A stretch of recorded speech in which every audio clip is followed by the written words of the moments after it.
The following is a presentation of the St. Louis Chess Club.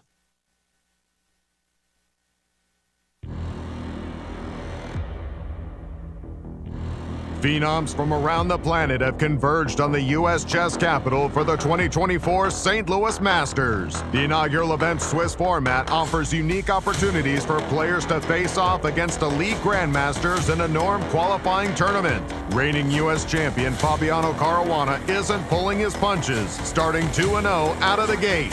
Recent U.S. transfer Zhou Jinchao is doing his new federation proud, winning his first 2 games to join the leaders. Winners play winners in this exciting format, so the possibilities for crazy upsets and daring victories will keep you on the edge of your seat for hours. Day 2 of action-packed chess, coming up next.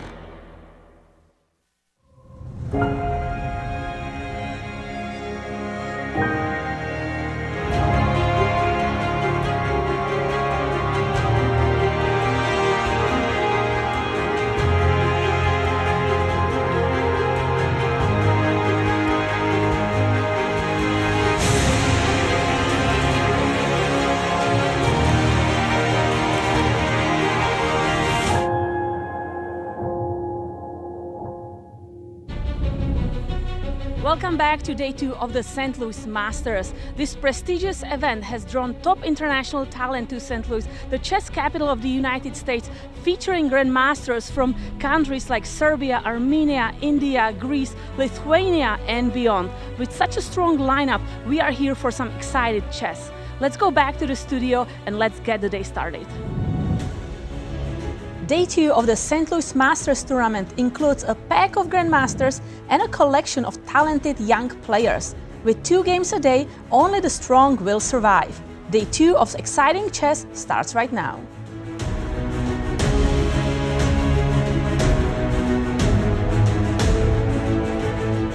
Hi, I'm woman grandmaster Katerina Nemcova, and I am here with grandmaster Yasser Seirawan and international master Nazi Paikidze. Yasser, Nazi, great to be here with you. Absolutely. A pleasure. Hello, everyone, and welcome to the U.S. Masters.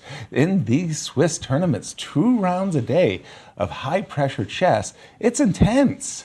And upsets are inevitable. We saw a number of draws and a loss in these top favorites as they jockey for position. Tell us about the standings after day 1. Right, let's take a look at standings. We have a new leader, 1 leader in this event, Sam Shankland, with perfect score, 3 out of 3. And then we have a 4-player tie for the 2nd place, Fabiano Caruana, Aram Hakobian, Nicolas Teodoro, and Emilio Cordova. Ray Robson, one of the favorites, giving up 2 draws there. You see a lot of players at the 2 points. Tell us about the format for the U.S. Masters. So we have a special format here. It's a 59-player Swiss system, 9 rounds. We play classical chess, but only 1 time control, 90 minutes for the whole game, plus 30-second increment each move.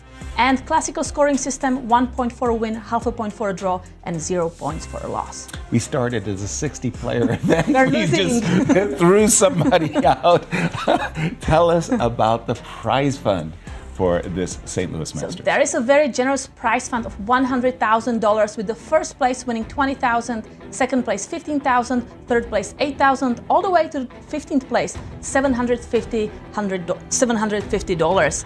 And we have 3 special also rating categories. Tell us about those prizes. So those are additional prizes for players under FIDE rating 2600, under 2500, and under 2400 rating. And of course, to give those players an opportunity who are trying to earn a norm, to give them some further incentive. Thank you, St. Louis Chess Club, for your generosity. And Nazi, I got to tell you, the top seed in the tournament, Fabiano, dare I say it, he's having a fabulous year and so successful. Yes, indeed, yes, they're so fabulous. Fabi, he's been traveling all around the world, playing non-stop chess, and very successfully as well. So let's take a look at just some of his accomplishments this year. He's currently ranked as number 2 in the world, just behind Magnus Carlsen. Let's take a look at his wins. In 2024, he won the Superbet Chess Classic Championship. We were here commentating. It was a very strong tournament, and he won it in the playoffs. Next, he won the Super United Rapid and Blitz. And he also got 27 grandmaster points for that. He was tied with Magnus. Next, he won the third U.S. championship in a row, 4th overall. Yasser, has anyone accomplished this before? Only 2 players, Bobby Fischer and Walter Sean Brown. So if he was to win his 4th in a row, he would surpass Walter. He'll definitely try. He will indeed. He also won 2024 Chess 9LX Championship. He's been playing more Fischer random events. Recently, he had the exhibition match against Magnus Carlsen. Exactly, in Singapore. And coming from Charlotte just last week, he won the US Masters, one of the strongest open tournaments in the United States, and he scored 8 out of 9. Very impressive. Oh, does he do it? Simply remarkable, really an Iron Man. And it's now my pleasure to introduce the 4th member of our broadcasting team, who's at the tournament site. Sabina, over to you. Hello, Yasser, ladies. Very excited to be back today. I'm hoping the internet will work with us and we'll get to see all of the videos. Today was a very exciting round 3 here at the St. Louis Masters with only 1 leader, but we got number 2 in the world, Grandmaster Fabiano Caruana, trying to catch up, and I believe they're going to be playing against each other, him and Sam Shankland. So I cannot wait to hear your thoughts on how the games went and what's going to happen into this round. Personally, I've been taking a few really cool interviews with some of the players, and also I came up with this cool idea, I believe, 45 seconds of rapid fire questions, which hopefully you guys will see, if not on the broadcast, definitely on St. Louis Chess Club's social media accounts. So be sure to follow those. And I'm also very thankful that Nazi stopped by and she got interviewed. So Yasser and Katerina, an invitation for you in the next couple of days. If you want to stop by, I would love to get you. But back to you in the studio. Can't wait for this broadcast to get started.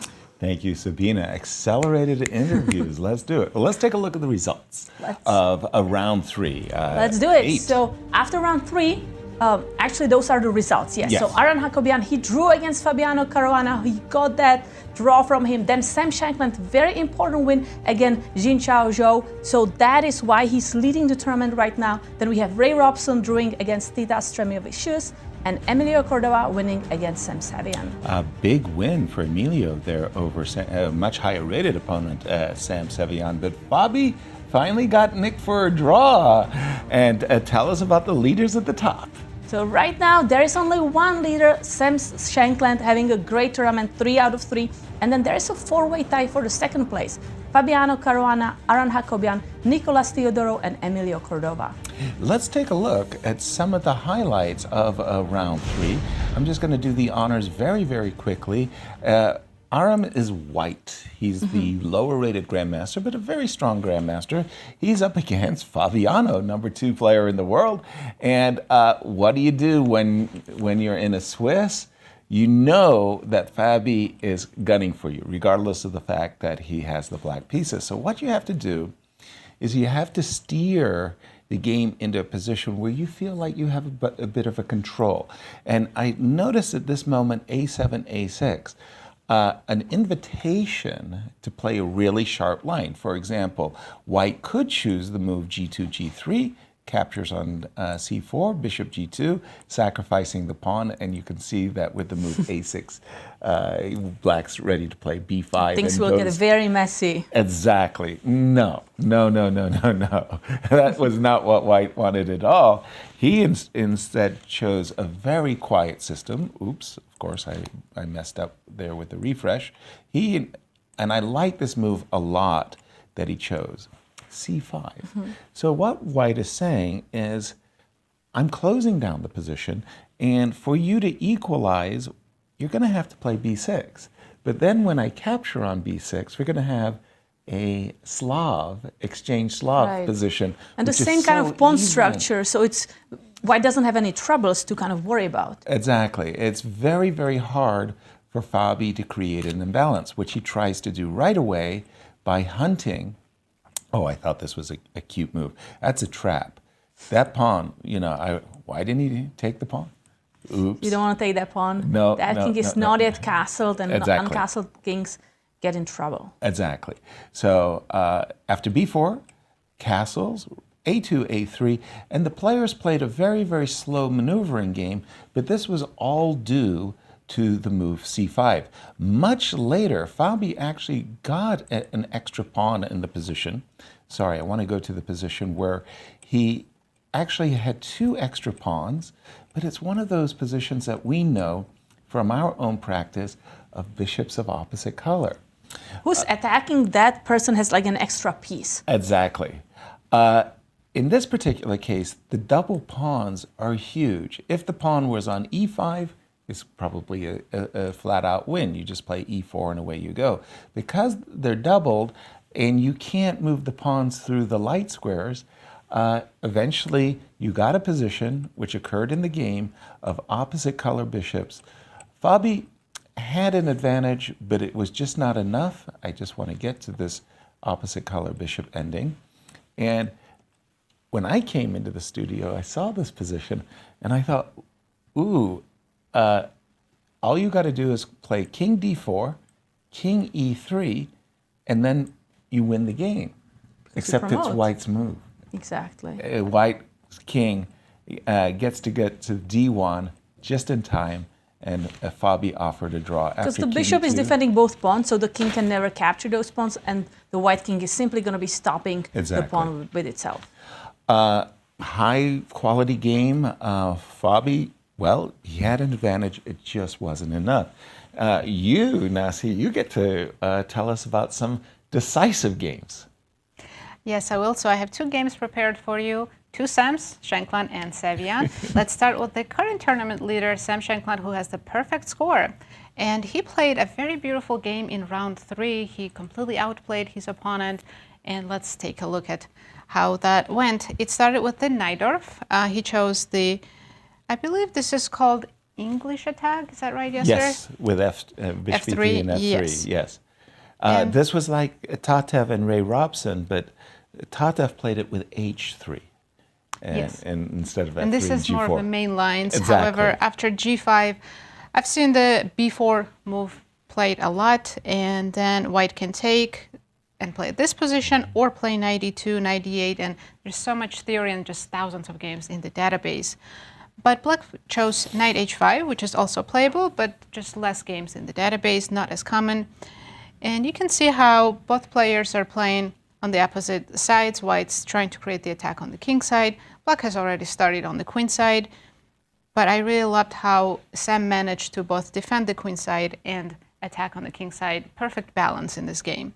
So let's have a look. Knight d5, traded, queen a5, rook g1, g6. And I like this move, rook g4. Not a typical move you see in this Najdorf. I'm used to more seeing like h4, maybe bishop h3. But after rook g4, it completely takes control of the 4th rank. f4 square especially, so that if knight comes here, we will win the pawn. And that's exactly what happened. He's not rushing to take it. First h4, rook c5, d5. I'll say Zhou also played a very nice game up until certain moment. We'll get to that. Queen c7. Queen h2. It I think feels this is pretty even, doesn't it? Because of the bishops of opposite color? Yes, I think if we end up in an endgame, if black managed to trade queens, then black can easily draw. Right.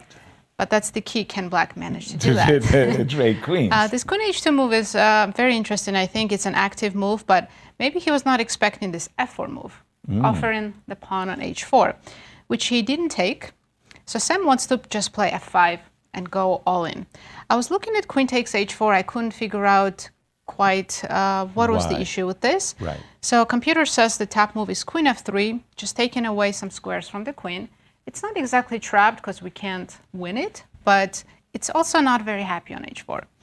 So black should play something like h5 to have the escape square on g4. Nice. But now white can play bishop e2, and then after queen g4, like we said earlier, if queens get traded, black can hold this. I feel right. But I believe Sam would play something like queen d3. And yes, he's down a pawn, but now h file is somewhat open. He still keeps f5 in his pocket. And computer keeps growing the advantage for white. It's almost +1. Wow. Remarkable. So this was very interesting. The best move here for black was queen f2, which is not very natural. Idea is to just stop f5, to take with the queen. But instead he played rook d8, absolutely logical move. But from here on, starting with f5, Sam completely started to dominate this game. Takes queen d3. A lot of his moves got exclamation points. I was about to say. Rook d2, check, rook c4, queen f5. I mean, now it looks beautiful, right? We completely destroyed the king side. Right. We have nicely connected pawns, rooks on the file. Bishop d3. Bishop d3, looking at h7, checkmate. Right. Very smooth game indeed, but he still found the absolute best moves. And there's one more moment I want to show you, which seemed very counterintuitive. It was about here. So we had a big advantage, but now it's time to actually convert this into a win. And he did this maneuver with the bishop. So bishop was on d3. Absolutely beautiful bishop. Right. And he moved it to h3 in 2 moves. It seems so counterintuitive. Why would he do this? But it's absolutely brilliant and top engine choice. It's because the key to winning this is you need to get both of your pieces close to the king. But this queen is doing a fantastic job defending it. So he's just kicking out the queen, so it can come to e6 or f6. Right. And now you'll see how quickly he won this game once black queen had to stay away from the king side. Check, queen e5, and it's game over because you have to play only move f6. Now after queen h5, you're losing your bishop. So this was a very unusual maneuver. Bishop f5, bishop h3, but I think it's one that if you're a Sicilian player, you should remember this. This was absolutely beautiful. Beautiful game. We're going to come back to the next it. one, but first, Sabina caught up with Fabi after his victory in round 2, and let's have a listen. Hey everyone, I'm here with Grandmaster Fabiano Caruana, who just won his 2nd game. Fabiano, tell me a little bit about your feelings. Yeah, it was a very tough game, also because, well, it was long and I was under time pressure. Robbie was playing quickly. I thought that out of the opening I got an interesting position, but I thought he was probably equalized at some point. And then he made one, I thought, an accurate move, rook b6, which allowed me to regroup in a way where I got basically the perfect setup. And then I got a very, very nice endgame, but I was always low on time. And I thought I played it well until it was completely winning. And then I completely misplayed it in time trouble, I think. Maybe it was still winning, but it turned into a complete mess. And I had lost control, while I think I probably had a clean win at some point in the game. Do you feel that you calculate better when you're lower on time? I know some people have those, moments where their mind works just much faster when they're under time pressure. Definitely I'm concentrated more, and this can... I mean, sometimes it can lead to panic also if you're very low on time, but it can also, if you're not concentrated, then you can also make serious mistakes in calculation. So at least when I'm low on time, it forces me to stay very concentrated and to basically, mobilize my mind fully. While if I have a lot of time on the clock, I can, maybe it's the same for most people, but at least for me, I know that I can tend to sometimes get a bit lazy in my calculations. Okay. So yeah, I don't know. I mean, I wouldn't say it's a good idea to get in time trouble, but sometimes you can calculate well in time trouble. Focus is a big thing. I remember growing up, actually, I had a talk with one of my professors, and a lot of my colleagues were doing various sports, and they told me that someone cannot stay focused for more than actually a minute, really focused. And I kept disagreeing with them, telling them, as a chess player, you need to stay focused for 6 hours. But I can see with you also that, everyone, regardless of the level, might lose a bit of the focus. And yeah, well, we're kind of, during a 6-hour game, you can't always stay completely focused, let's say. Of course. But definitely more than a minute. Yeah. Yeah. And you need to use the opponent's time wisely as well when you can. Yeah, well, especially in time trouble. That's why Robbie was playing quickly to try to put pressure on the clock, so that, because he felt that he was losing, which I think was accurate. And when you're losing, it is sometimes a good strategy to move quickly. When you're winning, then it doesn't make sense to press your opponent on the clock, because then you can just figure things out and there's nothing they can do. But when you're losing, then you have to hope for some practical chances, some mistakes from your opponent. and that's sort of what he was going for. Of course. And you won your second round of the day. Do you, when you're playing a tournament, do you think of it that way? Okay, first day is done. I got 4 more to go. Or do you just take it a game at a time? Yeah, I'm not feeling amazing at the moment physically, so I'm going to try to rest. Of course, I'm happy that the day is done and was successful. But yeah, I'm going to try to get good rest tonight. All right, I appreciate the time. Get some good rest, and we'll see you tomorrow. Good luck. Back at you guys. Thank you, Sabina. And round 4 is coming up. Let's take a look at a big heavyweight clash on board 1. Let's look at the pairings. Round 4, Fabiano Caruana against Sam Shankland. That's going to be definitely the key matchup for this round. Then we have Emilio Cordova playing Aran Hakobian, Ivan Saric against Nicolas Theodoro. And we have an interesting match here. Illia Nyzhnyk against Ray Robson, current friends and former Webster University teammates. Exactly, a big St. Louis clash as both those players live in St. Louis. And I'm going to toss it over to you because we had another victory that you had all teed up for us. Nazi, take it away. Right, Katerina was just talking about Emilio Cordova. Has 2.5 out of 3. He's doing really well, and he's coming off of a win against Sam Shankland, which is a very interesting game. Let's take a look. Even the opening was kind of surprising, so it begins as ready. But Sam chose this f6 move, which is not very rare. I've seen this before, but very ambitious. Absolutely. Black is going for like early e5, but we know playing moves like f3 or f6 is always a little bit risky. Mm-hmm. Here I've seen e takes d4. This is main line, and then game goes on. But after knight takes d4, I checked the database. There's only 5 games, so pretty much already a new position this early in the game. Then I'll show you the critical moments. Black got a very good center. But in this position, as you can see, it's not very typical position. King never castled and ended up on f7. And even though Black has good control of the center, there's still some weaknesses and issues that Black needs to be aware of. But instead, Sam was playing very aggressively today. You can see also later there was kind of a draw offer by White repeating moves, and Sam rejected that. So everything going. It looks very pretty for Black. I like it. All the rooks there, yes. Controlling the center, pieces developed. As you can see, here's where draw could have happened. If Sam repeated bishop before, that would have been remove a repetition. But Sam refused, went knight b4. And then, shortly after, position became completely crazy. He took the pawn on a2, and he's fully focused on the queen side. But the weaknesses I was talking about earlier is now showing.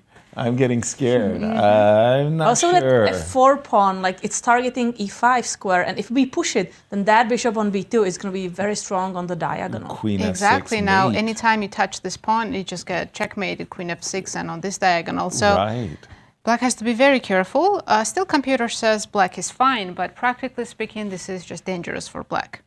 He played king g8, which was a first mistake, but he's still doing okay. Even though White queen gets to f6, there's no checkmate yet. Let's take a look.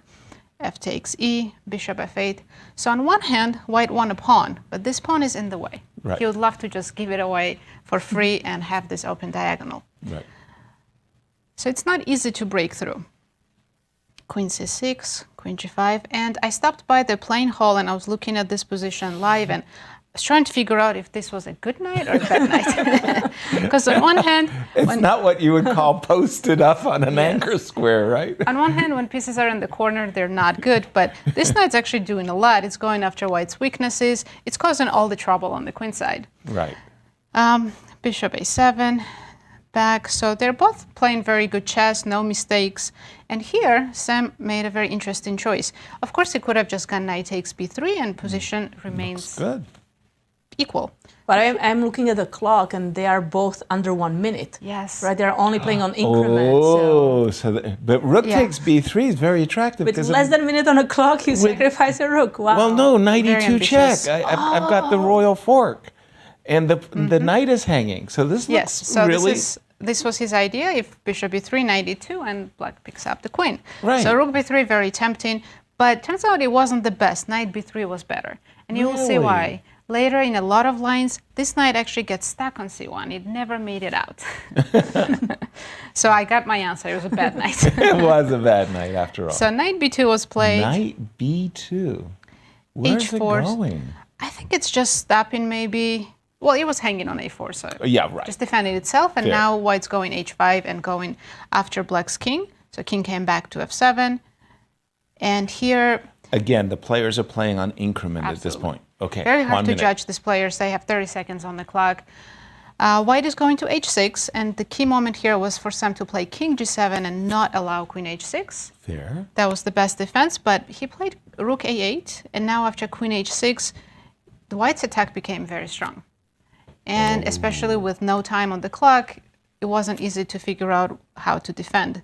He played bishop f8, queen g5, bishop d7, seemingly all fine moves, but after this, for example, if Blake takes back with the pawn, there's already so many tactics. The clearance e6, sacrifice, we call it. and yeah. after queen e6, because this knight now is undefended, I have this in-between move, bishop f3, and So many threads. D5 is hanging, knight is under That's- attack, G6 is going to be hanging. That's everything's the nice hanging. one. So if black was to just move the knight, we have bishop takes d5, just showing you the checkmate. Finally, queen got where it wanted to go. So Sam took with the queen, but even after the queen trade, black is immediately lost because of the same tactic. This knight is the problem. After bishop f3, he played rook c8, check. check. Now these two bishops are just unstoppable. And I actually love the next move. There's a couple of different moves here for white, but the absolute winning move, which was found with a couple King of F- minutes on the clock, King was F2? bishop c4. No. Trapping the knight. Wow. Oh, I thought you were going to play I like King F2. and Isn't that- go is that rook enough? King check. F2? King f2. With yeah. Oh no. King f2, black Yes, look at defends the with bar. rook It c2, just Yeah, king, king up. f3, bishop b5, rook h1. Right, that was H1, our thought. bishop I h6. thought. And maybe you don't have enough to actually take the knight. Wow. Okay. So, yeah, the after- bishop c4 was the winning Bishop move. c4, game is over. So a very nice win by Illia Nyzhnyk. In time trouble. And after round 2, also Sabina caught up with Sam Shankland and asked him what he thought of his 2-0 start. Hello everyone, I'm here with Grandmaster Sam Shankland, who just won his game. Congrats, Sam. Tell me your thoughts. Yeah, after thanks. this round. It was a pretty good game by me, and I had a really nice position out of the opening, just probably positionally winning. It was locked on the king's side, and basically he just has to sit and wait. So I tried to open the position up on the queen side, and even though there were kind of mass exchanges, his king is so weak that eventually the position should collapse. But he had 1 minute and had about half an hour, and he just kept making the only moves, it seemed like. And I just lost concentration for a moment and allowed knight e4 bishop f5, which doesn't get him back into the game, but definitely makes it easier to defend. And then, yeah, he tried to make a forced draw with rook takes d3 and knight takes f2, which was a good try, but he had to find an only move after, which was knight d3, queen e2, knight c5. He went for queen takes e3, but that doesn't work, so... Yeah, and you stayed with the rook up, right? I stopped the mating threads and just trade queens and it's over. The first round that you played, you actually drew. Tell me, what was your mindset going into this round? How did you plan to do in this round? I mean, you had the white pieces. Yeah, I so. mean, when you play black against grandmasters and they play very solid openings, it's not easy to win. But with white, I definitely want to try. And my mindset was, let's get a game, let me get a good position, just play a long game and outplay him. And usually, I know you have the tendency to enter in time trouble, but this time you mentioned you had way more time than your opponent. How did that happen? Yeah, I mean, he was spending a lot of time, and I had this big time range, but eventually it was a blitz bullet game at the end, so it came down to that after all. And you're done with the first day. Are you taking every game one at a time, or are you thinking, okay, the first day is over? What's your mindset going into the next 7 rounds? One at a time. I mean, One it's at a- such a quick tournament. You need to stay focused for every round. Can't make, one blunder could end a tournament. So That's true. Well, I'm going to let you rest. I appreciate your time, and We'll see you guys very soon. Thank you. Thank you, Sabina, and nice interview there with Sam. I just wanted to say that as we're in between rounds, round 4 is coming up. I want to give a shout out to Andy Woodward. I think of this young man, 15 years old. He's an international grandmaster, just an incredibly accomplished young player. And he goes up in round 3 against Ivan Saric. Now, Ivan Saric is a veteran grandmaster. He's played on the Grand Chess Tour circuit, so he's the Olympiad. He played just so many top events. Who is this young punk? Well, that young punk, Andy, he really held his own. It was a very, very good game, and it just the reason that it really caught my eye is because out of the opening, it was d4, d6. Okay, remember in a Swiss, you got to play risky chess, and that means like a Perk defense King's Indian. And that's something you like to play, right? I was raised on it, right? That was exactly what I played. Some of my great novelties all came out of these Perk defenses. Knight f6 and bishop d3. You know, when I think about the tens of thousands of games that have been played, it's really an amazing twist this early. I mean, I think everybody, Garry Kasparov, Anatoly Karpov, they all played knight c3. But you know, actually, I once prepared this move. Bishop because d3. The idea is that you want to push your pawn to c3 and have this very nice pawn chain. Exactly, which you get, but there's the bishop in the way. The crazy part is that they played all the way through, and as I went through the game, it was just like, there was just no mistakes. It was like, in a Swiss, you know, the accuracy level for this game was incredibly high. Andy went on and played into a knight ending, and the game was drawn. And it's sort of like, Andy is thinking, look, I want to aspire to get to the Grand Chess Tour. That's my aim. That's a goal, to become an Olympian, to get on the Grand Chess Tour.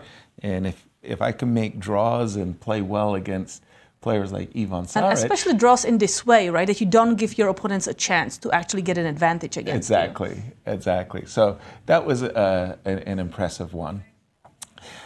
And let's go to the playing hall where we can see the players getting ready for this round 4. And they're in this beautiful ballroom over at the Chase Hotel. And I really like the room. And we see those are the chess boards for let's say the bottom 20. The bottom 20, but here are the DGT boards, the top 10 boards, top 20 players that we can get to analyze these games. Exactly. And they have this special kind of room, more space. It looks so beautiful. And they always had these fenced off areas in the Swiss tournaments that I used to play in. They had this little rope. And I always looked at my friends who were playing on the other side of the road, sort of like waving to them. But also these players know that maybe there is this extra pressure because there are the cameras, they know we are analyzing these games, everybody is watching. So these players who don't play on DGT boards, they can maybe relax a little bit more and they don't have that extra stress. Absolutely. Well, in a tournament where you have 59 players, you're going to have a lot of faces in the crowd, stories that you may not know. Well, Illia, a local, St. Louis, Illia Nyzhnyk, originally from the Ukraine. Sabina got a chance to catch up with him and take it away. Hi everyone, I'm here with Grandmaster Illia Nyzhnyk, who drew his 3rd round. Tell me a little bit about the game and your thoughts about the tournament. I would say that during the game, I felt like the opening phase was a complete disaster. I was definitely caught in a home preparation and was trying my best to navigate through the crazy lines that were unraveling. Pieces were flying, but with a little bit of luck, I managed to survive, I would say. So definitely need some work to do to catch up on this line. Yeah, for those of you who haven't seen it, you should definitely check out the game. Knight takes b5 was kind of scary there for you, and you stay with the king in the center. When did you feel that you escaped? When Sam played bishop c4, it felt a little bit like a little bit too much piece trading for that kind of position, and that's when I felt quite comfortable. In fact, there's a line that did happen in the game where white just simply doesn't have enough pieces to continue the attack, and that's when I felt that I'm already okay. But until that move happened, I was nowhere near confident that I'm going to survive. I see. Okay, I checked the engine a bit, so I'll tell you later what I found out. It's interesting. Oh, it is? You want to hear it? I mean, sure, yeah. I mean, well, Sam told me a little bit about this line. We discussed for a couple of minutes, and I kind of know where I went wrong, but I'm not sure what was happening until he played bishop c4. Was bishop c4 a mistake? No, I think queen d2. Oh, really? It was still okay? Wow. It was still winning for... Was it winning for white? It was the chess.com engine. So it says plus close like 1.5, I think. Oh, really? Wow. I didn't feel like that was the case anymore, but I guess there was something that both of us missed. So I guess lucky me. I think it's always tough with these positions with the king in the center. You never know, but how fast you need to approach everything. Yeah, I myself, I'm a big advocate of making positional sacrifices like these. So I would love to have found myself on the opposite side of this game, but you know, every now and then I do go for extra material like this, and yeah, it's very unpleasant. Your pieces do not have coordination required to make full use of your extra piece, and that's what makes it so hard to play. That's true. I also wanted to ask you really fast about your chess career. Last time we talked, I believe you mentioned that you're trying to do more coaching, less playing. What made you decide to compete in this tournament? I would say this is probably one in a lifetime opportunity. It's probably one of the strongest Swiss events I've ever played in. And you know, there's Fabi playing, there's Sam Shankland playing, a lot of people I know, and it's gonna, you know, I was very motivated to play in this event. Just having a chance to face so many strong players makes me happy. You know, I still like playing the game, and you know, playing stronger opponents is a challenge I need probably in my life at this point. So I was happy to play. Thank you, Illia. We'll see you in the next round. Good luck. Motivated to play, and because of the strength of the field. Well, our statistician Ben Underwood had a look at the strength of the field. Let's break it down. And he compared it, yes. So look at that. US Masters, the average 25-36. And that was played just recently in Charlotte. And then we have Abu Dhabi Chess Festival, 23.98. Dubai Masters, 24.55. Those are very prestigious tournaments. And now we go. St. Louis Master, 24.90. Only a little bit behind Sharjah Masters. The Sharjah Masters. It's a bit of a mistake. US Masters should be 23.36, right? Because if it's thought 25, it would be higher. I thought it was way below. Just a typo, I think. Yeah, that's a 23, a typo, Right. a typo. But there you get an idea. We have 60 players here in 59. Sharjah Masters, we have to check to see what the... But Illia said it, it's one of the strongest Swiss events. He can play it, so although he's not playing that much, he was very motivated to compete here. And I haven't seen it yet, but I want to ask Ben about now that Sam Shankland has 3 out of 3, and Fabi only has 2.5. What are the chances for him What are the to win this chances that he may win the event? Just one more game before he gets teed up for round 4 is this game that Nicholas won in round 3 against Armand. And again, you know, you're in a Swiss. This is a standard classical King's Indian position. I would say there's probably 30,000 games. I played so many games in this line as black. In our database, all starts with knight c6. There are those, however, like a David Bronstein, who do enjoy capturing on d4. But again, you play some really offbeat, risky moves. h7, h6 feels like a big waste of a tempo, and they got in a position where in a King's Indian, you sure would like to have the move c7, c6, or another developing move than the game h7, h6 was played.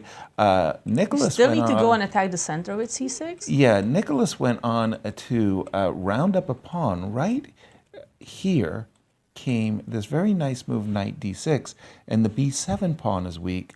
The b7 pawn protects the knight on a6. White went on to win the game, and I believe the players are getting started At least in my monitor, I see the players. No, at I the think board. that's just this game that That's we are the last- talking about. Oh, Yes. okay. We still well, have time to I take was a look. going to close it on. Welcome to our show. Rook takes, and this is the point where I wanted to say that white won a pawn. Knight takes b7. Later, and look at all those white pieces, right? They are extremely active, and that Beautifully pawn on played. d5 can be a big danger in the future. And right now, it's controlling the c6 square, the e6 square. It's a big asset. I really like what Nicholas did right here. This was a very key moment. White suddenly in a pin. It's like, oh dear, what am I going to do? Well, he cures the pin with the move rook c4, attacking the bishop. When the bishop moved, Sneaky. ooh, sneaky. So the idea, if you're forced to trade the rooks, for example, rook takes, I could take with the bishop as well as the pawn, but the idea is you take my knight, I take I yours. take your knight, 2 pawns up, Nicholas went Plus 2 on. pawns running together. Yeah, Nicholas went on to win that game. And Nazi, you have a game. Yes, I have another game. It was a very short game between Grigorio Perrin and Brewington Hardaway. And as we know, Grigori started with a loss. That was the big upset in round 1. Exactly. But seems to have recovered. He won bounced 2 back. in a row. So this was only 29 moves in this game. Crazy opening and a crazy finish. So let's take a look. I don't even know what I would call this. It's some Reverse Benko. reverse Benko. That's good. Yes, perfect. So let's take a look how it continued. Knight c6. There's no games in the database. I'm sure there were some online games, but nothing over the board. I actually like when black gets to control the center with d4 and e5, right? Of course. But turns out it's easier to play with white over the board. Bishop h6. I do like this move. Well, especially with the move g6, right? Very questionable, right? Yeah, right. Where am I supposed to put my bishop? Well, there's a reason why Brood chose bishop d6. He didn't like knight b5. And now if we castle, there's Bishop also A3. bishop a3. It's a beautiful diagonal for that bishop. Yes, For and white. then Later even supporting the knight on d6. Exactly. Right? so he wanted to avoid this. So maybe he regretted the g6 move. Right. Went with bishop c5. Probably wasn't afraid of bishop h6 because we can quickly kick it out. But here he chose f6, which is a little bit risky, I think. He could have moved the queen maybe to c8 and castle next move. White's tiny bit better, but nothing serious. Nazi, just a question. Can Yes. you just take it back? What if I try to park my bishop on g7? Instead of bishop g5. Yes. So after rook g8 is bishop trapped. Just or you h3, Have h3. Okay. Oh, wow. This rook b8 is the top move here. Don't ask me why. Because if you just capture the bishop, I capture your knight, then b7 can be hanging, right? It gets very... What Katerina is saying, if we take here, take... Even here, computer seems to really like black after f5. Maybe black starts the attack on the king side. And Whose king can is weaker? Right. Can just walk to h8 maybe, like the fake castle. Fake castle. So let's take a look what happened. f6, bishop d2, f5, h3. And here's where mistakes began. After bishop h6, bishop f8 was the top choice for the computer. He played queen e7, normal looking move, but turns out white just keeps increasing the advantage, opening up the center. Black king will finally have to face some challenges now on the e-file. Right. After these trades, computer says g5 was interesting, but if you have Who to would play do that? this move, means you've already messed up somewhere. Right. So knight g8 was played instead, bishop g5, queen g7. Here, d4 was very strong, which makes sense. We're still trying to open up the e-file. Blast open the... Instead, Gregory played e4. Still, white has plus 1.5 advantage. And here, I think, was the critical one last mistake. Instead of knight f6, h6 was forced. Bishop moves back somewhere, and then knight e7, and black's hoping to survive somehow. It's still unpleasant. Right. But after knight f6, everything started to open up. c5, rook e1, finally getting... I mean, all white pieces are now well placed, and black king has no escape whatsoever. So as you can see now, sacrifices begin, and it's going to end very quickly. So knight takes. e5? If I take bishop f4? Bishop f4, yes. Oh my We gosh, don't you're care going to about the win rook hanging everything on back. F1. I take on Yeah. F1, but you take on E5, and it's just... Yes, so if you take here, bishop Oh. E5. Which rook am I gonna take? That's the big decision.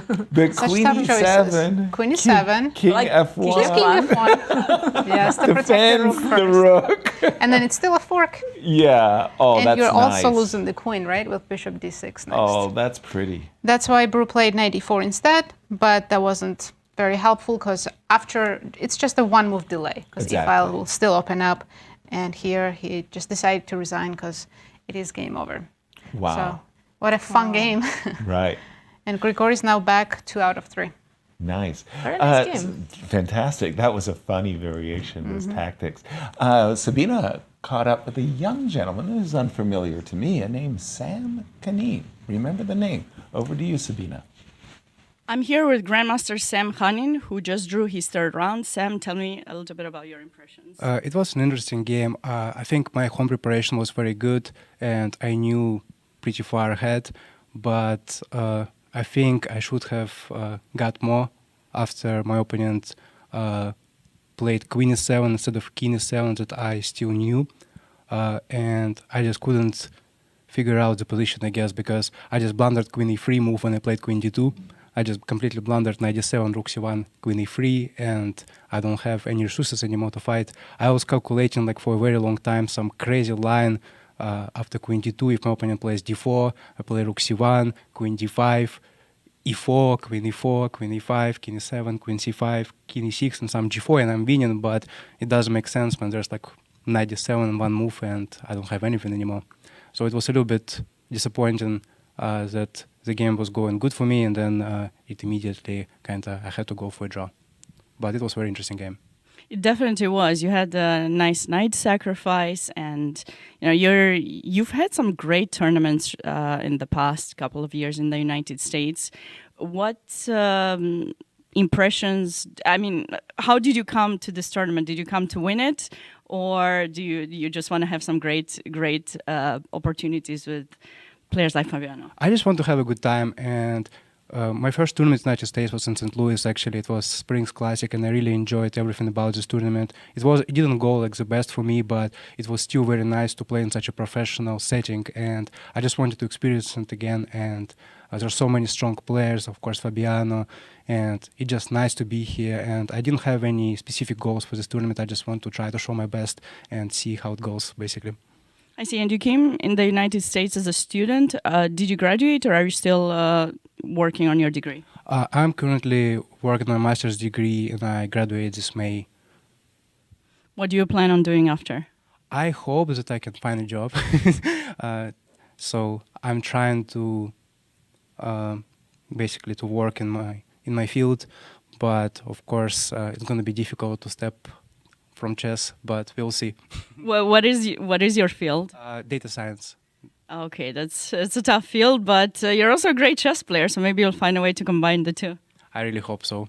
It would be great to combine these two things together, but it will be difficult. Job market is tough. That is true. Well, I appreciate your time, Sam, and we'll see you back very soon. Good luck in the next round. Thank you so much. And thank you, Sam. Good luck in your endeavors. I really like those appreciative words, right? Like he's so happy just to come back to St. Louis, play a professional tournament. Wow. And so here, standings after round 3. Sole leader Sam Shankland with perfect score so far, 3 out of 3. And then a 4-way tie for the second place. Fabiano Caruana, Aron Hakobian, Nicolas Theodoru, and Emilio Cordova. Quite the chasing pack on 2 out of 3. And tell us about the pairings for this upcoming 4th round. Very nice pairings. Let's look at that. Round 4. Fabiano Caruana playing Sam Shankland. 2 U.S. Olympic champions. teammates, U.S. champions. Clashing. This is a big clash, yes. Then we have Emilio Cordova playing Aron Hakobian, Ivan Saric against Nicolas Theodoro. Big match. And we talked about it. Illia Nyzhnyk against local Ray Robson. Yeah. Championship of St. Louis, or at least Kings Highway. Yeah, Gergely Cantor playing Grigory Oparin, who just played a very nice game that we saw. What we saw. Nazi was explaining. Elshan Moradiabadi against Alexander Donchenko. Yasser Quesada, Robbie Kevilishvili. I mean, so many strong grandmasters. And there's Andy Woodward, a 15-year-old. Xinchen Zhou against Andy Woodward, Guillermo Vasquez against Gleb Dudin, and Nikolozi Kacharava against Sam Khanin. I'm so glad you chose to go through all of those names. I would have struggled mightily. We would have been here another 20 minutes as we get ready for But you're round rooting four. for Yasser, right? Of course. I mean, my namesake. You got to do it. Have you ever had that namesake? No, I have not. No. A very rare name. No, very rare. So what do you think between Fabi and Sam? Their last game was probably at the US Champs? Yes. Or maybe Chess 9LX? Yes, good because they point. both played. Yeah. And then, of course, I'm also thinking about the Fabi has the white I pieces. feel that, Yeah. Sam, he had like a great tournament in the US Championships, but he was always missing a little bit, right? Yeah. He was like winning, and he Big made a advantages. draw. I mean, that Queen G8 against, who was that? I know where you're That was going just with like that. impossible to Painful. save. Dominguez, right? It was Painful. just painful to save. So I felt like his chess was one really move. good, but something was missing. Right. But now he's playing this tournament, and so far everything is going well. Indeed, and he's up against the number 1 seed. He's with the black pieces, so this is going to be a very big challenge Yeah. for Shankland. If he survives it, makes a draw, it's great. You get rid of, and for Fabi, it's an awkward situation too, because how far should he press? He's got the white pieces, and he's trailing. So of course he gonna needs push. to win. But we heard him in the interview. Interview. He says he's not physically feeling very well. Yeah. Probably getting tired. That's From an all issue. the tournaments, traveling from Singapore, Charlotte tournament. So Right. yeah, it can be maybe he would be fine with the draw. Who knows? Fabi's never fine with the draw, especially with the white pieces. I remember I had traveled, I'm not kidding, Seattle to Denver, Denver to New York to London, London to Zurich, got on a train and went to Lugano, Switzerland. And I arrived at the train station in Lugano, Switzerland, and the organizer had come to pick me up. And I was expecting him to say, I'm going to take you to your hotel. We'll see you tomorrow for the opening ceremony. And he was driving right to the palace where the tournament's taking place. And I said, well, I've got my suitcase, my luggage. He goes, well, your game's starting in 10 minutes. Oh my God. That's horrible. Somehow I lost a day in all of the travels. And we started 10 minutes after I had been traveling. And I understand what it means to play very tired. Do you remember anything about that first game? Very. I don't remember that much about the first 8 This is not even rounds. Fabi's last tournament of the year. He has World Rapid and Blitz coming up. In New York City, the Big Apple. He might even have something in between this too. Right. And players have started to arrived. arrive for this round 4. I believe that's Brewington Hardaway. Yes. He had a it's- tough loss in round 3.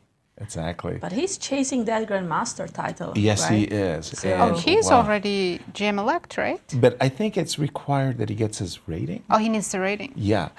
So he's there, but the ratings and Tani. What do you think is harder to get, the 2500 rating or 3 GM norms Oh, in the norms. today's chess? The norms. The norms are just so difficult. And just as Andy was explaining in one of his interviews with Sabina there,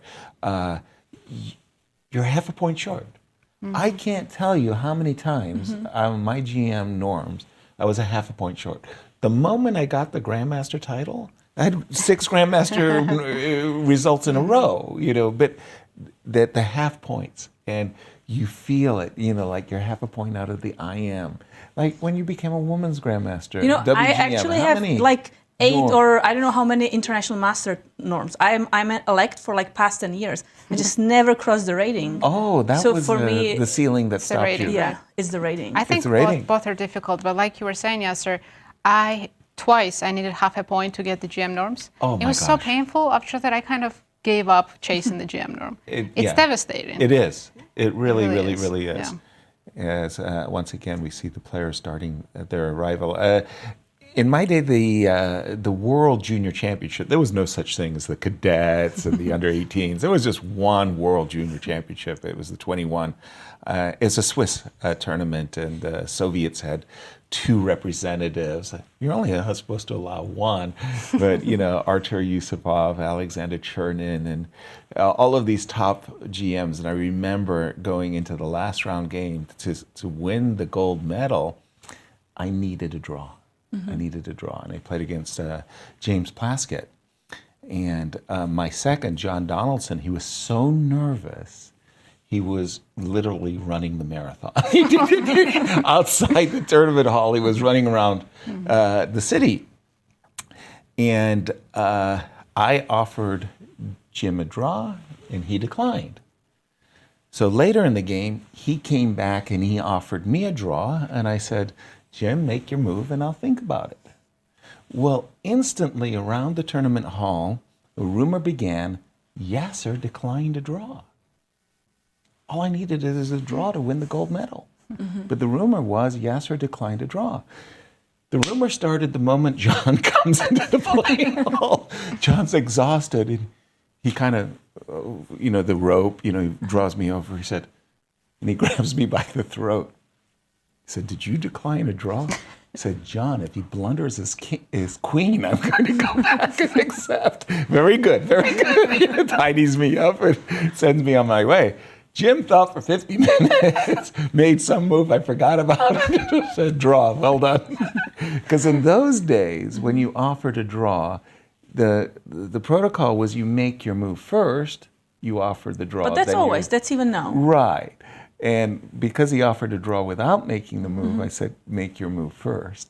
Right, you have to kind of follow the rules. Exactly. I've started to forget that you're allowed to offer draws, because every tournament I play, we're not allowed to offer draws. This one we do. We do allow draw offers, and we saw, for example, Fabi finishing his game. I think it's because they have to play 2 games a day, so exactly. We can't let them play for 6 hours and torture them, right? Then Force them immediately to play next game in 5 minutes. Yeah. 3-move repetition. Again, let's just go through those pairings, because this will be the 4th round of the tournament, the last games of the day, and of course the key matchup is Fabi. Sam, what else do you see as a key matchup that we should keep our eyes on? For me, it'll be really interesting to see Illia Nyzhnyk against Ray Robson. If they are going to just play some quick, maybe draw to relax before the tournament continues, or if they're actually going to have a very serious fight. Illia and Ray come over to the parties and play a lot of ping pong. So, there's bragging rights on the table there. How about yourself? The second board is very interesting. So Aram just drew Fabi. Right. He's feeling very confident. And Emilio won a beautiful game against Sam Shankland. And both of these players have a chance to be in the first place tomorrow if they win a game. Because no one's expecting for Sam to beat Fabi with the black pieces, right? Exactly. Our foreign guest, Ivan Saric there, and Nikolozi from Greece. Players are arriving. We saw a beautiful Christmas tree. Exactly. By the way, the lobby of the Chase is absolutely gorgeous. It's jam-packed with Christmas decorations. It's so beautiful. That one hallway, that leads to the movie house, right. the movie thing. That is really, really amazing. I think that was Gabriella, by the way, who was coming down the street. Oh, no, it looks like a We see Frozen. the playing hall now, the side of not the DGT boards. The only problem at the Chase is Wi-Fi is not very fast. And we see Fabi and Tatev arriving for round 4. They look bundled up. It's cold outside. I don't know if it's snowing now, but it's cold for sure. But inside the playing hall, it's very comfortable. Yeah, you visited it. I haven't visited it yet. And you can see where they're going. On the left, that's the media room, actually, where Sabina interviews the players, and the code check as well. Hey, man, where's the security check? Oh, they're not in the playing hall yet. What? Oh, so they are checking Yes, in their checking the electronic devices. They're checking. No electronic devices are allowed in the playing hall, so you have to Cell check them out. phones into the rack. Right. I have this great fantasy image of myself going into those playing halls, and they're saying, Yasser, take out all your electronics. And I want to just disconnect like 20 different electronics, ankle bracelet, cell phone, watch, pen, earring, ring. Smartwatches, yep. And there we have. Hold up the line for an hour, but... Boy, I wouldn't want to be the cameraman chasing Fabi around. Around the world? Here we go. And our security, Dave, there doing the wanding. And also, I want to make sure that the wand, goes off Works. like 12 times. Yes. Like, what are you wearing? I think we're only 1 minute away from the start, but players are not there yet. There's very few people, and there's a handshake between Fabi and Sam. Okay, for yourselves, you're both veterans of the game. You played 1,000 tournament. You still get the butterflies in your stomach as you come to the board and sit down? Always. Yes, Me too. it never goes away. Never goes away. 5 minutes into the game, it's gone. And then I'm just normal. But at the very start, The anticipation, yes. yeah, Especially the first round of the tournament. I think that's kind of the worst. that's it. Again, these are number 1 and number 2, but it's Sam Shankland with the black pieces who actually has, whoops, that's standings, playing He's the against leader. them. Yes, Yeah. He'd with be 3. very happy with the draw. Very happy. These Swisses, it's not just about winning a lot of games. Sometimes that strategic draw with the black pieces. The important part is not to lose a game, right? Yes. Because the loss really kind of hurts your standing. But Because so many people gallop past you. Exactly. There's so many kind of people who want to win and just chase you there. And we see Gabi Antova, who's having a great tournament. Right? She's at 50%. She lost. No, she drew. She drew wait the a minute. first game, won the second, and drew the third. Yes. She's at 2 out of 3. And Apologies. she's chasing the international master Norm. title. Yeah. And the rating, she's gaining already a lot of rating. Right. She's graduated from St. Louis University. Now she's getting her master's at SLU. Yeah. And Michael, next to her, also. I think that's Antipov. Antipov. Yes. He's going to Missouri, Columbia, Mizzou, and helps And Fabi. Dariush. And Dariush, the coach of SLU team. You Assistant traitor, coach. Darush, you're supposed to be in production. Why did you give us Varusian? Come on.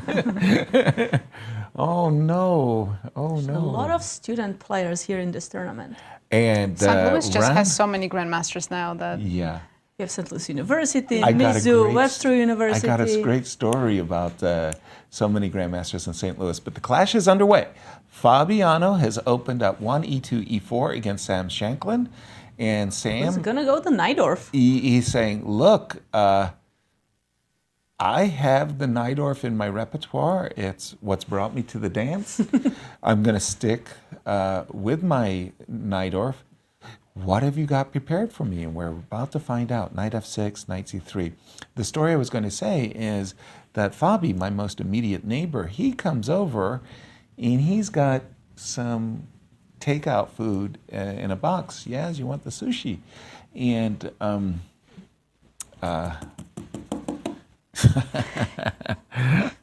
Lavan Aronian is with him. And he says, Yasser, you're not going to believe it. The koi sushi right around the corner, we went in there. Maximum seating is like 25. There were 21 grandmasters in the koi sushi. I mean, and it was just Lavan and I, and we just counted all of these SLU and There are just so many Mizzou. strong players in St. Louis. But 21 grandmasters out of 25 customers, that's something amazing.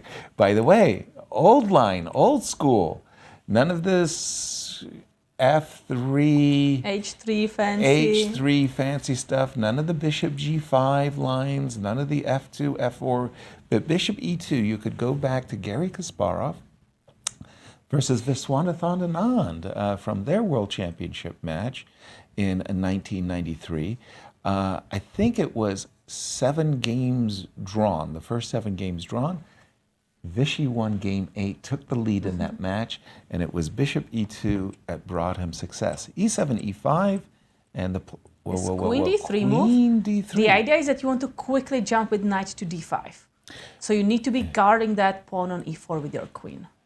I also thought that for some strange reason, don't ask me why, White likes this transfer Queen G3. This is one of the latest wrinkles. Tell us a little bit about it, Nazi. There's bring up your, the database thing. How often played is Queen D3? Yes, I'll show you. So before Queen D3, you can see there is over 10,000 games total. Main move is, of course, castle, bishop E3, bishop G5, thousands of games.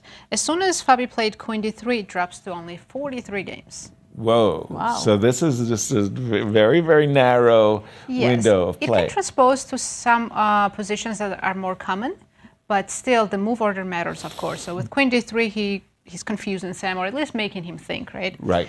And I looked at the main, but we already have some moves. Bishop b6 was played, knight d5. Let's check. There is already only 10 games. Only 10. And let's check how these games have gone. Trades and bishop goes back to c8. I mean, I'm starting to like this with white. Why have I never played this? Well, it kind of looks like a very typical Sveshnikov, where you go knight b5 and knight d5, right? So you get an offside knight on the queen setup side. is very much A Sveshnikov-like.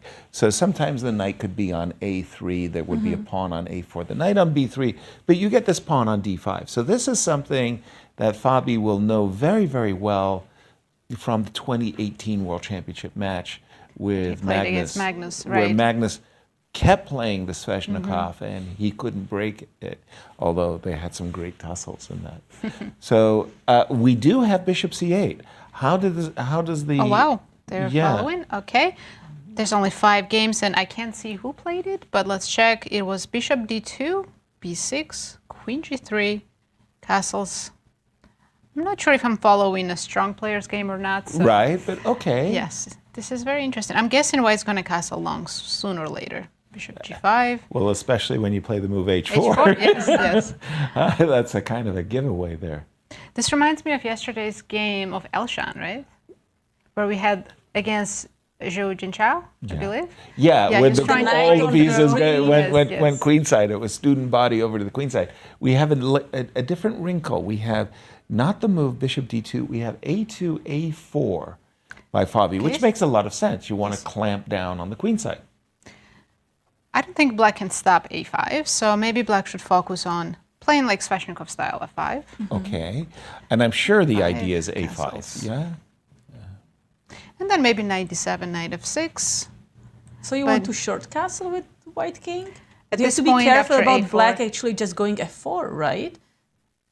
e4? f4. Well, if you go castle, I can go f4, bishop f5. You're right, yeah. And you go checkmate. Maybe I have to play. I'm worried for white.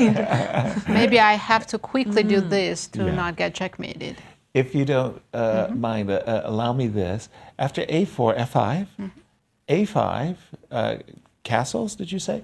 Okay, for me, in my way of thinking, I've invested a lot of time to take control of the b6 square. Right. Why did I do that? I want to play knight b6. Oh, knight. I thought you were going with the bishop. Knight to b6. Knight d2. So knight to d2, if you don't mind. Knight to d7 looks like a very D7, natural sure. move. Knight to c4. And this looks like a super double-edged, fun position. F4, okay. I'm stopping bishop b3, so you would have no control of b6. Exactly. Knight c5 is coming. I mean, visually B4. it starts to look kind of nice. It's okay. B4. B4. B4 is a strong move. Yeah, just Guarding that c5 square, not allowing the knight to actually jump there. I want space. Whoa. If I play b5, I'm giving up c6 square, which you can immediately take control of, right? Take knight a5. Well, But your king is not castled. I haven't. I'm taking a lot of liberty. I gotta win the game. Look, my Your opponent's. computer doesn't like this for I white. don't know. Bishop f5. I just like my pieces Yeah, to be black's starting to out. look better here. Queen b3. I'm going to start punish your king for not castling. Yeah, Now I if would- you cast, I mean d5, g2 d5. already. It's a hanging. double attack. Okay. Yeah, we went too far on the queen side. Right.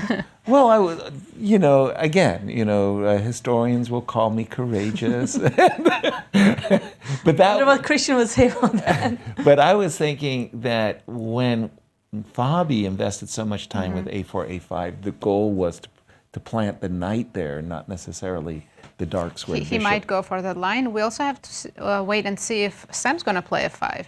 Because if he's not familiar with this position at all, with the queen on We d3, have castles on the board. right, he might not play f5. He Right. might start with knight d7. And There's only we've one got game only played in this a position, and it was And f5. who played it? The game? We I don't know. have access to We that. don't know that information. But okay, great. I mean, this is the type of double-edged position we want. I mean, for white wins the game by just suffocating his opponent. White gets to put his knight on b6 in a beautiful vision down the road. He gets to play c4. He gets to play b4. And I also think Fabi accomplished something important because Sam Shankland is known to play knight over. He knows a lot of lines. He analyzes it back and forth so much. And now he's thinking, so he's probably out of the book. Oh, for sure. So Fabi is accomplishing to kind of draw the player away from what he knows. Exactly. And now it's going to be whatever he's going to come up with at the board. So we know what white is trying to do, which is get a big clamp on the queen side, and then black, for his part, as you ladies have just showed us, f5, e4, put your bishop on e5, go queen h4, deliver checkmate. So it was like Magnus was asked in an interview why he liked this position. He says, well, I get outplayed and I lose it on the, and I get seriously worse on the queen side. But if white gets outplayed, he gets checkmated. Right, that's more. and that ends the game. Let's go around the playing hall. Where would you like to take us? So let's go boards 2. Emilio Okay. Cordova, Aram Hakobian. I don't have that many moves on my board. I have Okay, just starting. 2 moves. Just started. I don't know if the players are live late. For me, this is a very big match. Started as Sicilian or e5? Well, it starts as a Rossolimo. Okay, Rossolimo. Okay, and I'm talking about the game between Ivan Saric and Nicholas. And the idea of the Rossolimo is very simply, you want a castle, you want to play c2, c3, and you want to build up a big center. Well, check this out. e7, e5. And I don't think you can capture the knight and capture the pawn, right? Because That's kind of the typical queen d4 stuff. Yeah, the Morphy defense. Or maybe on queen g5. Queen g5 is a move, but the Morphy defense with in the Ruy Lopez with a6 is you get this double attack. The knight drops back and black equalizes. And black is very quick with development. Exactly. So after the move e7, e5, castles knight e7.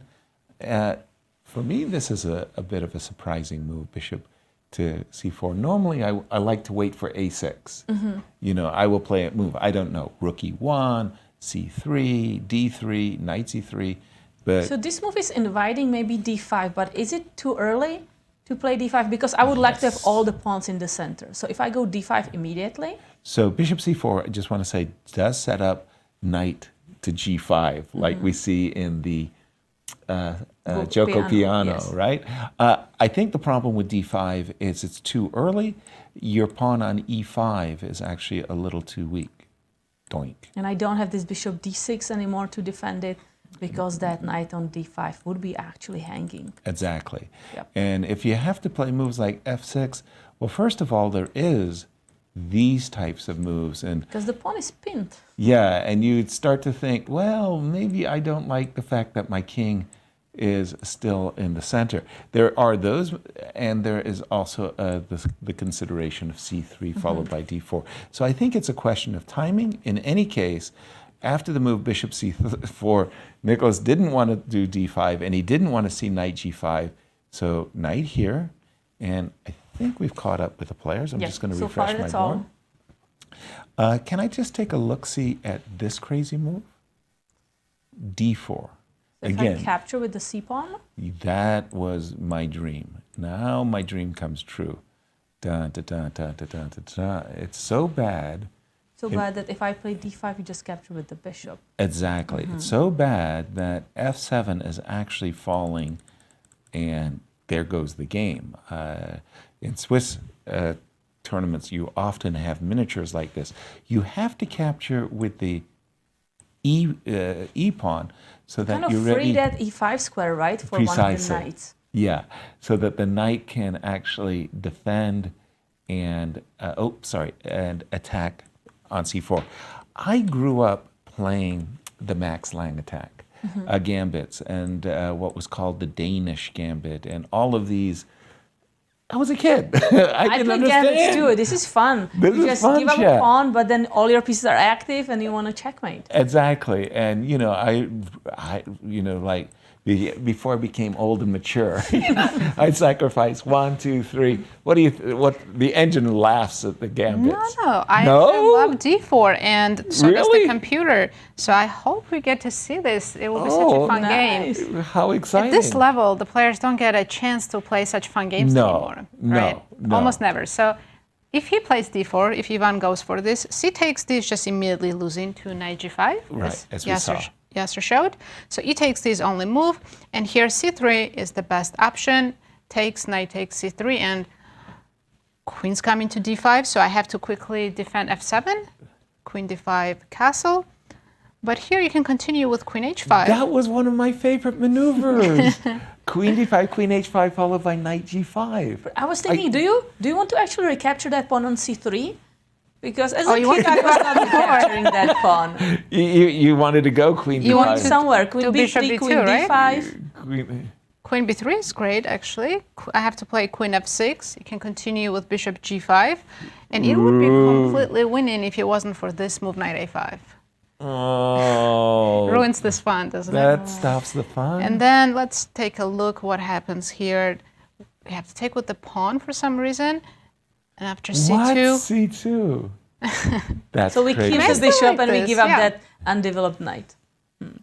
Yeah, white That's bishops funny. look very good, so it's worth the pawn, right? You know, it's really great. I don't know if you guys ever had this experience. The arbiters come around like after 30 minutes, and they've got their scoreboards, their things. And what they're really doing is they're coming around to check that the clocks are all functioning, Right. and that exactly 60 minutes or 30 minutes has gone by. And they would come to that position where there's a black pawn on c2. And then they would just How did it get there? how did the black pawn get there? Are you guys... Yeah, I mean, we did already you have guys pawn set on up the c5. position correctly? Long This road. looks like a Fischer random. Like, Right. It doesn't make sense. That's a white pawn on c2. The arbiter might just change the pawn. And So it clearly came from e-file. This is, yeah, very bizarre. like, how did you get a pawn on c2? Okay, well, that's fun. We're going to keep an eye on the... No. He played c2, c3. He did not He sacrifice didn't go... that pawn with d4. Okay, Ivan, you get the pawn grubbers.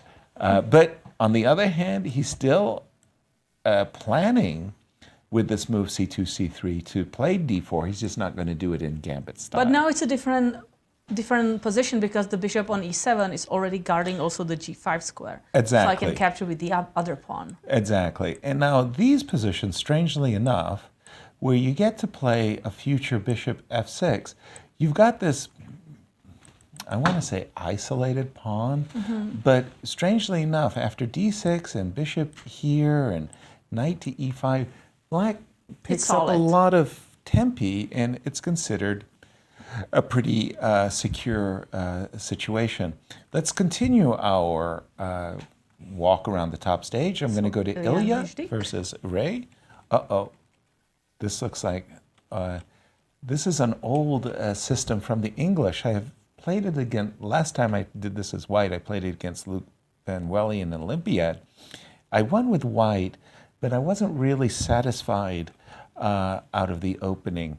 I think that Luke just simply outplayed me. And I got it from Botvinnik, okay? So there was this game of Botvinnik where I think his opponent played some really stupid move, knight e5 here. Okay. And then Botvinnik played f4. Oh, wow. Knight takes c4. e4. E4. And you know what happened next. It was just, Checkmate. I mean, yeah, checkmate. I mean, you know, the poor holder of the black pieces just got blasted off the board. Well, as a kid, I thought that was great fun. Of course, nobody plays knight e5. Everybody plays bishop b4. And I think you're supposed to play bishop g5. Ilya captured. And Ray is surprised. He is thinking. Ray is thinking about bishop takes c3, but shockingly, and I think it's a very good move, is you don't take with the b pawn, you actually take with the d pawn. And now this is the idea is at first blush, you go, hey, wait a minute, this is really good for white because you ruin kingside castling, you have the double pawns. But white is actually behind in development, and I'll ask you a very salient question. How good is your bishop on f1? Right. And I actually like the pawn on c6 because it's guarding a very important square on the d5. Exactly. And your very next move is going to be bishop e6. You can see yourself playing the move king into the center, either c8 or e7. Your rooks are connected. And if you play g3 and bishop g2, your diagonal's still kind of closed. So Ray is actually pondering, and am I seeing that right? 15 minutes? Yes. Over this recapture. I mean, that's not unusual for ages to think, especially if it's a new position. Right. The other standard recapture B takes, in this particular case, I may not have to suffer consequences of double pawns. I can play the normal stuff with bishop g5, but I also have an option of queen d4, prepping the move bishop g5 and just covering c3. So where else would you like us Let's to go? go to the next game. Grigory Kantor against Grigory Oparin. Okay, now Grigory Oparin, pardon me, he started with a loss. He's climbing his way back onto the top boards. And yeah, I think he had actually played this in an earlier game. What is the name? It's a Russian name for this line with c7, c5. It actually, to my way of thinking, it has to be one of the worst positional moves of all time. If you think about the move c7, c5 for just a second, you're defending your bishop, and everybody understands that.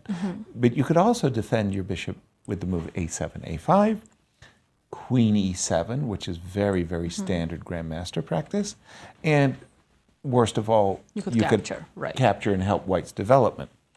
But if you were going to defend the bishop with a5 or queen e7, c5 is actually the worst way of defending the bishop. Why? Because after, after bishop takes b4, c takes b4, one of your central pawns just got doubled, and now you can't attack the center anymore. But you get open c file, right? You also get something for that. Exactly. And when I first, Mark Ginsburg from a junior championship first played the move c5, c7, c5 against me, I almost like dropped my pen. Like, are you kidding me? That's a move. And I told Victor Korchnoi that story, and Victor said the same thing happened to him. He was playing Tigran Petrosian. He played the move c7, c5, and Tigran like adjusted his glasses or something. He kind of looked at him like, young man, what are you doing? I think before we had engines, it was considered a terrible positional move. Exactly. But recently, starting with this opening, just Bogo Indian defense after move bishop b4 on the third move, and bishop d2, we've always seen queen e7, a5, even bishop going back, but c5 has become very popular. There's over almost 3,000 games now, so with the engines, you can play anything now in the opening. The engines, even with the black pieces, and it's fine. As long as you study the position, understand what you want to accomplish. Right. Yeah, I agree. The engines really upended opening theory. By the way, take us through to the current position, because we just saw white playing knight h4, opening up the pin on the long diagonal, so he's ready to win back his pawn. Queen c7, and white... This looks like it's a prep from Grigory, because he has 1 hour and 31 minutes. He has gained some time. And we know Grigory is Fabi's second. He's obviously very good in opening. So this, I see there's 2 games in the database, and might even be one of his games. So currently in this position, looks like black has already equalized. Because if we capture on d5? So takes d, black can play queen e5, and I'm getting that pawn back quickly. So if you castle? Well, in fact, white sacrificed the pawn, and white just, so black might be a so castles, of course, I have to play. Castle, bishop takes d5. In for a penny, in for a pound? E4. E4, right? E4. Wow, I can take this. No. I guess I have d5 support, so you can't win on the e file right away. So rook e1? Rook e1. No, or take on e4 first, because now she goes d. Or no, you still have f3. I still have f3. So, okay, e1. Okay, rook e1. Okay, castles. I do even knight d2. Oh, but then I don't. Now have I go d5, and if f3, you play f3, I have to check. Queen d4. Okay. But what if you did this without knight d2? I guess I have queen c5 check, right? Queen c, yeah, so it's f3. the king on g1 that's the issue. Oh, wow. Nice. So if you start this way, is there any difference? No, I still have this checks. You go knight d2, d5. That cannot is put more really pressure on that bold. knight. Wow. For some reason, I just put e4, you're capturing e4 out of my mind. Like, you I can't wouldn't even do consider it, that. right? I mean, can you really do that? Thank you, Nazi. We're going to keep an eye on this one, and we have our statistician, Ben Underwood, who's going to give us insight on who's going to win. So let's take a look at the pre-tournament. Fabiano Caruana, 56.7% chances to win the tournament. Ray Robson behind him with only 10%, and then Sam Shankland, 9.5%. I think that Sam Shankland's going to go up on our chart. You're about to see this. Let's take a look. Before day 2, so that is after 2 rounds, Fabiano Caruana kind of increased his chances to 68.6%. Sam Shankland only 8% after 2 wins. For me, that's shocking that Fabi had. I would take the field, and you're giving me a 2-1 with the field. And what would happen after round 3? So after round 3, Fabiano Caruana still actually leading, despite Sam Shankland being the leader after round 3 because he has perfect score, 3 out of 3. He has only 22.4% chances to win the tournament. Fabiano still leading the pack. And there's a group of players that all seem to be between 3 and 5%. Again, I'm really surprised that that's such a small percentage. 55%, only 22% for Sam Shankland, and he has the tournament lead. Yeah. I'm going to have to do a serious conversation with Ben. And as we go to break, Sabina had a chance to talk to Sam Shankland to catch up on his chess career. We'll be right back.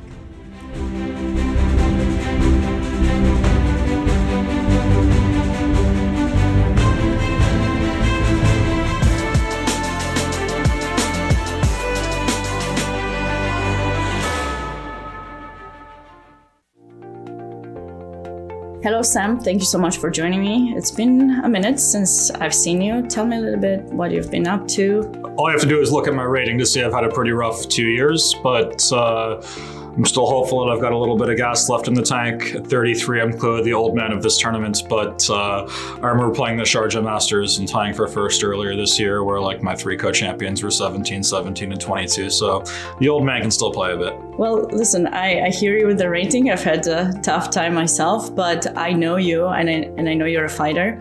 So tell me, what have you done especially to prepare for this event? Not so much. I mean, I guess I spent a little bit more time reviewing openings that I already knew as opposed to preparing new ideas, just because I thought finding deep ideas is not going to be super important here, but remembering your stuff is. And I spent more time on easy calculation problems as opposed to hard ones, because I think those are much more important in games with no second time control. But apart from that, my preparation was pretty similar. I paid a little bit more attention to my physical health, so I trained a bit less in the last week and did some exercise and stuff, just because stamina is going to be so important when it's 2 games per day. I mean, I did this a lot when I was a kid, but it's been really a long time since I played a 2 game per day event. Of course, and mentioning that this tournament is a 2 round a day, and usually St. Louis is known for organizing elite tournaments with 1 round a day. Which ones would you say you prefer to? Well, obviously, I'd prefer to be playing the 1 round per day tournament. I mean, playing the Sinkfield Cup was amazing, but beggars can't be choosers, and I'm just hopeful I can bring really good chess to this tournament as well. And talking about your preparation, you mentioned calculation. You also have a chessable course on calculation, and you've written a few quite amazing chessable courses. Tell me a little bit, do you have any other plans on? Yeah, so, I mean, my next chessable course is done. I don't know when it's out. I mean, that's up to them. My work is done. But that's a course that I co-wrote with a student of mine, Dalton Perrine. He did the course and then I did the video. So that, I think, should come out whenever Chessable is ready for it.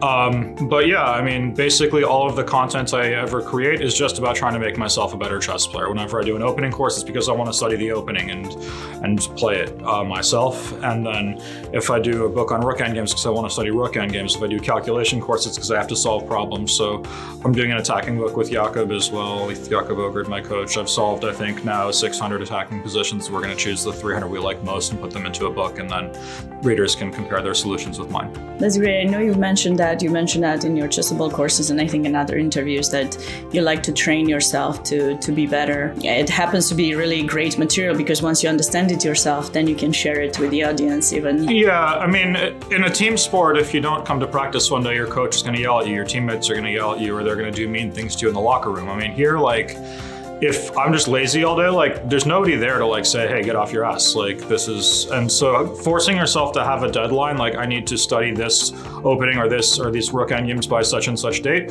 really help, or solve this many calculation problems by such and such a date, really helps motivate you, give you the kick in the pants that you need to train properly. And ultimately, I think the stuff I train is very useful, but really the biggest thing is just put in the hours. And if what I'm doing is 20% more useful than what someone else is doing, but they put in more hours than me, they're still gonna get stronger. So anything that helps motivate me to put the hours in is great. And I think chess content has worked really well in that regard for me. I have a very interesting question. Hopefully you're gonna like it. Yes. Let's say you're playing for the World Championship. Mm-hmm. You can choose a player, past or present. Who is it gonna be, and why is it gonna be Bobby Fischer? It's not going to be Bobby Fischer. Oh. I don't want to forfeit games. I don't want to get murdered. I mean, it would be brilliant to play with him, but I mean, if I could just pick anybody, it would be like 90s Kasparov. I mean, he's certainly my favorite. Just among other things, like, I don't want to point any fingers at anyone, but recent times we've seen some fairly boring games in the World Championship, and it's not wrong to play the Berlin or the Petrov over and over if you think that's the best way, but you know, there was none of that with Gary. And so if I got to play a match with vintage Gary, I'm very confident if it were a 12-game match, we'd get 12 fantastic fighting games. You also had the chance to play against him the past 2 years, I believe, right? Yeah, 3, but yeah. Or 3 times? Yeah, so Kasparov's 61 years old. He's up 2-1 against me lifetime. I mean, a 61-year-old man is up 2-1 against me. It's a little bit humbling, but I mean, the one game I won against him really that was one of the brightest moments of my career. I mean, it's just amazing how strong he still is. I mean, I can't imagine what he was like back in the day. I mean, I've studied his games enough, but boy, was he something else. Sam, I wanted to also ask you, just being heartbreaking at times, very difficult when you're losing a game, what do you do in order to motivate yourself to come back? Yeah, so I think you just have to find the motivation within yourself. For me, physical exercise helps a lot. Like if I just crank out 100 push-ups, then I will all of a sudden feel a bit more like fighting. Getting away from the board, walking, getting outside, getting good food, resetting is definitely helpful. But ultimately, I've also just sort of made up my mind that I fight every game, and I've done that throughout my entire career. I've never been the guy to like make quick draws. And so a lot of people are used to making quick draws after they lose, like, you know, stop the bleeding. And when you're no longer able to do that thanks to anti-draw rules, I think these people can sometimes struggle to recover properly in a way that I don't. But you also have to remember that chess is a game, and there's worse things that could happen to you than losing. I've had a long career. I've lost a hell of a lot of painful games in my life, and I'm hopeful that I'll lose a lot more painful games because the loss will only be painful if it really matters, and it only really matters if you're still sort of at the top of the world. That's true. They make you stronger. Yeah, it's still hard to recover sometimes. These past 2 years really tested my ability to bounce back, and I guess this term will be a good litmus test of that. Well, it's great to see you here. Always a pleasure talking to you. I wish you good luck and looking forward to some great games. Thank you.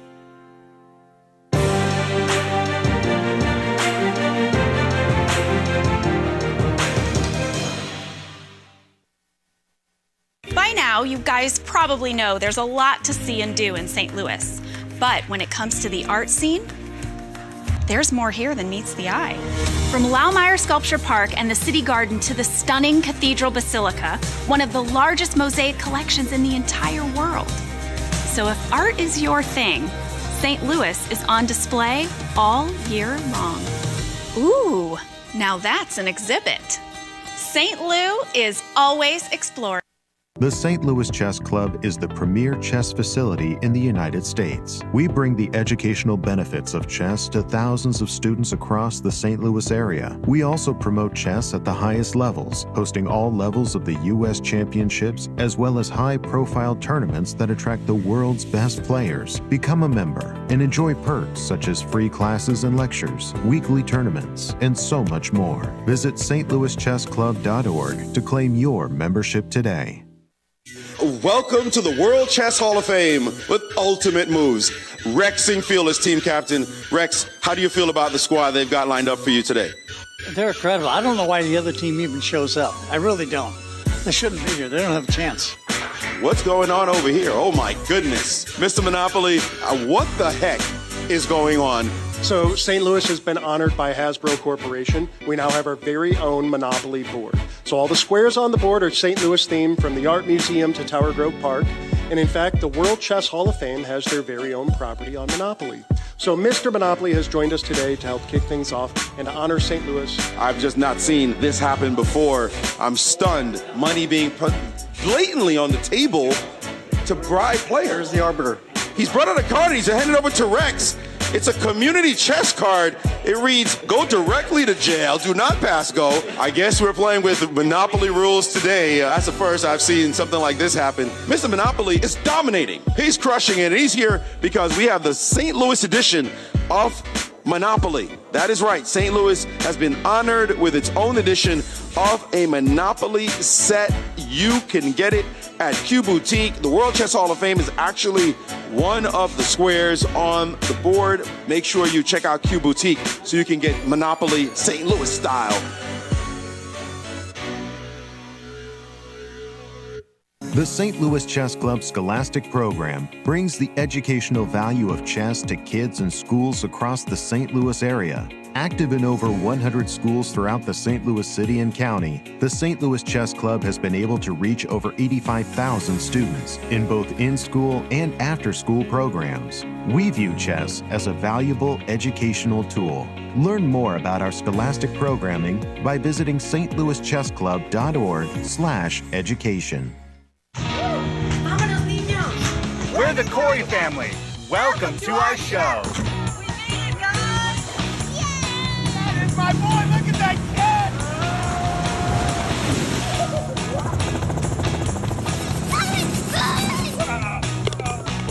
You guys gotta see this. That's our show. Now go start yours at visitloan.com. In the world of collegiate chess, there is no team rising quite like the one at the University of Missouri. The team has brought home title after title, including the 2024 Pan American Intercollegiate Championship, and were the 2024 Final Four champions. Guided by their head coach, Christian Cilla, there is no stopping the Tigers. Respect, responsibility, discovery, excellence. University of Missouri.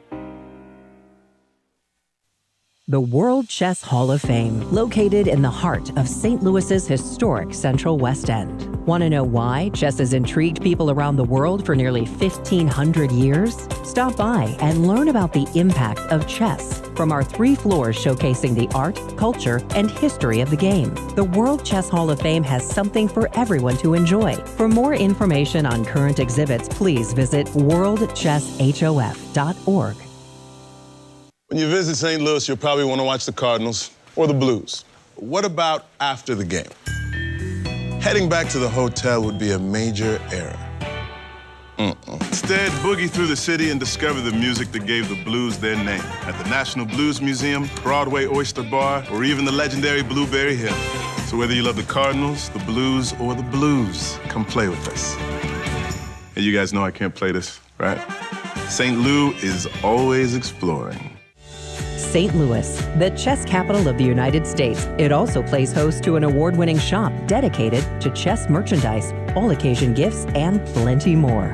At Q Boutique, you can shop both in-store and online. From quirky greeting cards to luxury chess sets, there is something for everyone at Q Boutique. Enjoy a shopping experience like no other. Make sure to check out QBoutiqueSTL.com for a wide variety of gifts for everyone to enjoy. At St. Louis University, chess and success go hand in hand. Founded in 2016, the St. Louis University chess team has risen to become recognized as one of the best in the nation, bringing home multiple titles, including the National Championship in 2022. With members from 9 countries and led by grandmasters Varuzhan Akobian and Dariush Virks, the future is bright for the SLU chess team. Higher purpose, greater good. St. Louis University.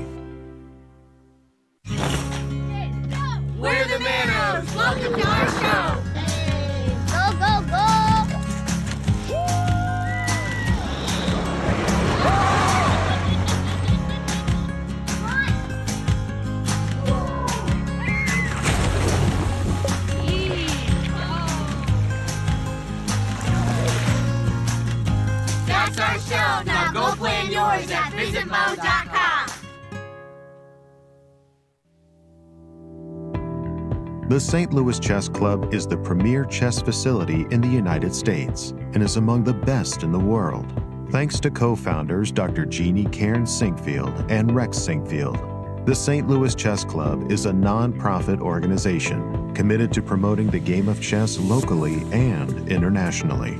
We bring the educational benefits of chess to thousands of students across the St. Louis area, promoting cognitive development, critical thinking, concentration, and analytical skills. The St. Louis Chess Club welcomes chess lovers of any age and skill level to come and enjoy the game of chess. We also promote chess at the highest levels, hosting all levels of the U.S. Championships and the American Cup, as well as high-profile tournaments that attract the world's best players, including the prestigious Sinkfield Cup, Cairns Cup, and many more.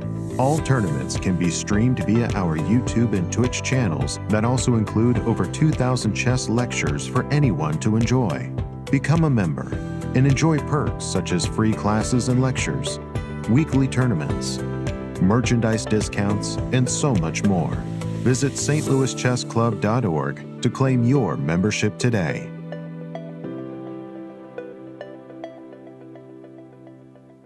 We all know St. Louis is a championship sports town, from the 11-time world champion Cardinals to the Stanley Cup champion Blues.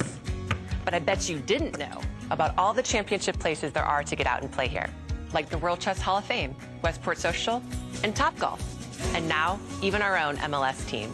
So whatever sports your team is into, you can always bring out your A game in St. Louis. Oops, sorry. St. Lou is always exploring.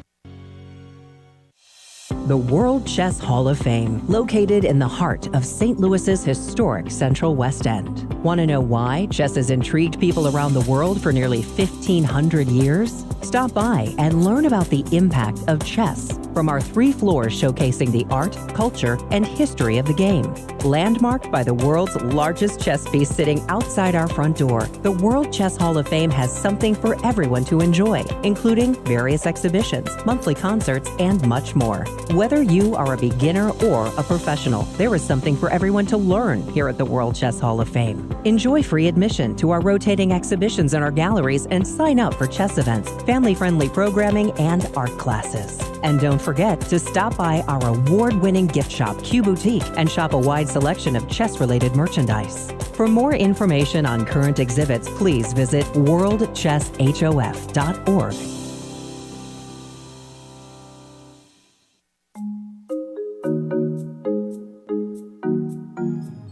Q Boutique at the World Chess Hall of Fame has something for everyone. Pick from a masterfully curated selection of unique jewelry, clever kids games, custom accessories, quirky greeting cards, books for all ages, a variety of locally made goods, plus the region's best selection of chess sets. And now, you can even pick up your own copy of Monopoly, St. Louis edition, featuring the World Chess Hall of Fame as one of the properties on the board. This new version of the fast-dealing property trading game showcases the rich art, culture, architecture, history, and communities that make up the spirit of St. Louis. Next time you visit the chess capital of the United States, be sure to remember your experience with St. Louis Monopoly. Available for purchase at Q Boutique at the World Chess Hall of Fame and online at qboutiquestl.com. St. Louis, the chess capital of the United States, boasts the world-class St. Louis Chess Club and the World Chess Hall of Fame. It also plays host to an award-winning shop dedicated to chess merchandise, all-occasion gifts, and plenty more. At Q Boutique, you can shop both in-store and online for chess merchandise, autographed collectibles, chess campus souvenirs, and much, much more. From quirky greeting cards to luxury chess sets, there is something for everyone at Q Boutique. And all purchases go right to benefiting new exhibitions and programs at the World Chess Hall of Fame, dedicated to exploring chess and its immense impact on art and culture. Located on the first floor of the World Chess Hall of Fame, enjoy a shopping experience like no other and become everyone's favorite gift giver. If you can shop in store, make sure to check out qboutiquestl.com for a wide variety of gifts for everyone to enjoy. The St. Louis Chess Club Scholastic Program brings the educational value of chess to kids in schools across the St. Louis area. Active in over 100 schools throughout the St. Louis City and County, the St. Louis Chess Club has been able to reach over 85,000 students in both in-school and after-school programs. We created the Select Chess Training Program and the Junior Select Chess Training Program in order to elevate the skill level in students across the St. Louis area. These students receive professional training from Grandmaster Nikolozi. Other programs include Chess Cops, a partnership with the St. Louis Police Department, looking to improve relationships between at-risk kids and police officers in the St. Louis area, with over 600 students playing chess over the board since 2019. The St. Louis Chess Club has also created a chess merit badge for the Scouts BSA, quickly becoming one of the most popular badges, with more than 250,000 Scouts earning the badge since 2011. Students of chess can also pick up a copy of Read and Write Chess. Thanks to club co-founder Dr. Jeannie Cairns Sinkfield, anyone can learn how to understand chess notation in no time. We view chess as a valuable educational tool. Learn more about our scholastic programming by visiting stlouischessclub.org/education.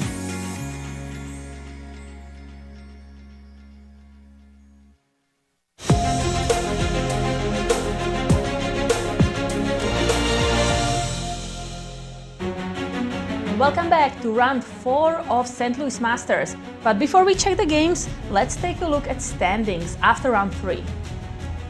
We have a sole leader. Yeah, here is Sam Shankland with perfect score so far, 3 out of 3, and then there's a 4-way tie for the second place. Fabiano Caruana, Aron Hakobian, and Nicolas Theodoro with Emilio Cordova, all with 2.5 points. A murderous pack behind them with 2 points out of 3. Tell us about the pairings, the top pairings for this round 4. Very important match on the first board, Fabiano Caruana against Sam Shankland. All eyes on this game. Exactly. But then also, interesting game, Illia Nyzhnyk against Ray Robson, the two locals here in St. Louis, battling it out. And what is another game? Ivan Saric and Nicholas, that was the gambit game that we'd hoped for. Didn't come to pass. Let's jump into the action with Fabi and Sam Shankland. When we left it, we had saw the position after the move A5. And I thought, right, I know what I'm trying to do. You want to go that I wanted to put that knight on B3 on B6. Let's see how the game continued. F5, very, very logical, gaining space. Like has to start that attack on the king side. Absolutely. F5, knight D2. Well, here Fabi we is go. listening too, transferring that knight to B6. Castles, E4. That's a very important tempo. The queen has to move, knight to E5. And I really like what Sam has done here as he's created his active play in the center. He's also, at the moment this knight moves, he's ready to go F5, F4. And even sacrifice on F3 just to kind of crush the pawn structure on the king side. Blow up the king side. Also, from Black's point of view, he's thinking happily to himself, nyuk, nyuk, nyuk, nyuk. Your queen is not so great on A3. I might sneak attack. I might play queen E8, queen G6, and then that move F4 is going to have a big impact.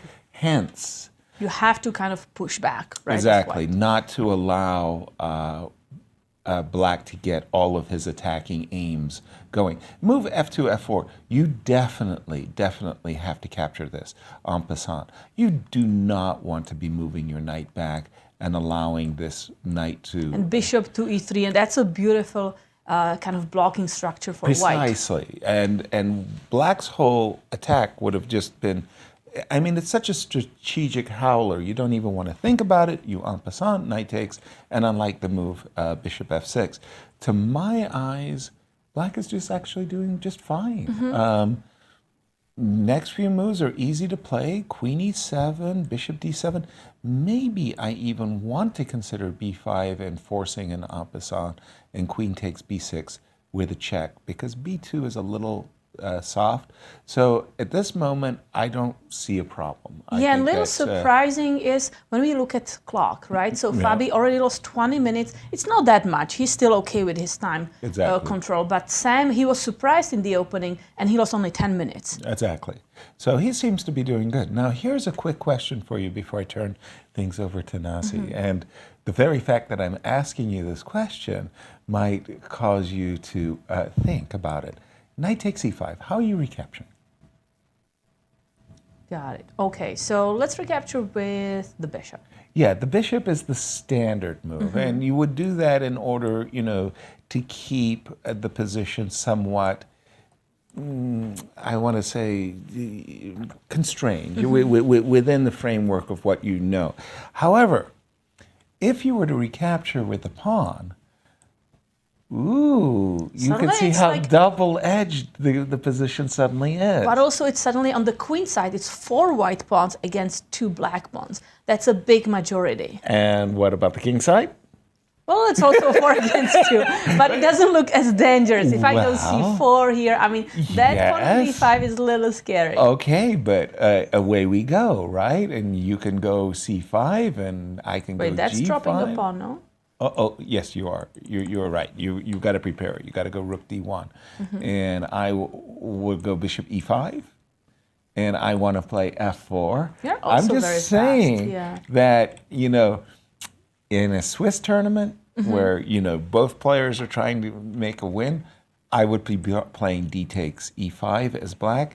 In a round robin where I'm playing for the U.S. Championship title, I will play bishop I takes think- e5 and be more chill. Yeah, as white, maybe instead of capturing, other moves to consider could be like knight d4, Okay, knight d4. bishop e3, or c3, right? Let's. Oh, sorry. I think it's actually black to move. Bishop f6.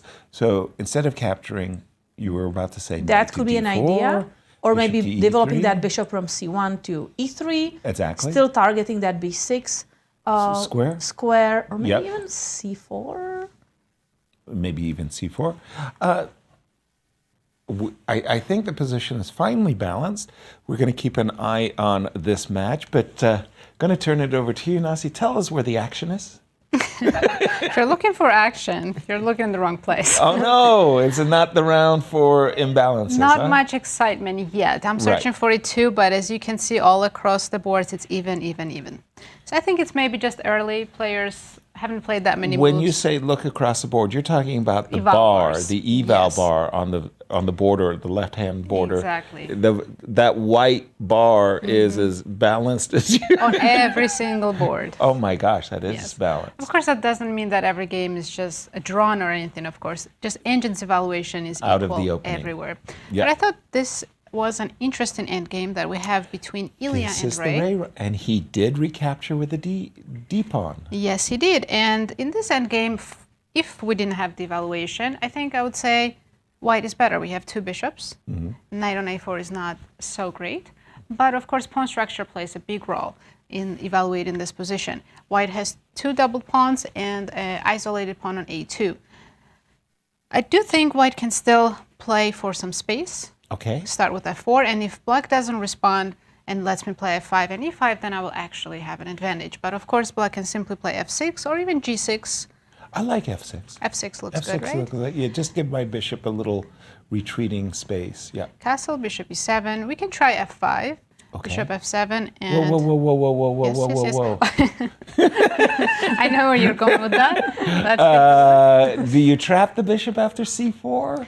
I don't, but I might trap your knight.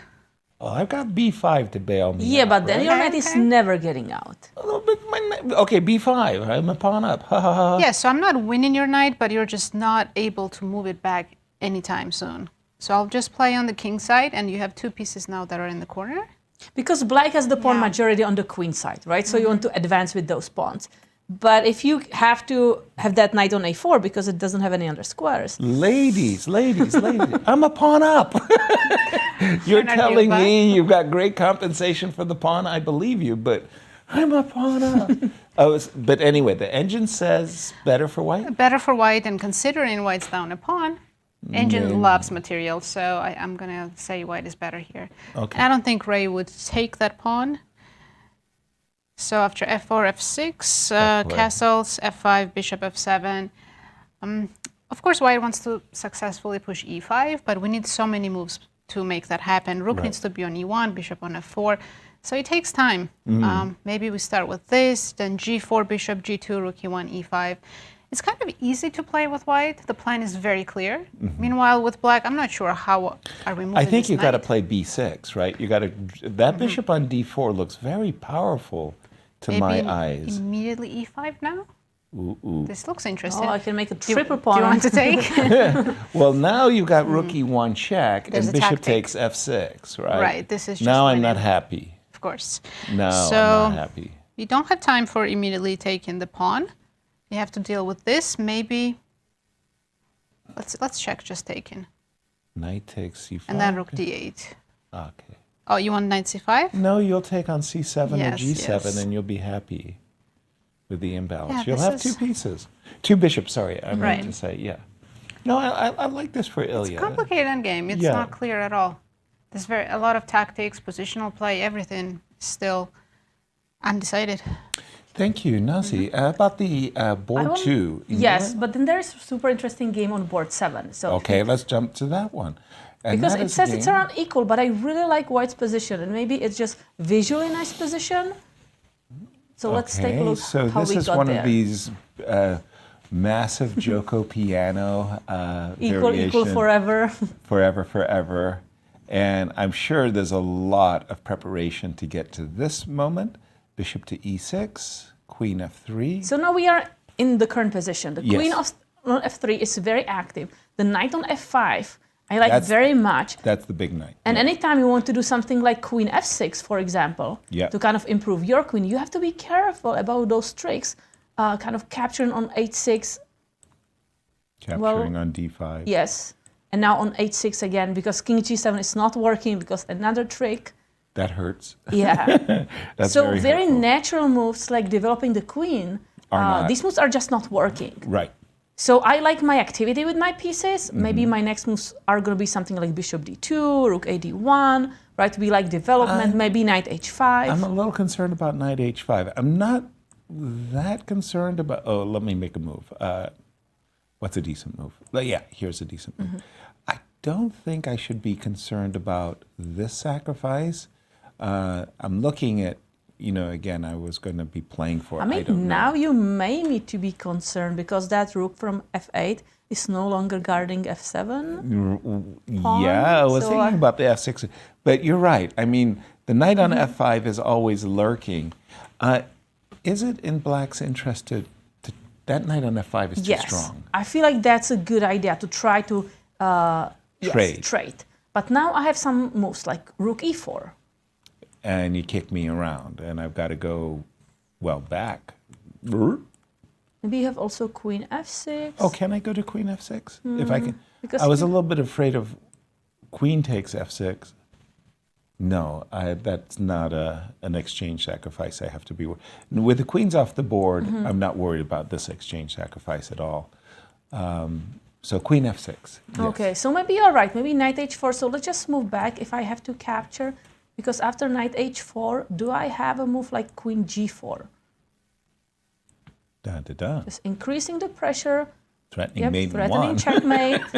Threatening bishop take h6. That's not very friendly. That is a very good way of winning the two bishops.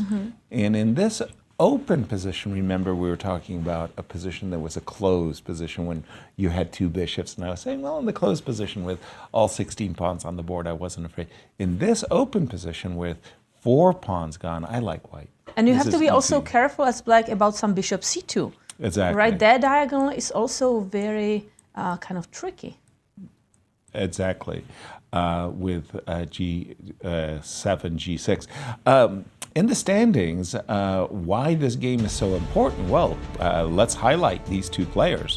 There you see, they're trying to get into the winner's group. Yeah, I mean, if they win, leading. that's going to just be a very important point because they can immediately try to get for a tie for the second place. Absolutely. having paid our respects to the elders as well as the favorites, Fabiano, I just have to look at Andy Woodward's game. The youngsters. The youngsters and all of those players who are fighting for norms. There's some great stories in this event. A2, A4. When I was playing these positions as white, really, the A4, A5, they just never worked for me. And what I really tried to do instead was bring my knight as quickly as possible to C5. I'd often play rook to C1, knight to E4, knight to C5, rook to C1, knight to A4 to C5. A2, A4, and this is one of the drawbacks of the move A4. It's almost you'd love to play A3 now. You know, the bishop stops you from continuing with the move A5, D2, D3, D4, pardon me. And Andy, I don't know if he senses opportunity or not, but the move, to my eyes, it's very strong, knight C4. Got it. So you want to immediately activate that knight, target the bishop on E3 and the pawn on B2, of course. But for sure, I mean, I would love any position where you get the triple pawns on the E file. I feel that black has super compensation here. So I don't know, maybe knight C4 will cause an imbalance. We'll keep an eye on this one, and throwing it back over to you, Nazi. Where's the excitement?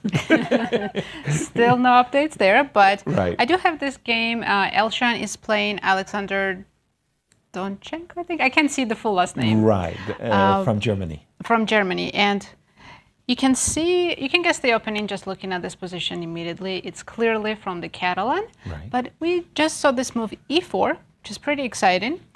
Temporary sacrifice of the pawn. If you take with the pawn, by the way, it's better to take with the knight, but let's take a look at this first. After knight E5, I'm attacking pawn on C6, and if you go bishop B7, I simply go knight E4, and I have space, I control the center. Dream position. Dream position for Catalan players. Absolutely. And you can take on E5, because after D takes E, your knight's now going to be really bad.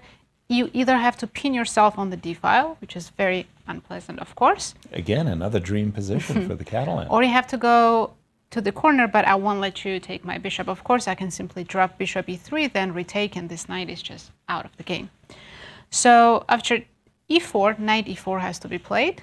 And here I was analyzing takes, and I'm not sure what Elshan has prepared, because he can play knight E5 and knight G5.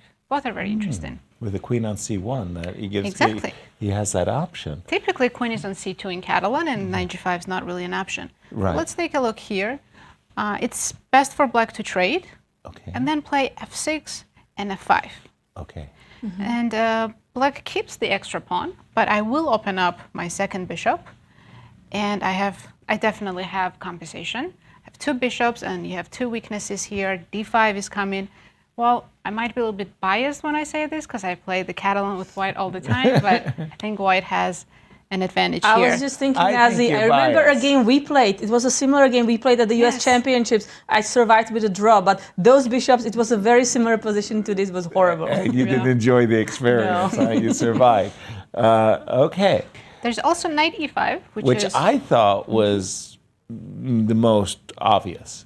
Yes, it is very typical in Catalan. Takes, queen C7, and simply queen C2 now to get the pawn back. I think if you play immediately bishop E4, which is also playable, Rook there's D8. no difference really. No. Rook D8, you still need to play queen C2, maybe H6, something like B3. White's position looks better, but disadvantage is very short term. The difference, I think, with queen C2 immediately instead of capturing on E4 with the bishop is that queen C2, sometimes you want to play queen takes E4. Right. And then the bishop from kind of A6. F1 to D3 to try for a checkmate? But no, the bishop on A6 is offsides. Like, how do you get your bishop back? If you play bishop b7, you're in a pin. If you don't, it doesn't. And once again, Kate, tell us why this game is so important. Yeah, it's a very for important these, game. Two players as we Because take a look again, at our standings. let's take a look at the standings. They both have 2 points, although they're very far away from each other. No. But there's a lot of players with 2 points, and whoever wins is really getting closer to the second place or to the leader. So every win is extremely important in this Swiss Open. Alshon's played in U.S. championships, and he had that loss. And I feel for him in those Swiss tournaments. You're playing, he just threw the kitchen sink at his opponent on the king side. He came up short. He has a loss, but he won 2 games as well. So he wants to bounce back into the winners in the top 3 category as well. I'm still keeping a watchful eye on Andy's game. And where would you like to take us? So let's take a look maybe at the board number 9. Okay. Guillermo Vasquez against Gleb Dudin. Interesting position. Wow, it's a strange... So it's a Sicilian. Right, but you don't usually get so much pressure on the C file. Okay, so queen takes d4, queen e3, one of these. That's the check over variation. But the main move actually after queen takes d4, if we can move back a little bit, is bishop b5. This is what I played so many games. Of course. Bishop b5, bishop d7. Queen d3, and we saw similar game yesterday, right? Exactly. And you go knight c3 and bishop g5. Sorry, but I'm just having a deja vu. When I was a kid, this happened to me. I got stuck with bishop h6. There's queen c3. Luckily, because then... So let's show the viewers. Yep. Bishop h6. Skewer. I think there was something... I must have had a pawn on c3. And it was like, how embarrassing. I had to play knight g5, f6, h4. I played a piece down. I think I got a draw, but let's not go there. But in this particular case, bishop h6, I do have the... I can't defend the bishop, but I can counterattack the rook. Let me just stay here a quick second. That's weird that the queen... So allowing queen a5, right? Right? No, I think it's okay. Yeah. None of this happened. After bishop e2, bishop g7, let's catch up with the players very quickly because a very unusual mode of development for white, rook b1, not often played in an open Sicilian, b3 and bishop b2 and rook d2. It feels a little too soft from white's perspective, right? You like to play knight d5 or c4. Right. But maybe you are just going to do that later because you're going to play a3 to kick the knight away. Exactly. So maybe from Black's point of view, he needs to so knight open d7. this bishop. It's a very typical move, kind of to transfer the knight and open the bishop. Prepping for queen c7. So, for example, a3, queen c7, knight b5, c2 is hanging. I don't know. I might have done something wrong, but okay. Sharp game going on between these two players. They are also in the 2-point point group. They're looking for a win to try to get 3 out of 4 going into tomorrow's game. Again, we're playing 2 rounds of chess per day in the St. Louis Masters. What do you have for us, Nazi? I finally have some excitement. This is a game between Katerina and Khanin. At the first glance, it looks like Black is doing great. Queen on e5, knight on d5, these pawns are fantastic. But there's a tactical reason why white is +1. But Nikolozi needs to find this option. And that's knight takes d5, c takes d. Again, looks like Black is doing absolutely great. This pawn chain here absolutely dominating. But look at this move, bishop f4. Develop it with a tempo, and you can't take, because I have queen takes d5. You're not losing the full rook, because you do have bishop e6, but I take here. And I just got rid of your central pawn, and now I have a big advantage on the queen side, because it's 3 pawns against 1. So after bishop f4, Black cannot accept the sacrifice, has to drop back queen e6, And here we continue playing aggressively with tempi, b4. If you go knight c6, I'll just keep going. b5, knight e5, queen d4, and I just love this blockade on d4 and f4, dominating on the black squares. And even this pawn looks like it just ended black's queenside. And if I play knight g6 here, Yeah, bishop, I can go right. bishop d2. Prepping c4. I'm not a fan. Not a Yeah, fan, it looks Kate. very unpleasant. And if black plays knight c4, which is better than knight c6, still queen d4, and white now keeps this option to take on c4 whenever, then double on d file, take control of that. Of course, it will be opposite color bishops, so black will have chances to just hold, but it will be unpleasant. Yeah. But you make it sound like chess is such a simple game. yeah, when you have the you engine blockade, that can go up, you hold, Mhm. bishop's opposite Very color, and you logical torture. you torture your opponent. But yes, Nikolozi needs to find this tactical idea. Let's take a look. Why not queen takes d5? Because it looks ugly. The pawn It does. structure. It's so hard to resist taking with the pawn, right? Exactly. But it says it's close to +2. That's what's a little bit confusing. I find myself attracted to b3. b3. Is it because you want to fianchetto? I want to kill your knight. I want to play c4 and bishop to d2, and I want to target knight will that have knight. to go to b7, which is very ugly. Right. Like, that's just not a Now it pretty makes knight. sense why it's +2. Yeah. But I think even if white tries to play just c4, bishop b2, Or even bishop I'm going to get my rook on d file. Right. Yeah. There are nice so many play. holes in the position, and Yeah. I'm the one who has pair of bishops. Yeah. Yeah, and Sam had a decent position, but he made this mistake here. He took on e5 first. He should have included knight c3 and then taken on e5. That's a So, big difference. Big difference, because now it's white's pawn structure that's messed up. I'm sure he felt queen d4 would have Yeah, queen d4 continued. is definitely the best move. And black can take or also step away, but here you get the c4 square, so your knight can finally come back to the game. A very big difference. Yeah, and Very here, big difference. again, Nancy. white's slightly better, but nothing major. Black can hold this. All right, thank you for that. I'm going to update the game between Fabi and Sam Shankland. When we left it, I had asked you the most salient question I could. How to recapture? How you were going to recapture. Oh, so Fabi captured the knight actually immediately. Exactly. And bishop takes e5 is what I would call the U.S. Championship decision. D6 takes e5 is what I would call the Swiss Open decision. Swiss Open decision to try to get as an aggressively imbalanced position as possible. Sam said, oh, by the way, I'm a half a point in the lead. I'm going to play it. No need to risk so much. Exactly. Bishop takes e5. Well, you take one look at this bishop, and that bishop on e5 is simply lording over the board. I'm not saying queen h4 is some major catastrophe, but the bishop is very strong. Right, so but let's since get you rid are of it. mentioning this amazing bishop, let's also take a look at the other bishop, the bishop on c8. Right, that's Right? not amazing. That's not amazing. So bishop f4 is kind of blockading that pawn on f5, not allowing it to be pushed. Plus, as you said, just trying to trade that amazing dark square bishop.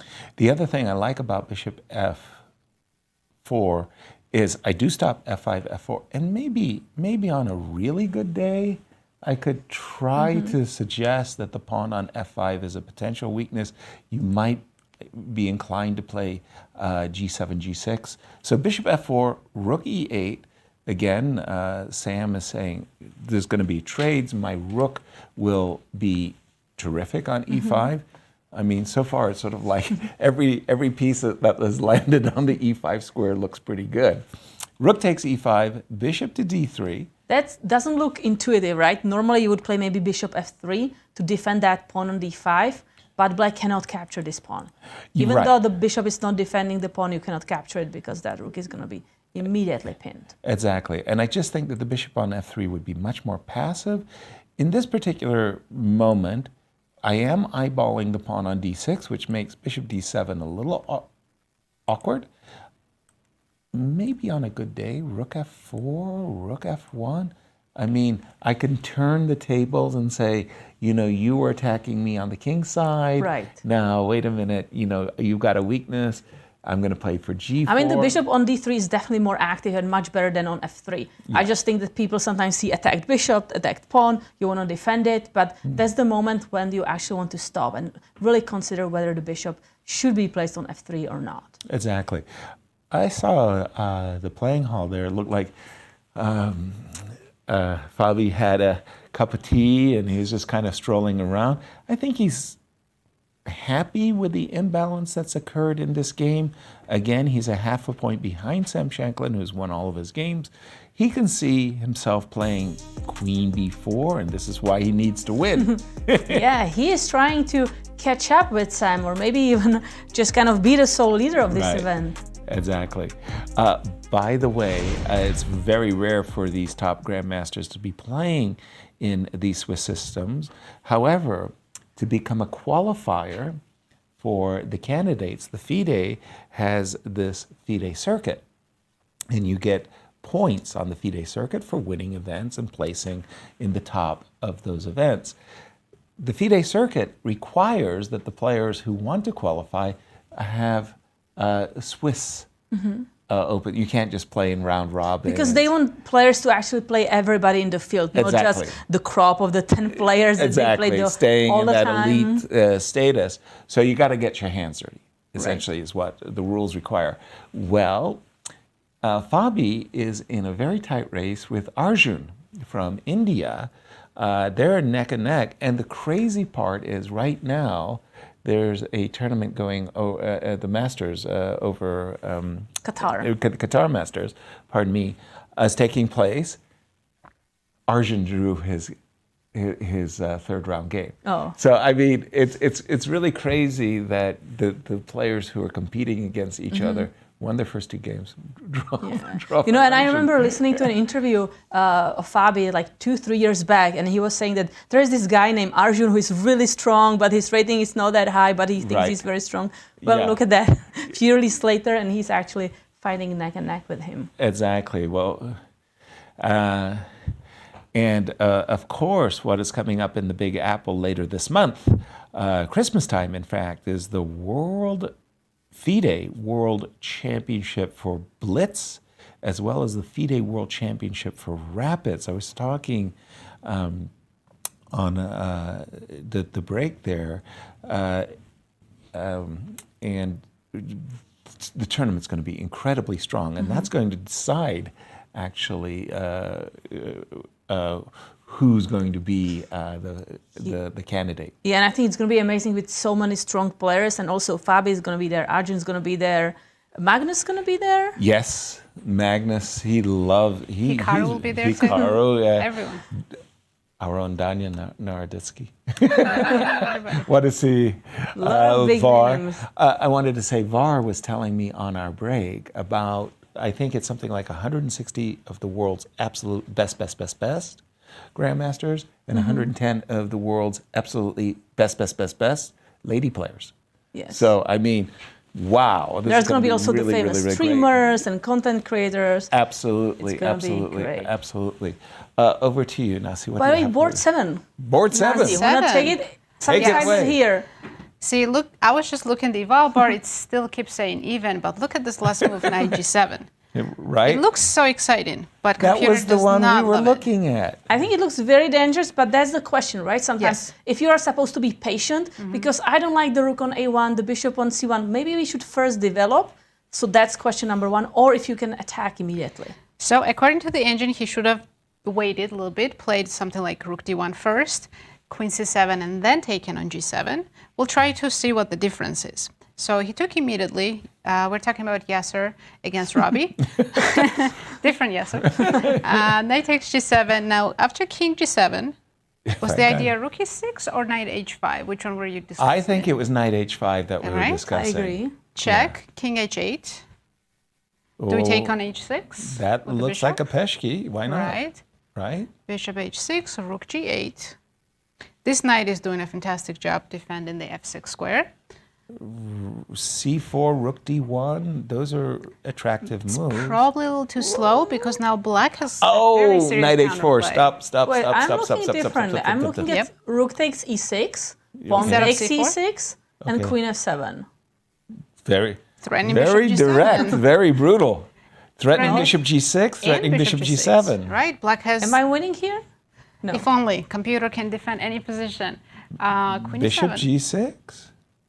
And Yes, you win some material back, but now black just starts playing rook b5, going Oh, for... you don't care about the king side. Yeah. Suddenly you improve But your how rook. is this not checkmate? I'm attacking Okay. with a queen, 2 bishops, a knight. But that's the thing, the rook on a1, right? If we had the rook somewhere better... Life So would be g7 is the wonderful. only square you can checkmate on, and it's just overprotected with queen and the rook, and there's no third piece to quickly bring in the attack. This is crazy. And c4 allows rook b2 Yep. and rook f2? White needs to play b3 only move to keep equality. Equality. Oh, but I Equality. like this idea. So let's take a takes b3, All right.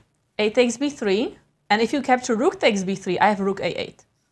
Oh, beautiful. We Oh, can maybe it's wait. not You have to working? start with Oh, okay, bishop so I can g7. start with bishop g7. Because if I you guess start with this, I have we queen take f7, queen. right? Yes. Oh, so And sad. bishop g7, So the queen move order. g7. Good idea, wrong move order. Yes, but if you start this, Check, this, and it's then just sacrifice on beautiful. d8. checkmate. Or oh, bishop sacrifice. d8. Yeah, sacrifice on d8. So rook takes, Yeah. and the queen takes g7. Nice. Nice. So I like that opening of that a file. That is very nice. Wow. But we'll see what happens.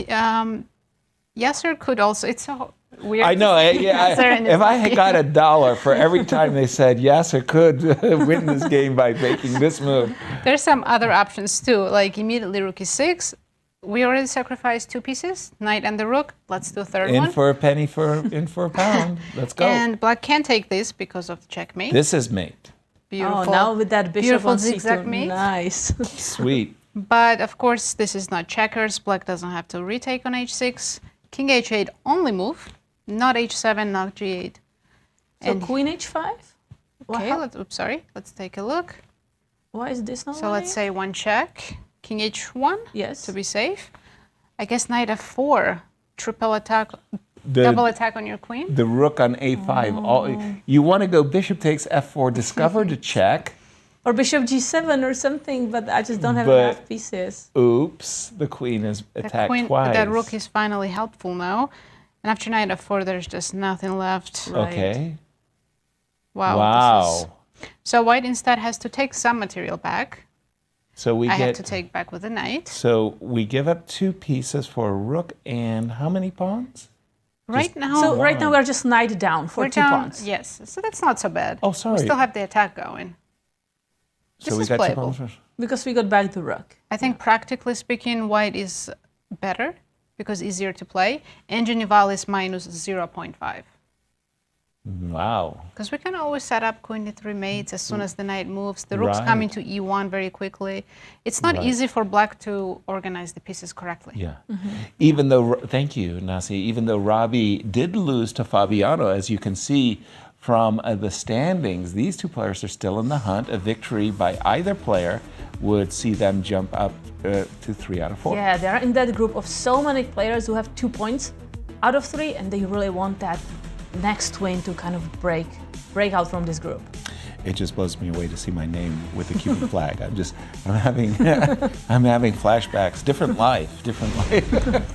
Very, very strange. Again, I just wanted to update on the Fabiano versus Sam Shankland game because I had mentioned that, if you're feeling this cramp as black in these types of positions, sometimes you do the counterintuitive b5, or in this case, b7, b6.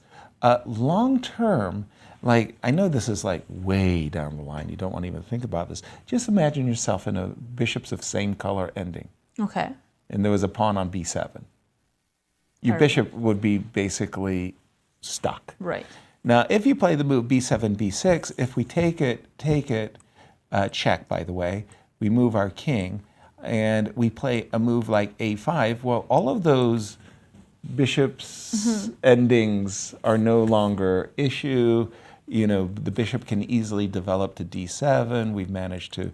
So even at the cost of trading the better b pawn for the worse a pawn, black's dynamic play, that you're getting rid of this light squared weakness.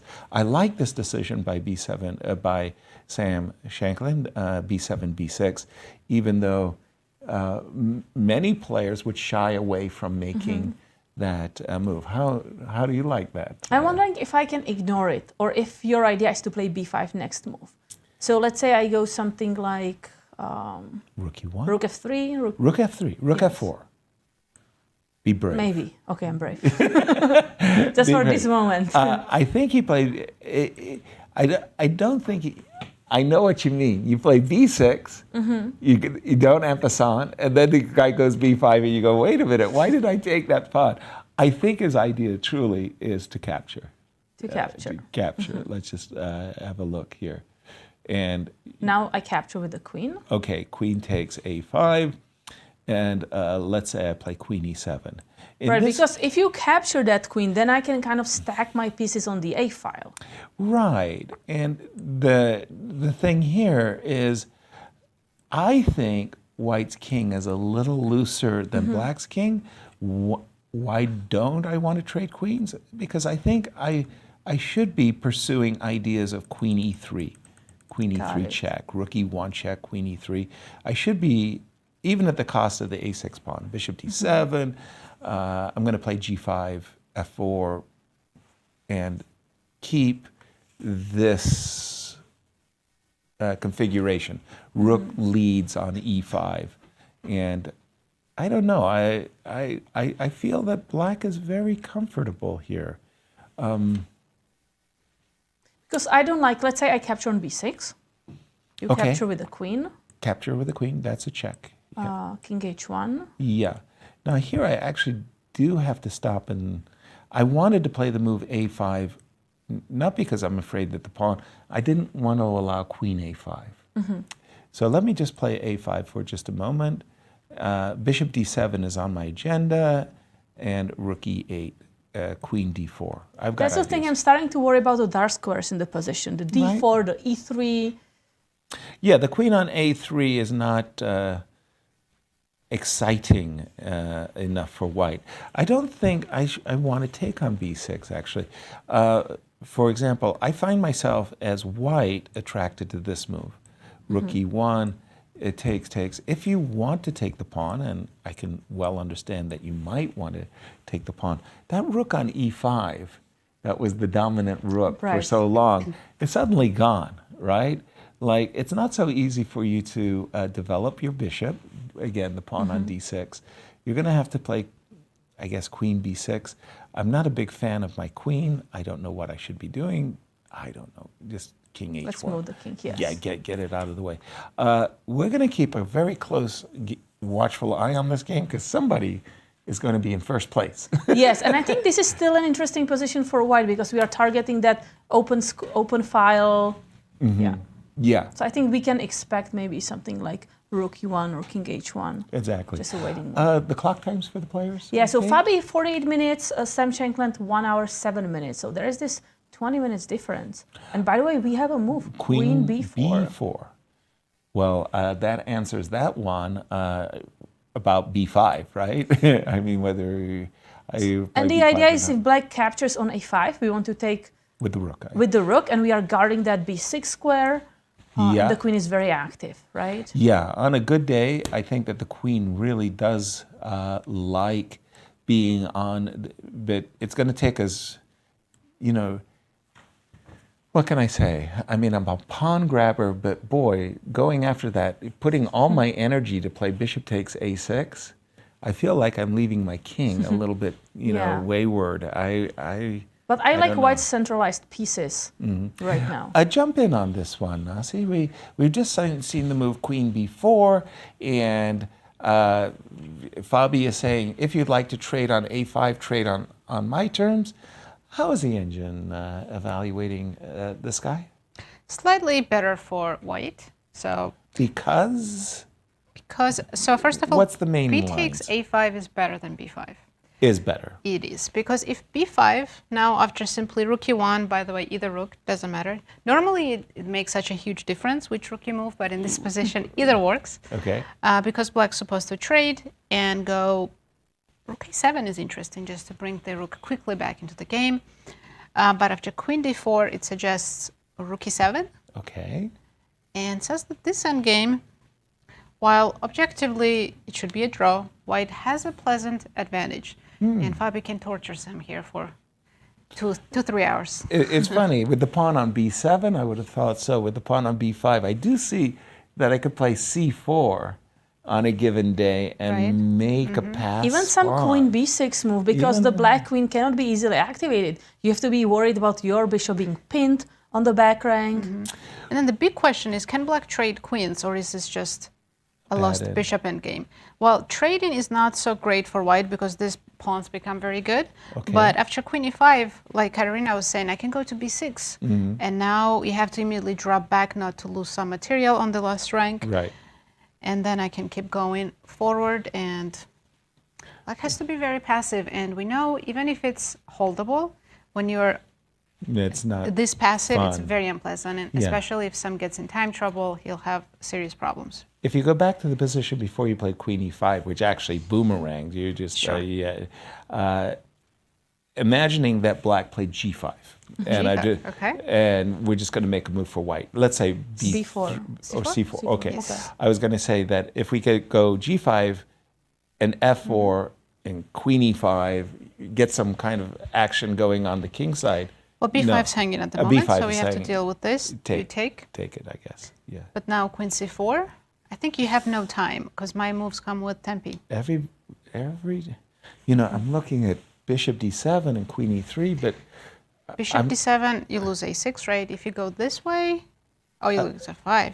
Yeah, no, bishop d7, queen a6. I was looking at queen e3, but here I've run out of pieces. I mean, I need a rook. I need a rook to. I just draw back with the queen. There's no perpetual. Yeah, and there's no f4, f3 business. There's it's probably too slow because my a pawn. Or I can simply drop back, stop your f3. But can you go g4? I'm trying. Just queen c3 and kicking you out from e3. Tried and failed. Right, so let's see, we have some moves. Sam took on a5, which was the correct choice instead of b5. Rook takes. And now you should... Rook a7, I think. Rook a7 is still good, g6, queen c7, a lot of good options. White slightly better, 0.4 for white. And just give us the main moves for just a few moves. So let's say it says g6. Okay. Then rook a1. God, this is what I was afraid of, though. And here black starts some counterplay, sacrificing the pawn, starting with f4. Queen b6 check is on the agenda. Queen f2, queen b2. Yeah, here black seems completely fine with the active rook and active queen. That's what I mean. In that variation where I was trying to play f4 and queen e3, I was missing a rook. But the rook on e5 looks lordly. Wait a second, if I go rook f1... Here? Yes. Bishop f5. Going after the f file. Yeah, I have after this bishop move. f5, I play g4. Is that?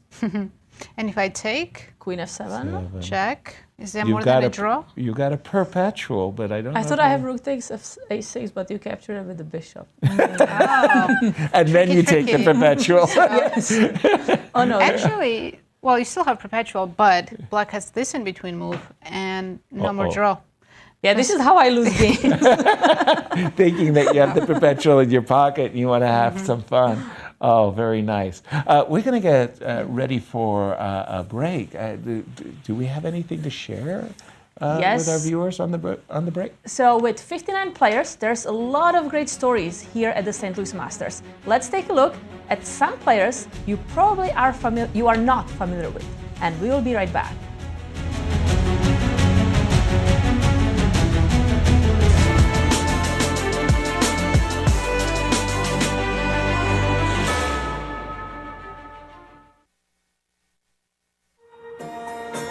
With 60 players in our tournament, there are many great stories beyond the top players. Let's take a look at some of the faces in the crowd. Some of the youngest players, international master at 18 years old, Nico Chasen, 14-year-old, Rio Chen, Canadian master Aaron Mendez, all have a good shot at earning a grandmaster norm. This is an important tournament for this young group of players. Local International Master Justice Williams, as well as International Master Brevington Hardaway, will be seeking Grandmaster norms. These players will also have a chance to become only the second African American Grandmaster in the United States, after Maurice Ashley. 18-year-old American player, International Master Kirk Gazarian is on the cusp of becoming a Grandmaster. Can he achieve the norm at the St. Louis Masters? Abhimanyu Mishra, as a 15-year-old phenom, is part of the Young Stars program, a special joint effort of the St. Louis Chess Club and the Kasparov Chess Foundation. Abhimanyu has distinguished himself early by becoming the youngest ever international master and grandmaster when he made those titles. One of our favorite stories is 14-year-old Tani Adiwumi, a Nigerian-American chess player who currently holds the title of FIDE Master. Tani won the 2019 K3 New York State Chess Championship at the age of 8, after having played the game for only a year, all that while living with his refugee family in a homeless shelter in Manhattan. His personality is as big as his chess ability, and Tani will have many fans watching him here in St. Louis. 3 American women will also have our attention at the St. Louis Masters: Begim Togirjanova, Tatef Abrahamian, and 15-year-old Alice Lee, who are all fighting for Grandmasters norms. Newly crowned American Women Grandmasters will be awarded $100,000 in the Cairns Queens Award. This tournament is a great chance at the title and the prize. This tournament is an amazing collection of veteran and rising star chess talents. We'll be watching their stories along with you at this St. Louis Masters Championship.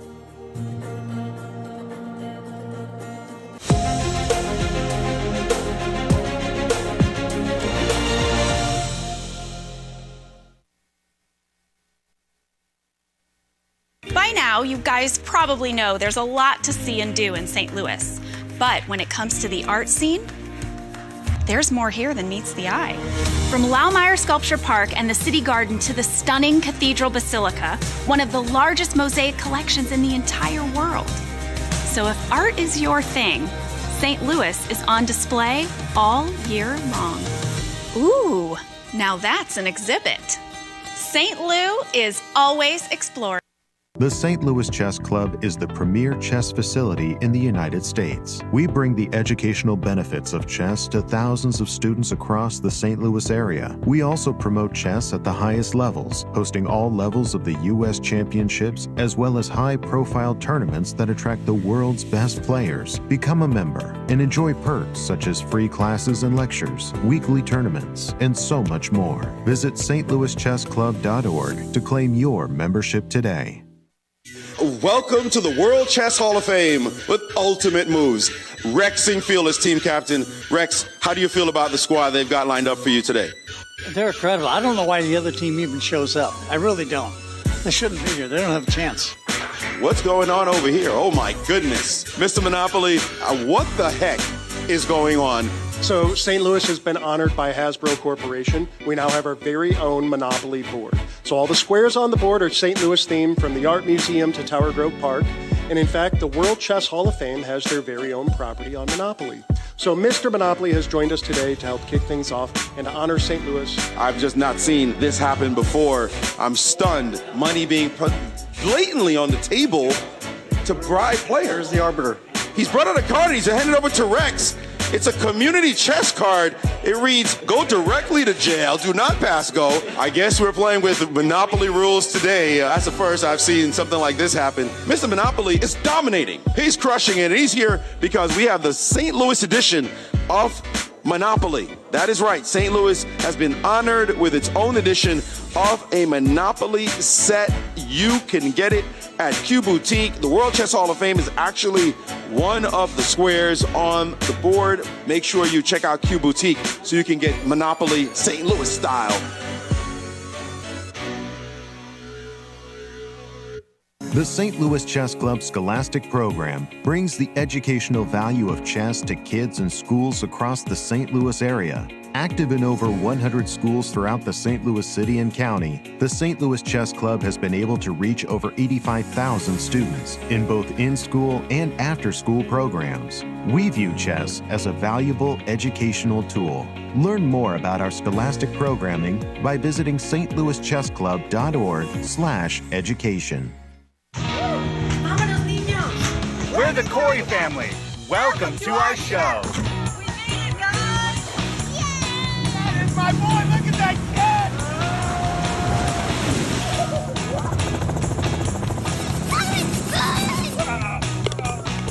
You guys gotta see this. That's our show. Now go start yours at visitmo.com. In the world of collegiate chess, there is no team rising quite like the one at the University of Missouri. The team has brought home title after title, including the 2024 Pan American Intercollegiate Championship, and were the 2024 Final Four champions. Guided by their head coach, Christian Cilla, there is no stopping the Tigers. Respect, responsibility, discovery, excellence. University of Missouri. The World Chess Hall of Fame, located in the heart of St. Louis's historic Central West End. Want to know why chess has intrigued people around the world for nearly 1,500 years? Stop by and learn about the impact of chess from our 3 floors showcasing the art, culture, and history of the game. The World Chess Hall of Fame has something for everyone to enjoy. For more information on current exhibits, please visit worldchesshof.org. When you visit St. Louis, you'll probably want to watch the Cardinals or the Blues. What about after the game? Heading back to the hotel would be a major error.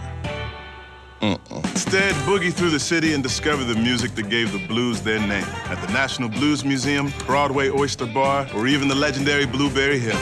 So whether you love the Cardinals, the Blues, or the Blues, come play with us. And you guys know I can't play this, right? St. Lou is always exploring. St. Louis, the chess capital of the United States. It also plays host to an award-winning shop dedicated to chess merchandise, all-occasion gifts, and plenty more. At Q Boutique, you can shop both in-store and online. From quirky greeting cards to luxury chess sets, there is something for everyone at Q Boutique. Enjoy a shopping experience like no other.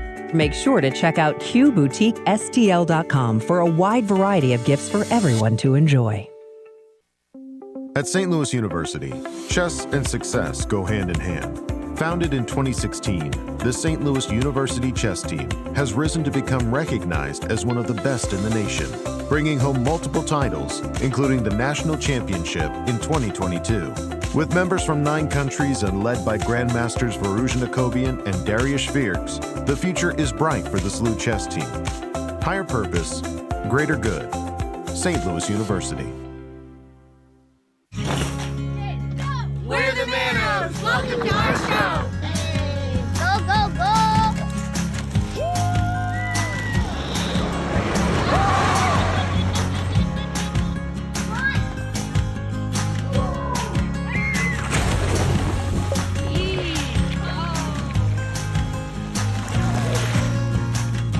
That's our show. Now go play yours at visitmo.com.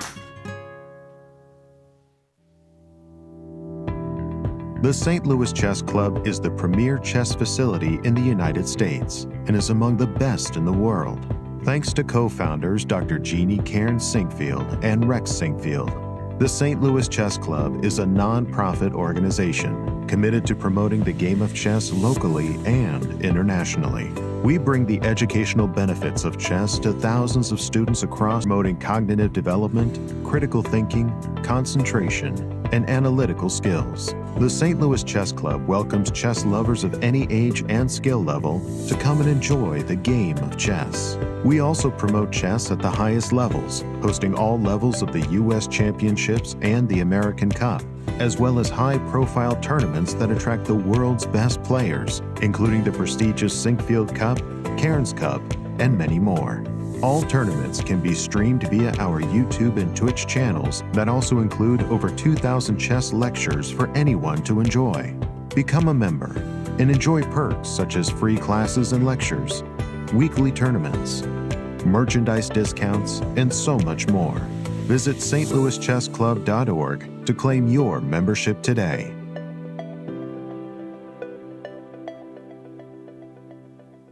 We all know St. Louis is a championship sports town, from the 11-time world champion Cardinals to the Stanley Cup champion Blues. But I bet you didn't know about all the championship places there are to get out and play here, like the World Chess Hall of Fame, Westport Social, and Topgolf, and now even our own MLS team. So whatever sports your team is into, you can always bring out your A game in St. Louis. Oops, sorry. St. Lou is always exploring. The World Chess Hall of Fame, located in the heart of St. Louis's historic Central West End. Want to know why chess has intrigued people around the world for nearly 1,500 years? Stop by and learn about the impact of chess from our 3 floors showcasing the art, culture, and history of the game. Landmarked by the world's largest chess piece sitting outside our front door, the World Chess Hall of Fame has something for everyone to enjoy, including various exhibitions, monthly concerts, and much more. Whether you are a beginner or a professional, there is something for everyone to learn here at the World Chess Hall of Fame. Enjoy free admission to our rotating exhibitions in our galleries and sign up for chess events, family-friendly programming, and art classes. And don't forget to stop by our award-winning gift shop, Q Boutique, and shop a wide selection of chess-related merchandise. For more information on current exhibits, please visit worldchesshof.org.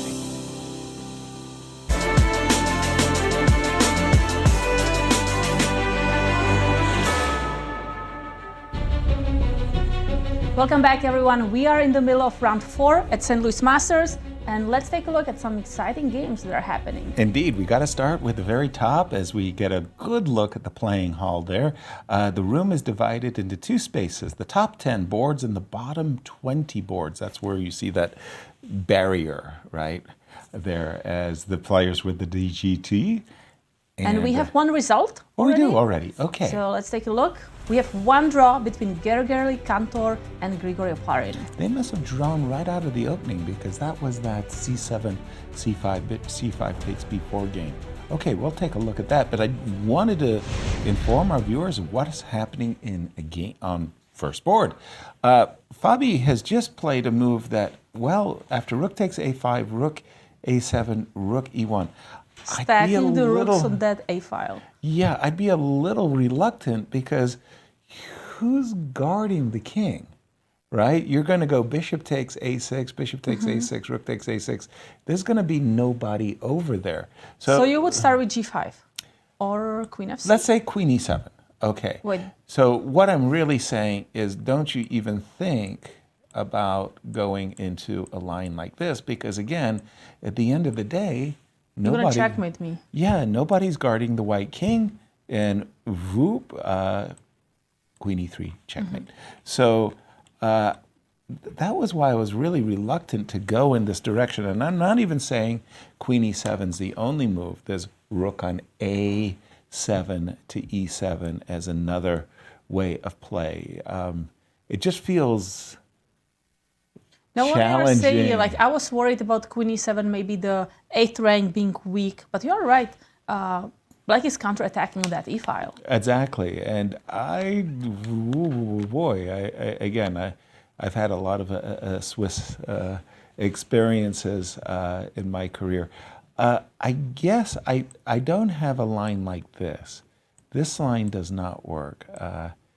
In the sense that I don't get to deliver a mate. Right, because I have this bishop F1, a very strong guarding move of the checkmate. You don't want to take my queen, Kate? Not this time. Next time we're going to talk. You're going to take my queen on the next turn. You don't take it on this first turn.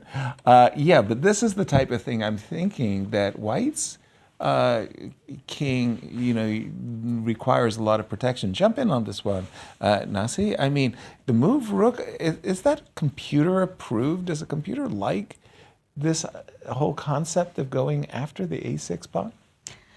Not too much. Not too much. But there is not really anything better for white either. There's one idea to drop back rook A3 And I'm guessing the idea is you keep your options open. First, you free your queen, so you can move it to d4. Queen to d4. And then maybe in the future, the rook can also jump to the king side. g3, okay. But no big advantage for white anyways. However, after rook a1, it just says completely equal. Sam could have played h6, h5, or g6. Computer really likes the pawn moves on the king side. And here. what about the queen e7 that Yasser suggested? I find Yes, it let's actually take very a look. strong. Maybe queen d4. You're not touching, obviously you're not touching. And I guess I'm waiting as well, h6 or something. Okay, and now I can go, wow, I can go aggressive, b4, b5. And if you, let's say, move the rook out of the pin, I can play rook f1. So you have a couple of weaknesses, right, that I can target at the same time. Here, I prefer this, not munching the pawn on a6, but just making sure that the white king has, well, in this case, the rook on f1. That looks a lot better than on a6, doesn't it? Yeah. Definitely, yes. Yeah. So in the game, that was rook b7, queen Rook d4, b7. and rook e7. But now again, Fabi can continue with b4. So that's an tiny interesting advantage way for to white. force the queen to go to d4 because the queen wanted to go there anyway, right? Well, that's what I thought. I thought, well, why didn't, if he wanted to double his rooks, you know what I'm going to ask you. Why did he force the queen to go to d4? Let's check. So why not go immediately rook e7? Right? In this case, e1 is protected. Maybe he didn't want bishop a6. And e1 is protected by the queen. Right. So the idea is if in the current position, Fabi goes bishop a6. Oops. That was a misclick. Bishop a6. Yeah, there's this check which should equalize, right? It trades piece. Oh, you don't want your king to be running. It says equal, but of course white doesn't want this with the king on f3. No. I don't believe white can possibly be This playing is not for the way win. to play for a win, no. So that was the idea why Sam kicked the queen out. So now e1 is not protected. All right, we're going to keep it makes sense. Thank you, Nazi. We're going to keep an eye on this top game. Where would you like to take us? Let's take a look at Ivan Saric's game against Nico Theodoro. Yeah, this was a game of a fight on board 3 that I thought was going to be a very important one for these two players. When we left it, remember that was that crazy d4c3 gambits that we were looking at. We're going to pick up play very quickly because a lot of moves have been made. This is not a common Joko piano type of position, by the way. Ooh. Okay, this so is a very sacrificing a bishop for a pawn. a cute tactical motif. Because there's rook b1 targeting that b7 bishop, and you cannot move that bishop away because I'm going to capture your knight. Exactly. No matter what, I guess I want to capture the bishop with the rook afterwards. And that's exactly what we're not I going cannot to do. actually do it immediately. That's actually a nice trick, because if I do it immediately, Then I'll lose and then in I exchange. pin your rooks together, you do have kind of intermediate move, rook b1 check. Exactly. You're not required to play a move like rook to b8, but you get in the intermezzo check, and then you manage And to you save your rook, and Yay. that's a winning position for black. Yay. Okay, so, but Ivan Saric's seen a step further. He said, I'm not going to take your bishop. I'm the going to be same patient. situation. Yeah. I'm going the to put same- more pressure on that bishop. If the bishop moves, I just pick up your knight. So what are you going to do about it? He moved his knight to a5. Takes. And at the end of this whole procedure, It's equal. no, it's even material, but white's initiative, rook to c7, rook on b1, I'm going to be doubling on the on the 7th rank. Nice judgment. I like it. And I want to play rook b7, right? Are you still saying it's equal? After all of this, I haven't convinced you. Well, I'm going to go rook f8. Good move. How on earth am I going to chase your rook from f8? I'd have to put my knight on d7, But how's or your my knight knight gonna is going to get go to there? d6. I mean, I love these rooks, but how... Okay, I can go rook takes a7, rook takes c3. But how bad or good is this? So I'm angling for knight d6, because if I can open up my rooks, Okay. yeah. I'm assuming, let's say rook check? Let's start with the check. Okay. I'm going to go rook c2 because your f2 is hanging.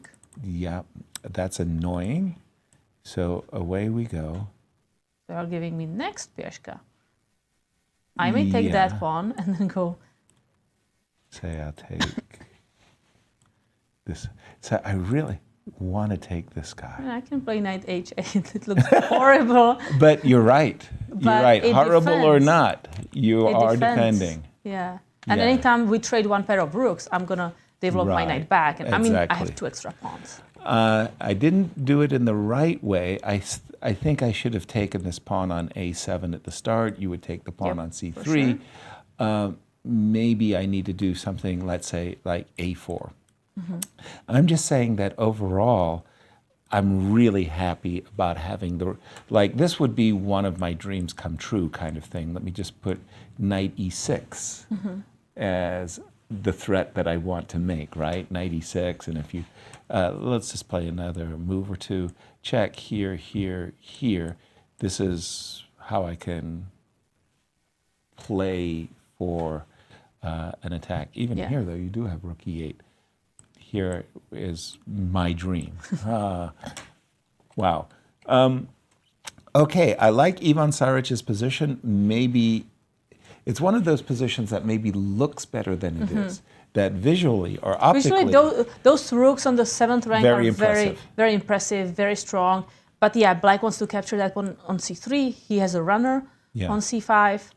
Let us ask the engine. I think it's a big advantage. The engine is laughing.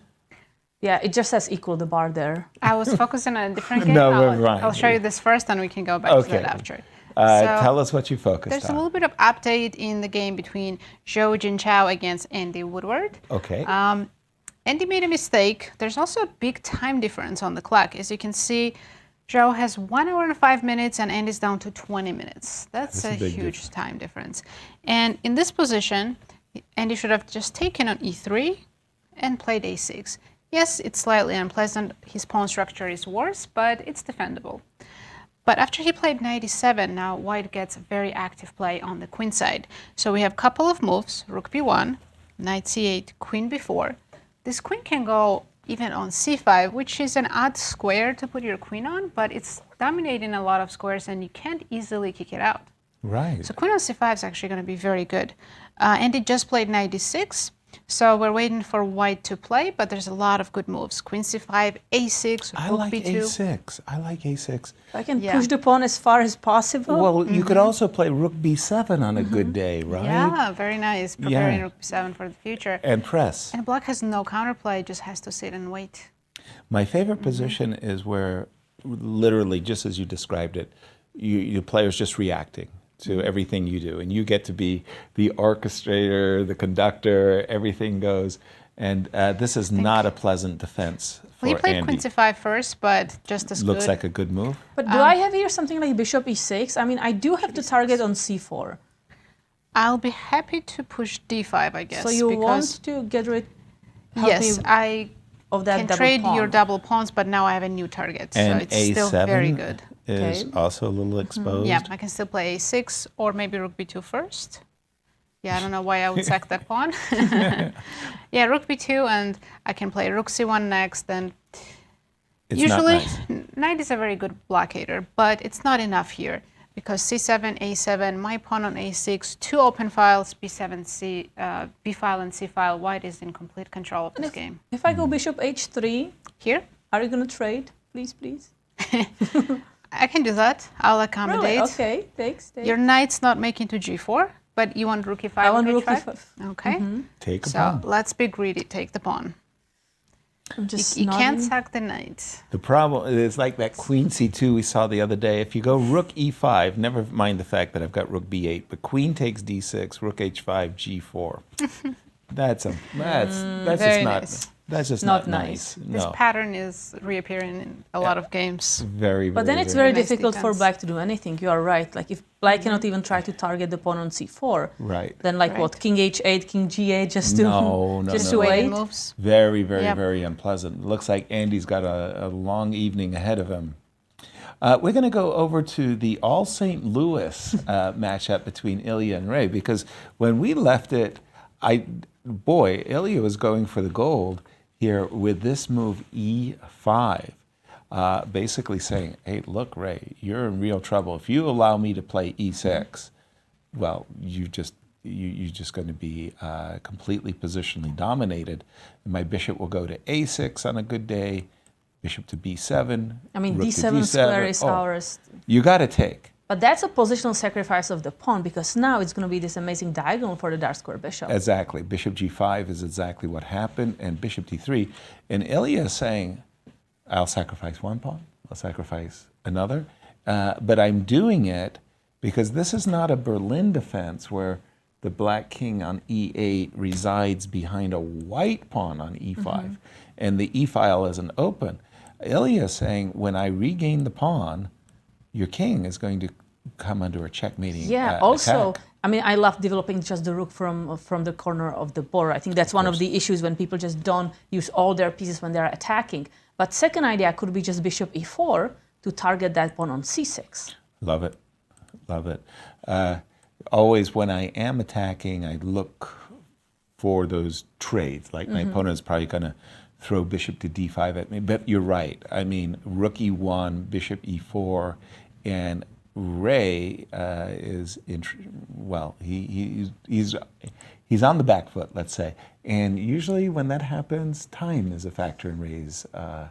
So Ray has 36 minutes. I think one kind of suggestion or one way to play when you are worse, you just want to capture material, right? Yes. So what if black just captures the pawn on C5?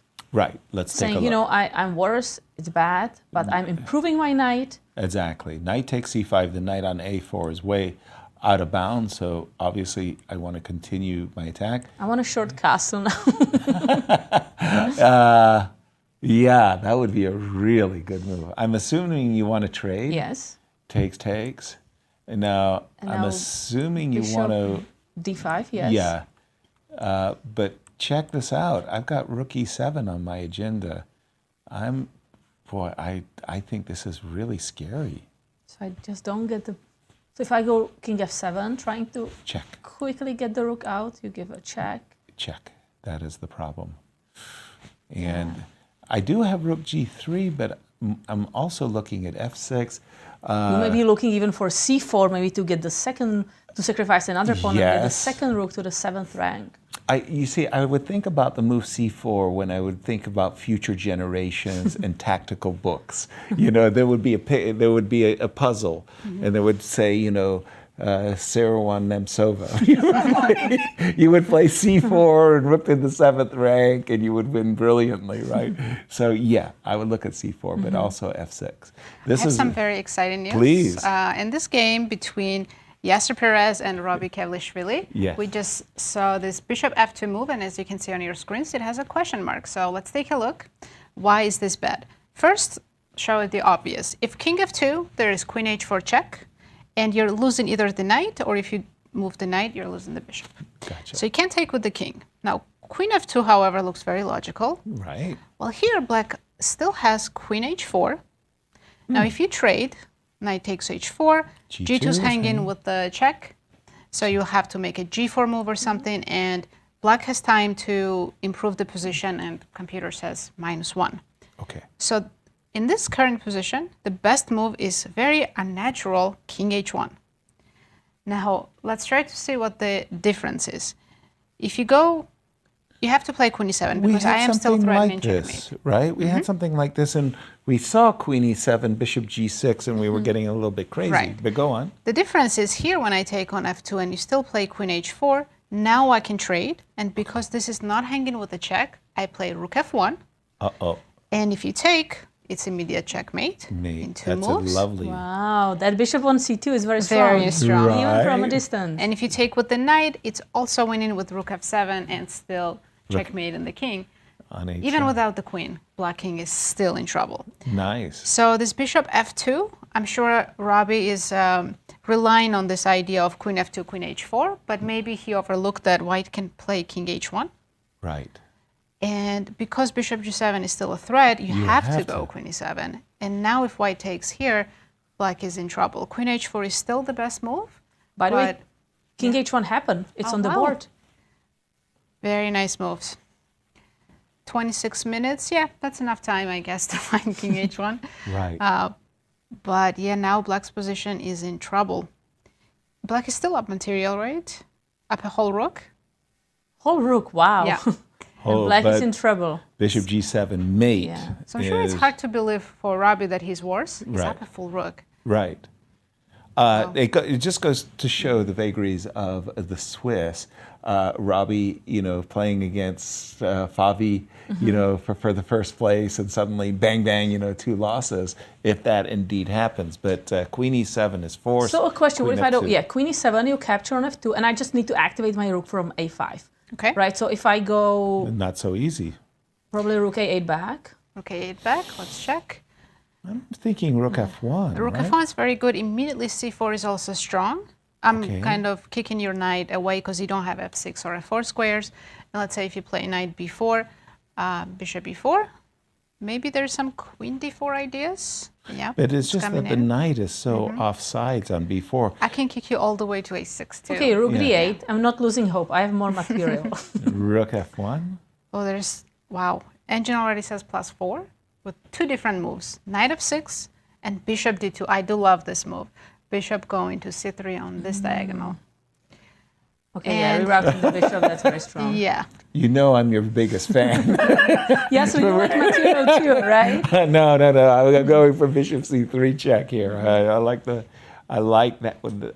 the bishop on that long It's diagonal. hard to believe the evaluation though. But the emperor has no clothes. I mean, seriously, the black king doesn't have a good shield, and the knight on g6 is not very good. And I have too many pieces around the king. Exactly. I have 3 very strong minor pieces, and the queen's already here. Rook can jump in very quickly with rook f1. So. And I liked your knight f6 as well. You set up all of those common checkmating Yeah, black is patterns. just busted here completely. Wow. After this, I can play bishop g5, threatening. Bishop I don't g6. know, bishop g6, then queen h4, and just checkmates. Queen g7. You still have Here? to prove something. Maybe right? just queen f3. Yeah. That was fast. You talk about changing I sides. like that. She couldn't wait. I like that queen h5 move. Nice. I like queen f3 too. Thank you, Nazi. Going back, I want to go to Fabi. Apologies, but whenever we are covering events, I like to cover board 1. I mean, I like to see what the leaders are doing. And after the move rook on b7 to e7, this is where we left it, Fabi said, you know what, my king could stand a little breathing room.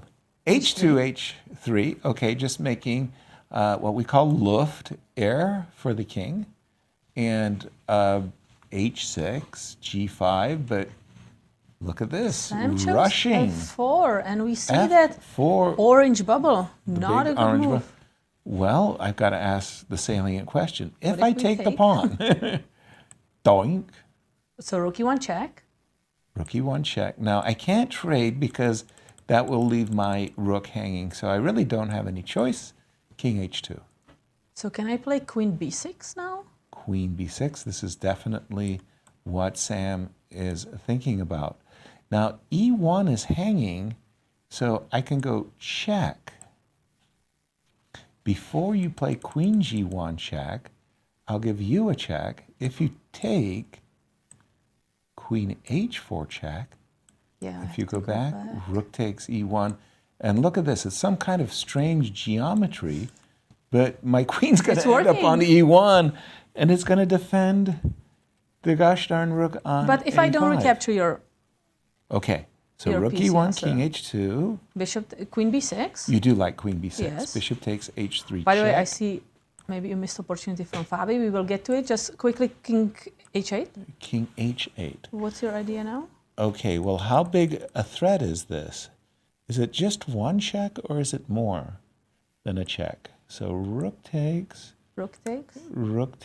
and say bishop back. I mean, your rook is hanging on a5. Mate. Okay, so you don't care about that. Mate. So check on g1. Right. King has to, Rook e3. yeah, I stretch the legs, Yeah, but now Go queen for a e1. walk. Now I can capture your bishop on d3 and then capture the rook. Wow, this is a long-winded variation. You capture my bishop on d3. c8 is hanging as well. At the end of the... That's a crazy variation. Crazy, but let's take a look what happened in the game. The current position. Because Fabi did not capture that pawn. You know, it's weird. The one pawn, I was not unhappy losing because I thought it was a distraction. I would rather have taken this pawn than the pawn on a6. He took on a6, and this is the current position. Wait a minute, what is going on? So shall we? Yes. Shall we ask the question? Check. Now, I don't think we can take and leave. No, that's the the rook only, because hanging. if you take, I capture with check and recapture the rook. Now, I would love to play the illegal move, queen h4, but my rook is in the way, so isn't it time? I mean, I'm even looking honestly at move like f3, just giving up that pawn because I want to clear the second rank. And you start to think about moves like this too. Wow. You mentioned f3. No, bishop c8 is. So let's throw it to Nazi to see what yeah. is saying. I'm not happy with Fabi's last decision. Bishop takes a6. Yeah, it was definitely a missed opportunity. He should have taken on f4. He should have. It was a free pawn, and you found the right move yesterday, the bishop h7 check. You can do it immediately or after rook e1, bishop h7, and yeah, white is up a pawn. But now after bishop h7... Then we go rook to Yeah. Just king h8? Okay, I can allow queen g1 check. You're not scared? Okay, I give you the check. Check. So best black can do here is to trade queens.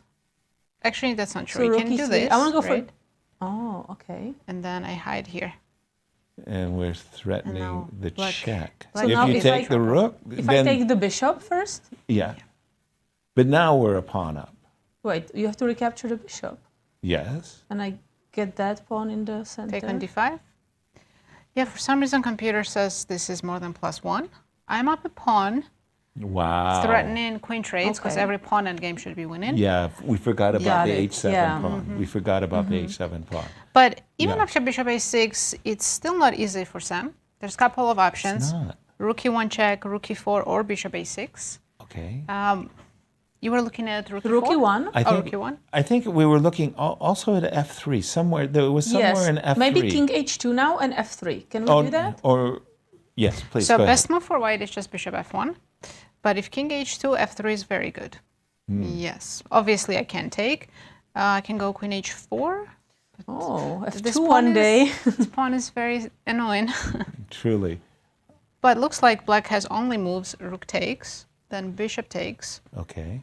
And here, oh, this is not Queen easy. f8? h6 only move. Otherwise, it's +2. Wow. So some prophylaxis move.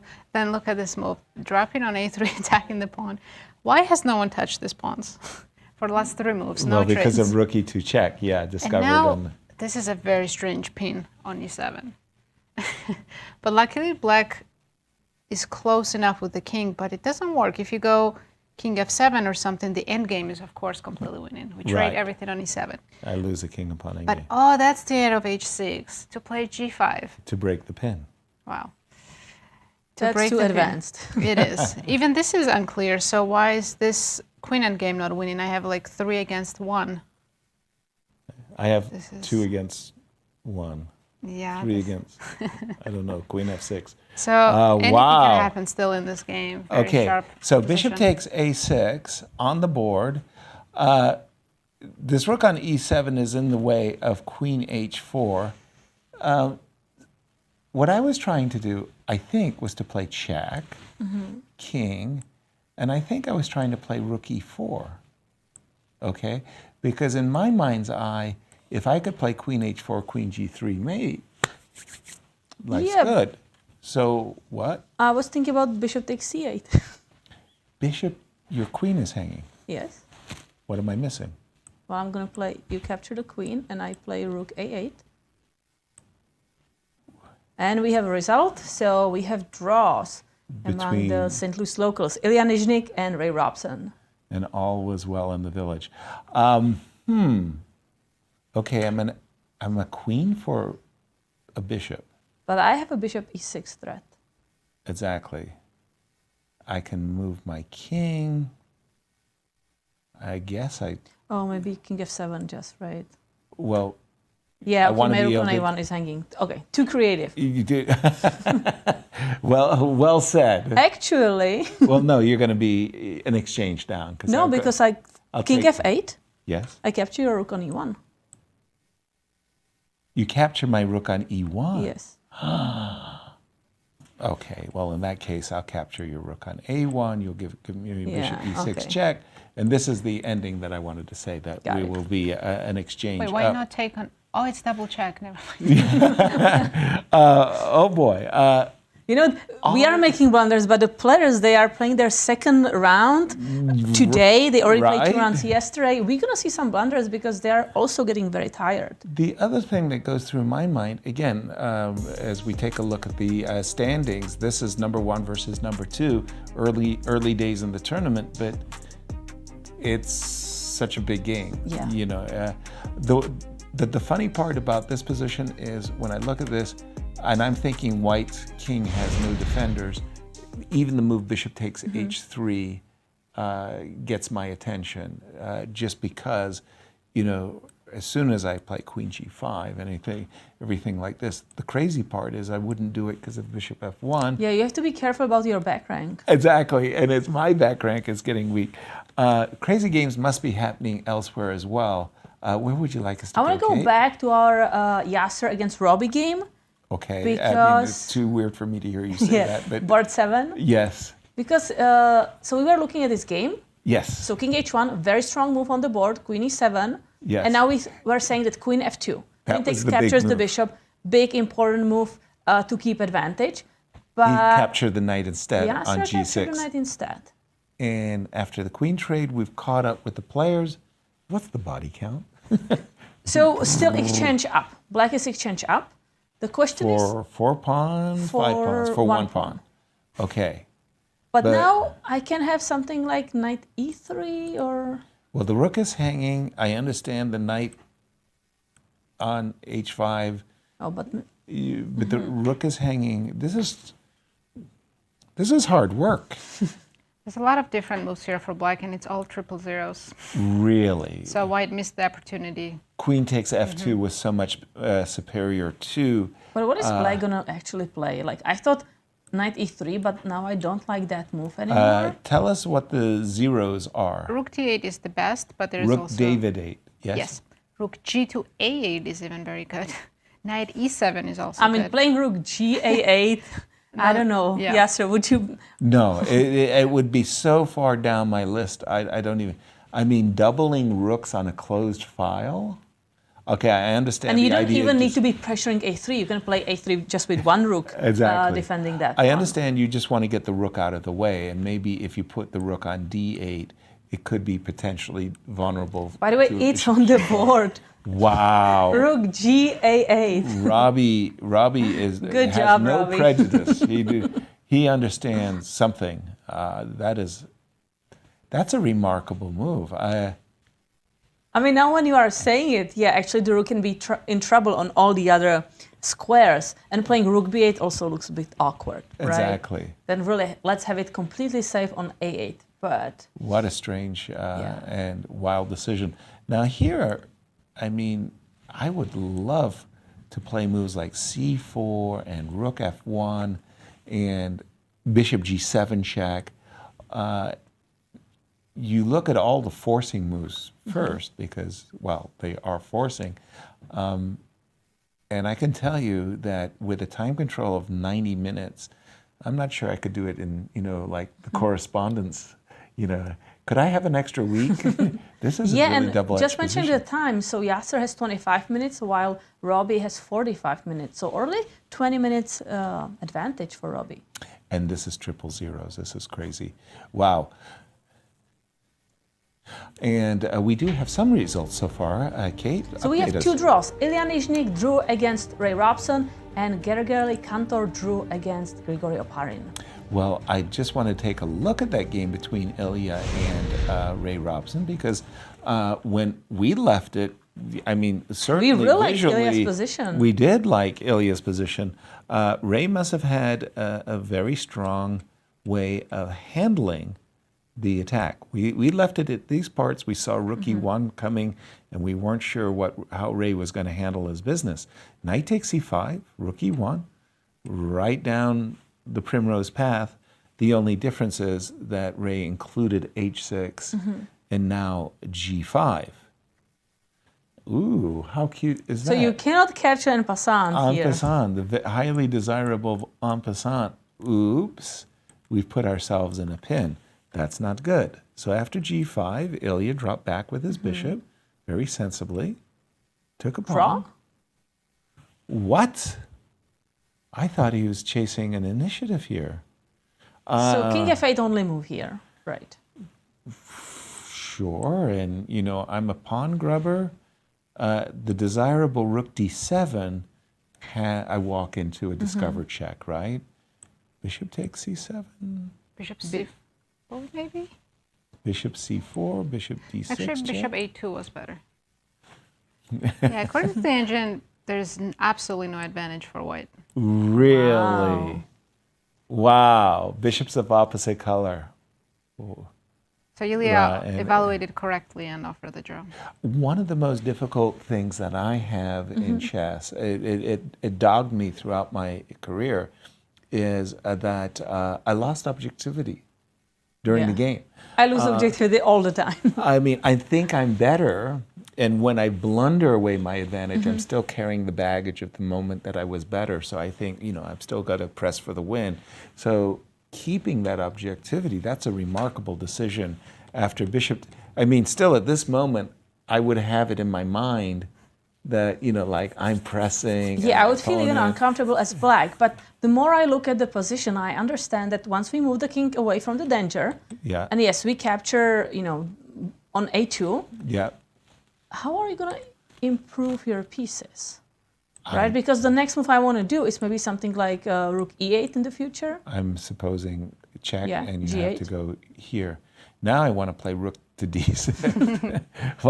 Why is the square already occupied? I guess I'm supposed to play bishop e7 and f6. Yeah, well, bishop d5. That's a good blockading bishop, isn't Maybe it? even a5, a4. I'm going to start running.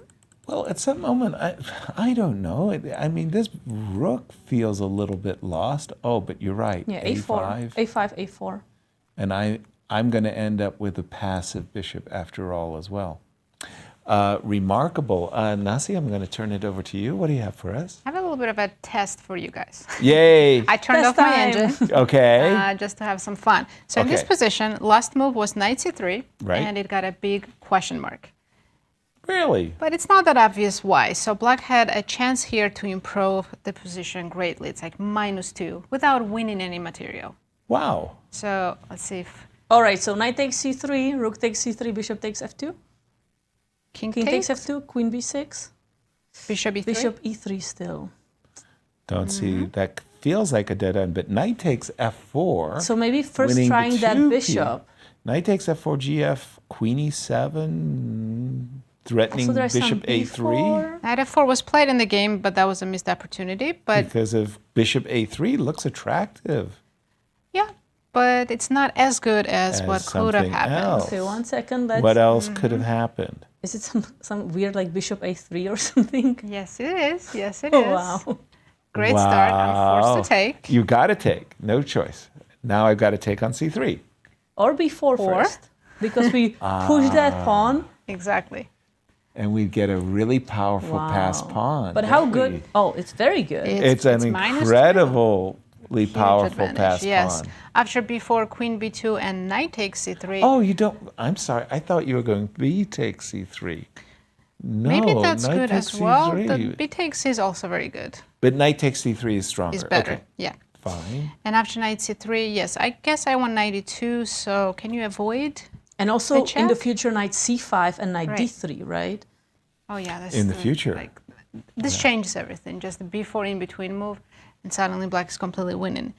But that was missed, and knight f4 was played. And in the current position, yes, black is still better, but evaluation is only -0.6. Because now It's a I want big knight chance. e4, knight d6, improve that knight. Yeah. Yeah, I can also play knight d4, improve The open up my Catalan bishop, yeah. Yes, yes. And if you trade, then I have less pieces to worry about. And Yeah, I just- can't blunder a piece. You don't get We're the trading b4 them in off. anymore. Yeah. So, yeah. Wow. That was a very nice. That was a tactic there. hidden. Thank you. That was a. I mean, we didn't get the. You did much better. Well, but than on me. second try, right? Yeah, In the yeah, game yeah. is- But that was really nice. Very, very well hidden. Bishop a3 and b4. Wow. That was the important follow up as well. It's a very nice kind of positional move. Just a trade, but yes, we are advancing those pawns and just having a great bishop from a6. Yeah. Nice, nice. Yasser, to make you happy, maybe we can please. go to the game of Ivan Saric against Niko Theodorou. They're playing on board 3. These two top grandmasters I don't going know how up. much this is going to make you happy now. But before, Holy smokes! This Ivan sure actually went looks- with your idea to really put pressure on that f7 pawn. This sure looks familiar, isn't it? But I don't think we saw h5, h4 coming. I was thinking fine. about that before to maybe try for some checkmating threats on the first rank. Right. But not just to trade. And that's what he's done. And I think that this one is actually closer to a draw now. I mean, with the knights on the board, I was going to play for knight e6. We can imagine a white knight going to e6 or a white knight going to d7 in order to dislodge the rook. But as long as the rook is safe here, I think that this is closer to a draw than anything else. It's going to be very difficult for white to try to push that a pawn, right? Truly. You're going to keep our rook behind on a2 and yeah, Right. no improvement there.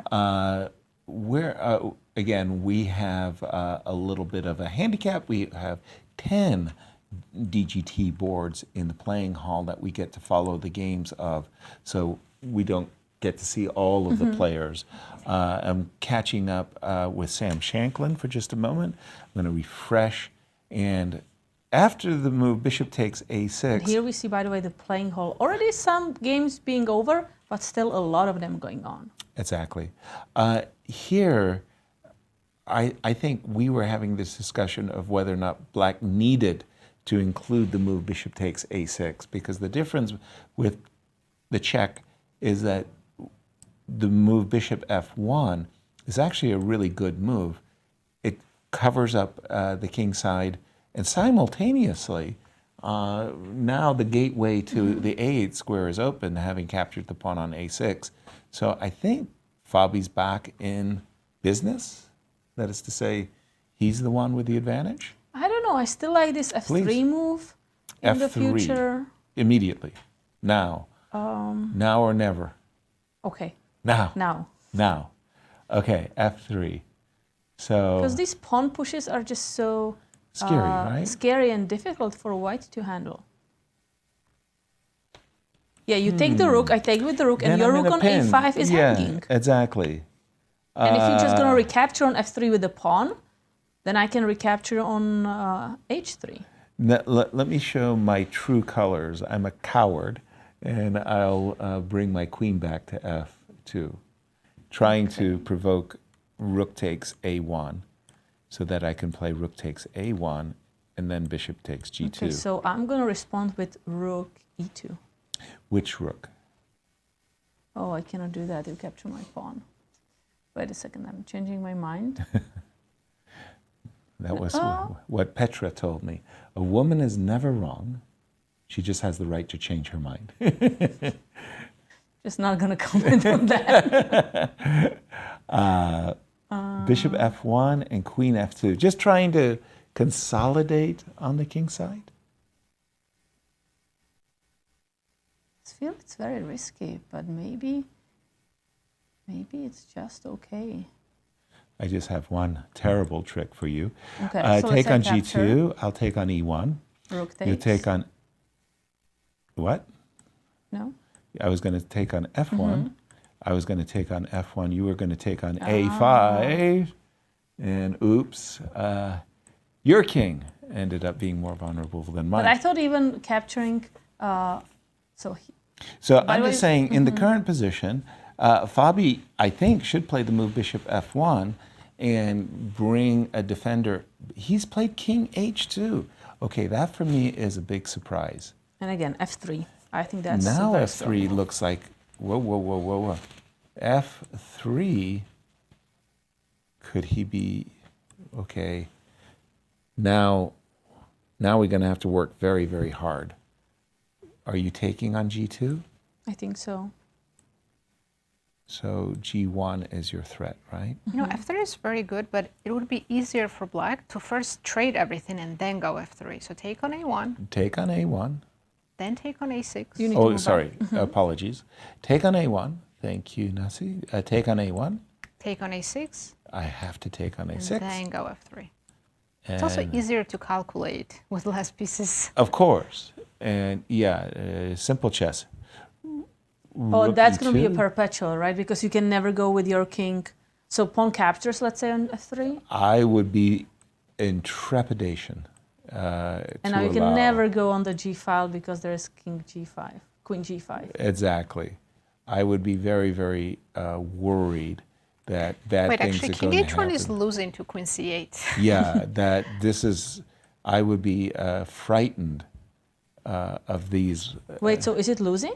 No, there's king no, G3. King G3, queen G5, queen G4. And then perpetual is queen E5 check, king H4, queen F6. Wow. Oh, wow. Okay. That's scary. It looks very, very scary. We've got a time trouble coming up, so if we're going to get a break, we better do it now. Do we have a message for our audience? Yes, because before as we on go to break, Sabina talks with American Grandmaster Abhimanyu Mishra and this 15-year-old's early success. We will be right back. We haven't seen Mishra's game.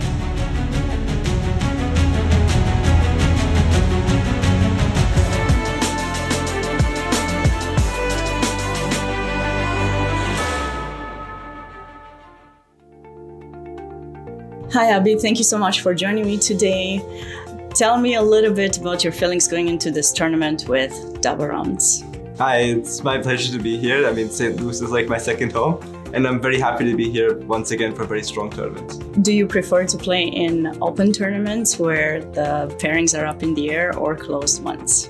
I mean, both ways are fine with me. Like the advantage of closed tournaments is that you get to have, let's say, more opponent-based, like specific preparation. But what the other good thing regarding opens is that with opens, if you're generally well prepared, you'll be able to get past basically any opening surprises. So no preference? Yeah. I mean, both ways are fine with me.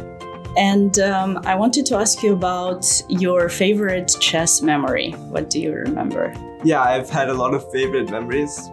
Actually, one of my favorite memories is when I played here in 2023, the US Championship, and towards the final rounds, like this final round game against Levon, winning this game was truly something special for me. How I managed to play a very great game against a 2700 plus, and I managed to beat him, and that was actually one of the greatest memories I've had. He's going to play in this tournament after having played US Masters, just coming back here and playing. What do you think about playing tournaments back to back like this? Yeah, definitely. It's a bit tiring for sure, but you have these events. But at the same time, if things are going well and you're in the rhythm, then it could actually very well just pay off. You can just transfer. If you're already in that flow, then you don't need to get ready for the next tournament itself. Just already completely boosted on confidence and everything. Abhi, I have one more question for you regarding your preparation after you become the youngest grandmaster. How has your preparation changed in order to try to get to the next level? Yeah, mainly I've been trying. Now it's about becoming, let's say, the best players in the world. Becoming one of the best players in the world, and yeah, I've been trying to improve my overall game. Since becoming grandmaster, I've fixed a lot of my problem areas, and I've expanded my openings quite a lot. What I remember, I used to be very limited, only playing one set of openings. I used to get targeted left and right. Now I decided to switch things up and have quite a variety of systems. And this is one of the main changes I've made. Well, I wish you good luck. I hope you really get close to the next level, and good luck in this tournament. Thanks for stopping by. Thank you.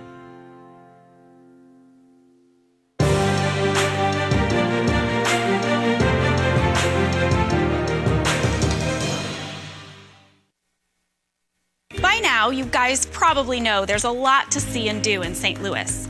But when it comes to the art scene, there's more here than meets the eye. From Laumeier Sculpture Park and the City Garden to the stunning Cathedral Basilica, one of the largest mosaic collections in the entire world. So if art is your thing, St. Louis is on display all year long. Ooh, now that's an exhibit. St. Lou is always exploring. The St. Louis Chess Club is the premier chess facility in the United States. We bring the educational benefits of chess to thousands of students across the St. Louis area. We also promote chess at the highest levels, hosting all levels of the U.S. championships as well as high-profile tournaments that attract the world's best players. Become a member and enjoy perks such as free classes and lectures, weekly tournaments, and so much more. Visit stlouischessclub.org to claim your membership today. Welcome to the World Chess Hall of Fame with ultimate moves. Rex Singfield is team captain. Rex, how do you feel about the squad they've got lined up for you today? They're incredible. I don't know why the other team even shows up. I really don't. They shouldn't be here. They don't have a chance. What's going on over here? Oh my goodness. Mr. Monopoly, what the heck is going on? So St. Louis has been honored by Hasbro Corporation. We now have our very own Monopoly board. So all the squares on the board are St. Louis themed, from the Art Museum to Tower Grove Park. And in fact, the World Chess Hall of Fame has their very own property on Monopoly. So Mr. Monopoly has joined us today to help kick things off and to honor St. Louis. I've just not seen this happen before. I'm stunned. Money being put blatantly on the table to bribe players. The arbiter. He's brought out a card and he's handed it over to Rex. It's a community chess card. It reads, go directly to jail, do not pass go. I guess we're playing with Monopoly rules today. That's the first I've seen something like this happen. Mr. Monopoly is dominating. He's crushing it. He's here because we have the St. Louis edition of Monopoly. That is right. St. Louis has been honored with its own edition of a Monopoly set. You can get it at Q Boutique. The World Chess Hall of Fame is actually one of the squares on the board. Make sure you check out Q Boutique so you can get Monopoly St. Louis style. The St. Louis Chess Club Scholastic Program brings the educational value of chess to kids in schools across the St. Louis area. Active in over 100 schools throughout the St. Louis city and county, the St. Louis Chess Club has been able to reach over 85,000 students in both in-school and after-school programs. We view chess as a valuable educational tool. Learn more about our scholastic programming by visiting stlouischessclub.org/education. We're the Corey family. Welcome to our show. My boy, look at that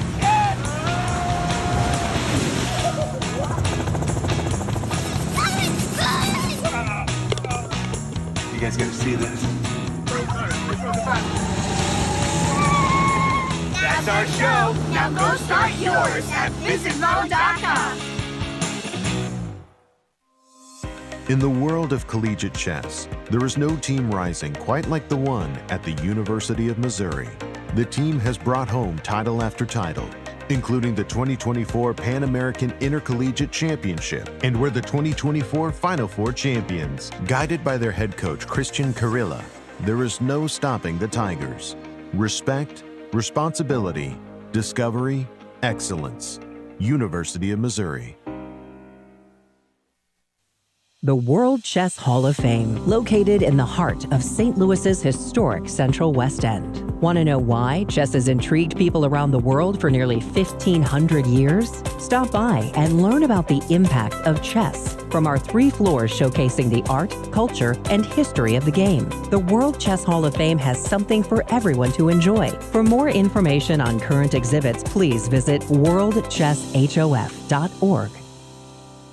When you visit St. Louis, you'll probably want to watch the Cardinals or the Blues. What about after the game? Heading back to the hotel would be a major error. Instead, boogie through the city and discover the music that gave the blues their name at the National Blues Museum, Broadway Oyster Bar, or even the legendary Blueberry Hill. So whether you love the Cardinals, the Blues, or the blues, come play with us. And you guys know I can't play this, right? St. Lou is always exploring. St. Louis, the chess capital of the United States. It also plays host to an award-winning shop dedicated to chess merchandise, all-occasion gifts, and plenty more. At Q Boutique, you can shop both in-store and online. From quirky greeting cards to luxury chess sets, there is something for everyone at Q Boutique. Enjoy a shopping experience like no other. Make sure to check out QBoutiqueSTL.com for a wide variety of gifts for everyone to enjoy. At St. Louis University, chess and success go hand in hand.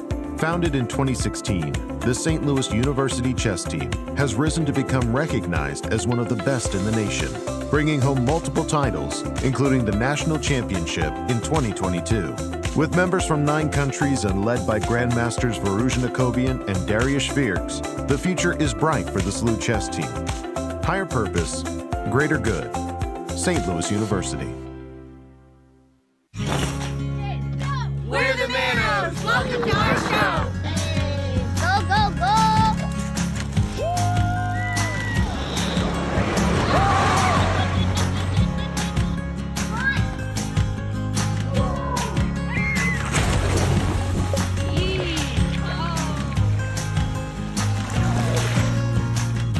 That's our show. Now go plan yours at visitmo.com.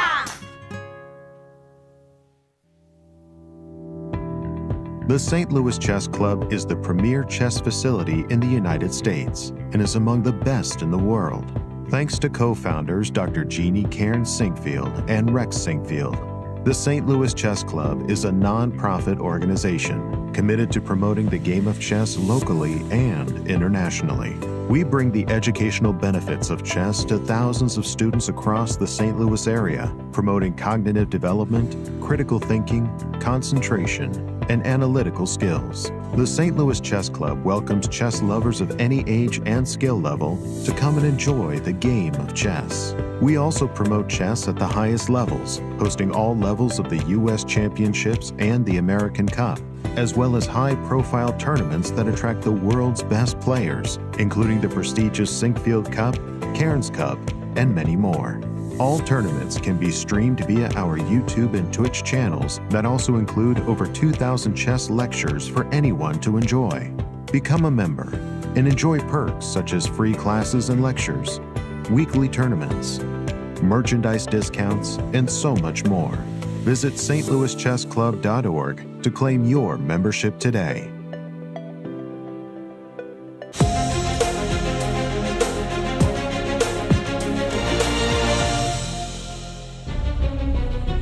Welcome back to round 4 at St. Louis Masters here in St. Louis.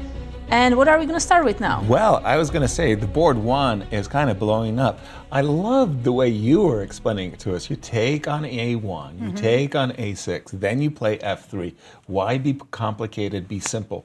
Guess what? Did he do that? Immediately F3, the complicated That's way. the difference between the grandmasters and international master. I would trade everything because it's much harder to blunder there.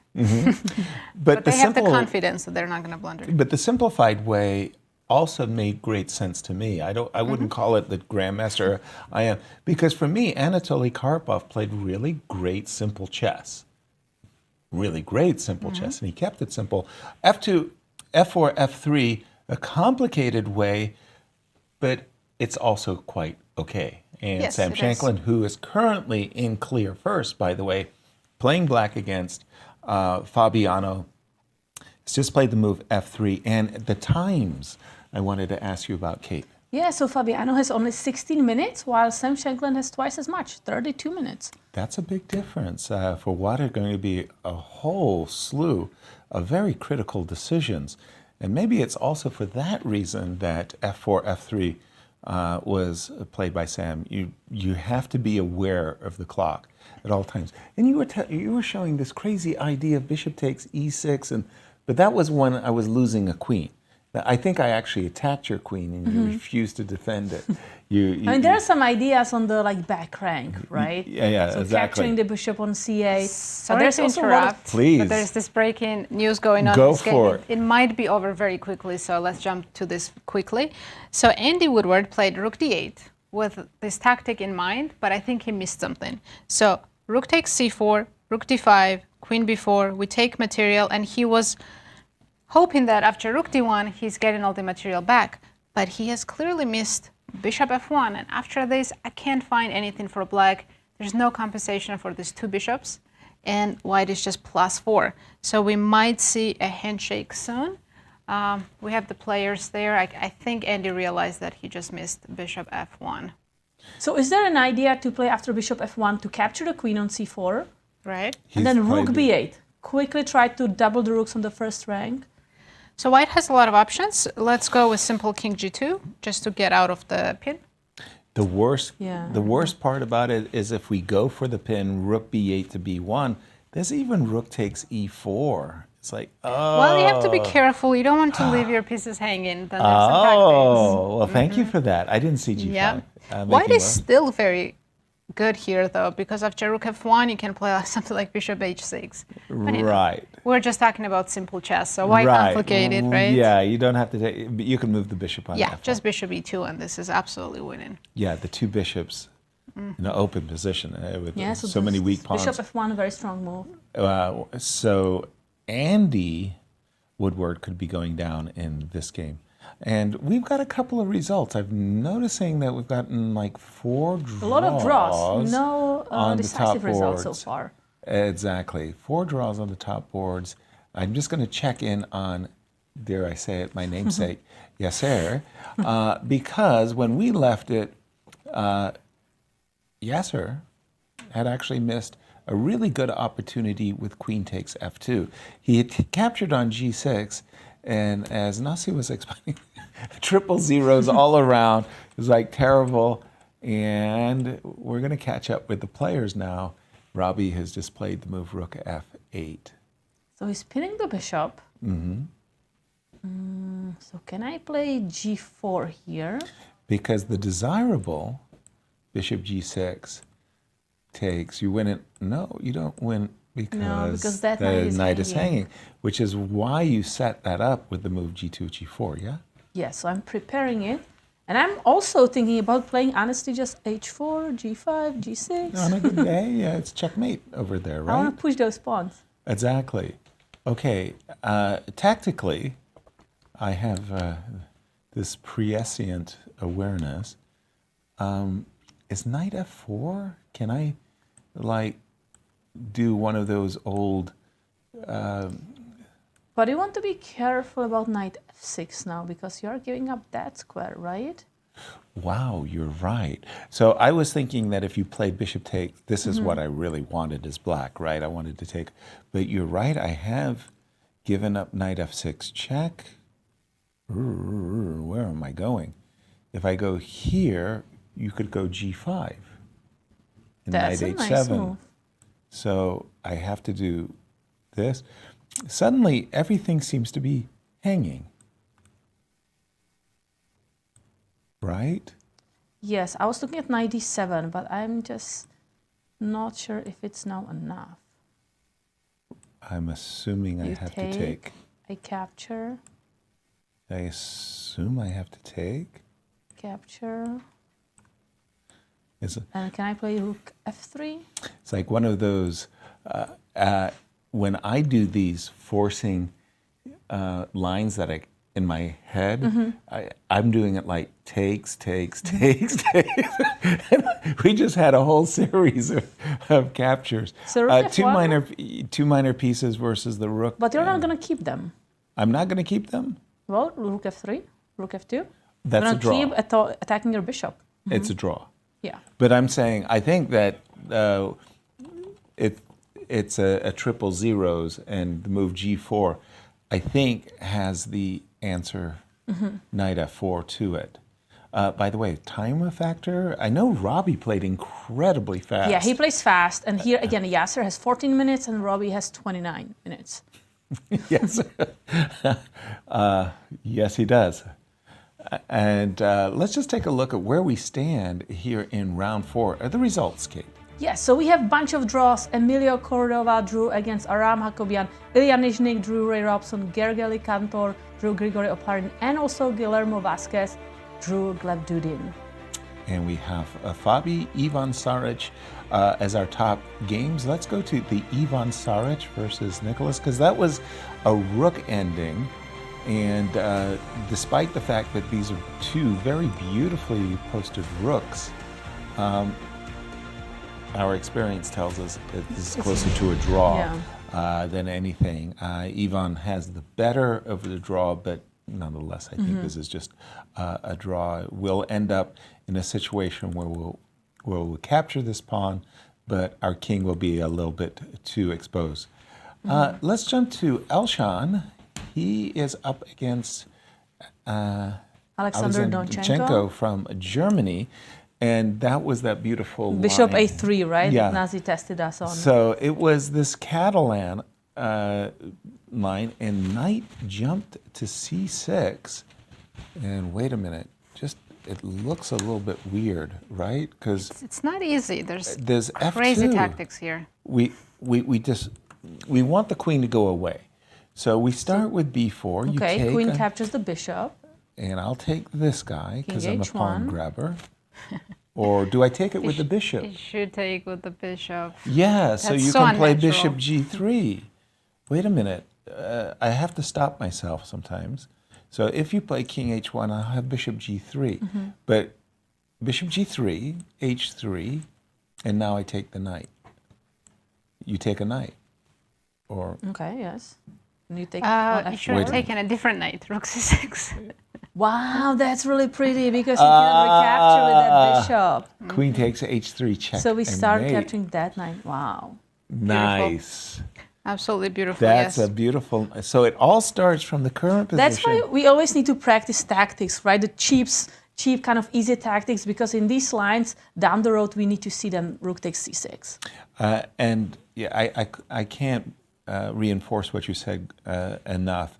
I watch Ray Robson's progress, and one of the things that I've seen about Ray is he's one of the most incredible puzzle rush champions on chess.com. He does the puzzle rush as tops in the world, and knowing those tactics and feeling those patterns and just having almost a kinetic awareness of what's going on in the position, that's really nice. I like this really, really a lot. B4, a little bit the counterintuitive captures, and followed by this rook takes c6. Now, can white be a spoil sport here, and after the move bishop g3 start with a check? So if you take my knight, now I'll take your bishop. Okay, I can move the king. Okay, and now I'll play h3. So it's a little bit different that you can't play rook But takes. I have this idea to play actually bishop takes f4 sometimes. Oh, but now my rook is hanging because I want to get my queen to g3, right, and checkmate you. But you do have maybe king g1. Okay, I have to be careful. Let's move back. Bishop takes f4. That can be premature.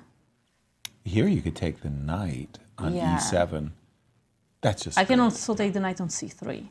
And you can rook take c3 as well. Rook takes c3 and just try to push that. Rook c3 is the strongest. Yeah, this looks like black is really doing well.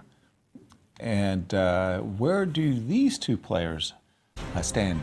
Yeah, they're in the pack of those so many players that have 2 points. Right, trying to get 3 out of 4 and to get into that podium, top There's 3. one more line in that tactical Please show us. mess.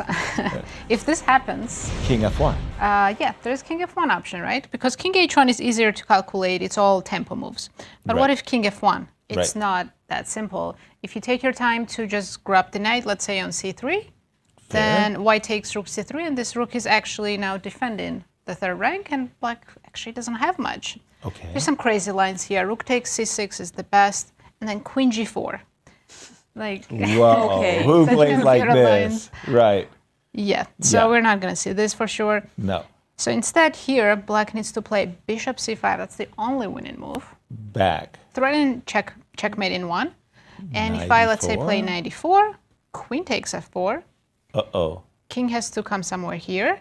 Queen e3 check. Oh, sorry, not queen e3. Rook c6. Take on c6, and... By the way, queen e3, queen e2. Right. Yes. So materially now black has caught up, is up 2 pawns, right?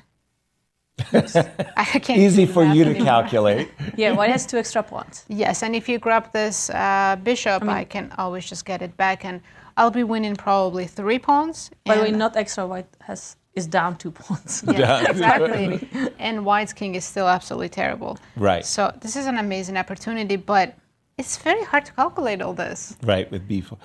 Yeah.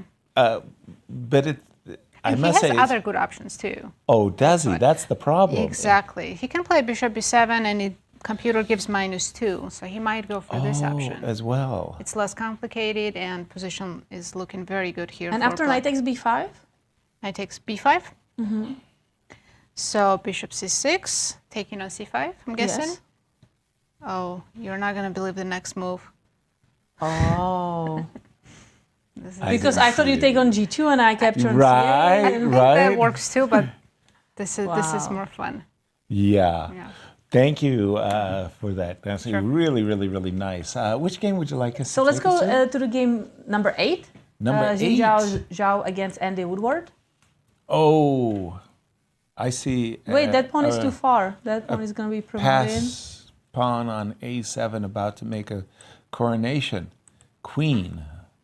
Yeah, And this is an easy endgame to very win. easy. Oh my goodness, there's no bad square bishop or anything like this. I think we're going to see a handshake in this one. And by the way, that will be our first win. First decisive game, yes. On the top boards, I mean to say, as Andy is going down in this one.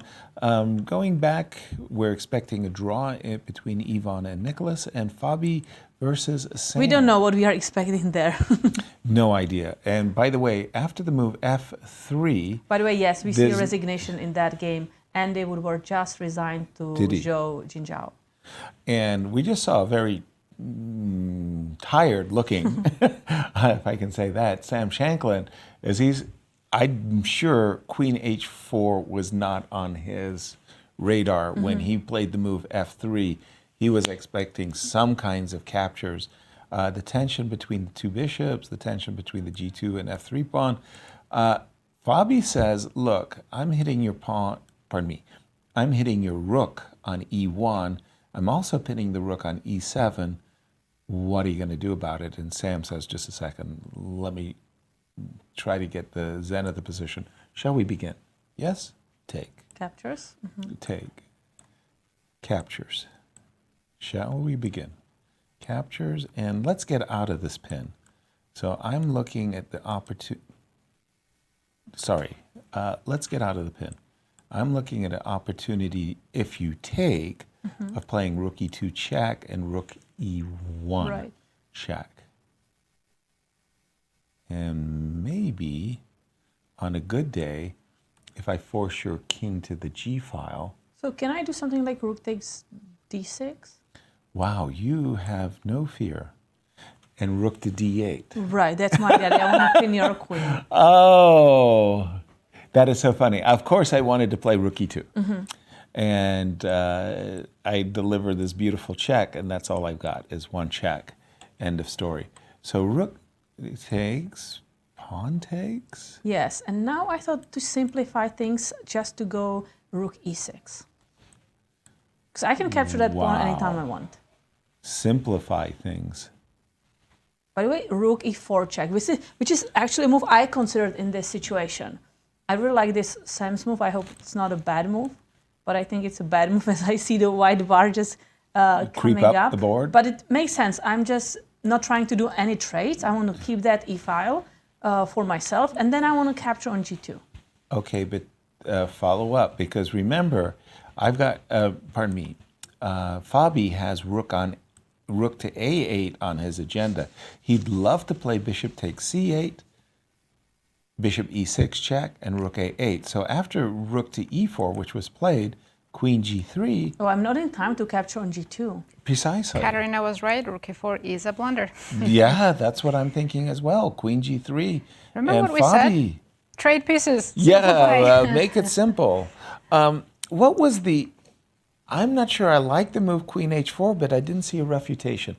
I was thinking rook a1 was the right way. Again, Sam should have traded everything. And Rooks, traded bishops, again. And then play h6. And just play h6, no queen a. Okay, well, we're going to keep an eye on this one, but Sabina caught up with our tournament winner for this round 4. Over to you, Sabina. He plays like a... Hi guys, I'm here with Grandmaster Ju Jiantao, who just won his game. Can you take us a little bit through your game? About choose C4, I see his last game is knight f6, g6, green third. Green third, okay. Green third. So c4 play green third, maybe have some chance. To surprise him? Yeah, but he choose the best line. Okay. Yeah, knight c3. Yeah, I see that he played g6 last game. Sorry. No, I had d5 take. I see one game he played it like this, but a little better chance for I played knight b6, knight f3. A little better chance for white. Maybe black I can play with d4. Yeah. Maybe I will play the knight f3, bishop g7. Yeah. A little chance for white. Little chance. Yeah, Okay. very little chance for white. But he played the best line. I think. Okay. And you're not prepared? Yeah, I'm not prepared. Not prepared. I don't see the game after play the e5. I think he is not prepared because this move he spent about more than 15 minutes. This is very strange in the opening. I think most players will play very fast. So it's very normal e5 and bishop g2 and knight b6, knight f3. Knight c6. And you're playing very fast. Were you familiar with this plan? Yeah, I play white and black. Not too much game. About 10 games. Also, I think not too much not a very few game. Very normal. So I know about how to plan. I think about equal chance. But I choose this opening because he played this opening very few. Very few. But the opening is good. Where do you think you were? Where do you think you were? You started to be winning. We want to know. Where do you feel that you are winning? Yeah, I just want to play some uncreative position for some chance. But he played well in the opening, I think. d3, castle, bishop e3. Your best move, rook e8. Yeah. Bishop f8. You had a very nice game. I think it was here that you were really close. You kind of got your winning position. Yeah. In this position, I have a very good position. Yeah, I think I maybe have a lot of chance after rook c1. Yeah, 21. I play very fast. 21 move I play too fast. We appreciate your time to stop by with us. We need to go back to... I saw this plan. I have difficulty to win. I saw this correct. This is only one chance for black, because if he can bishop knight bishop d3, he can defense. Maybe his time is not too much, so he's wanted to play very fast, so he very easy to play not well. So it's true. You had way more time, and then he was slow, so because he started making mistakes. I had a good position, so I can play quickly. And what do you think about the tournament so far? Do you feel excited to play here? Are you ready to come back and try to win it? The tournament. Very well. Very good. Very like strong it? Position. Very strong players. Very strong. Very strong. Are you ready to win it? Difficult, I think, but I think I have a chance. I want to play best game after the tournament. All right. Well, I wish you good luck. Thanks for stopping by, and we're looking forward to seeing your next games. Thank you very much. Back to you guys. Thank you. Thank you, Sabina. Congratulations to Zhao. As time trouble and lots of exciting games are going on, but the results first. Yes, because we've had a number of draws. A lot of games happen.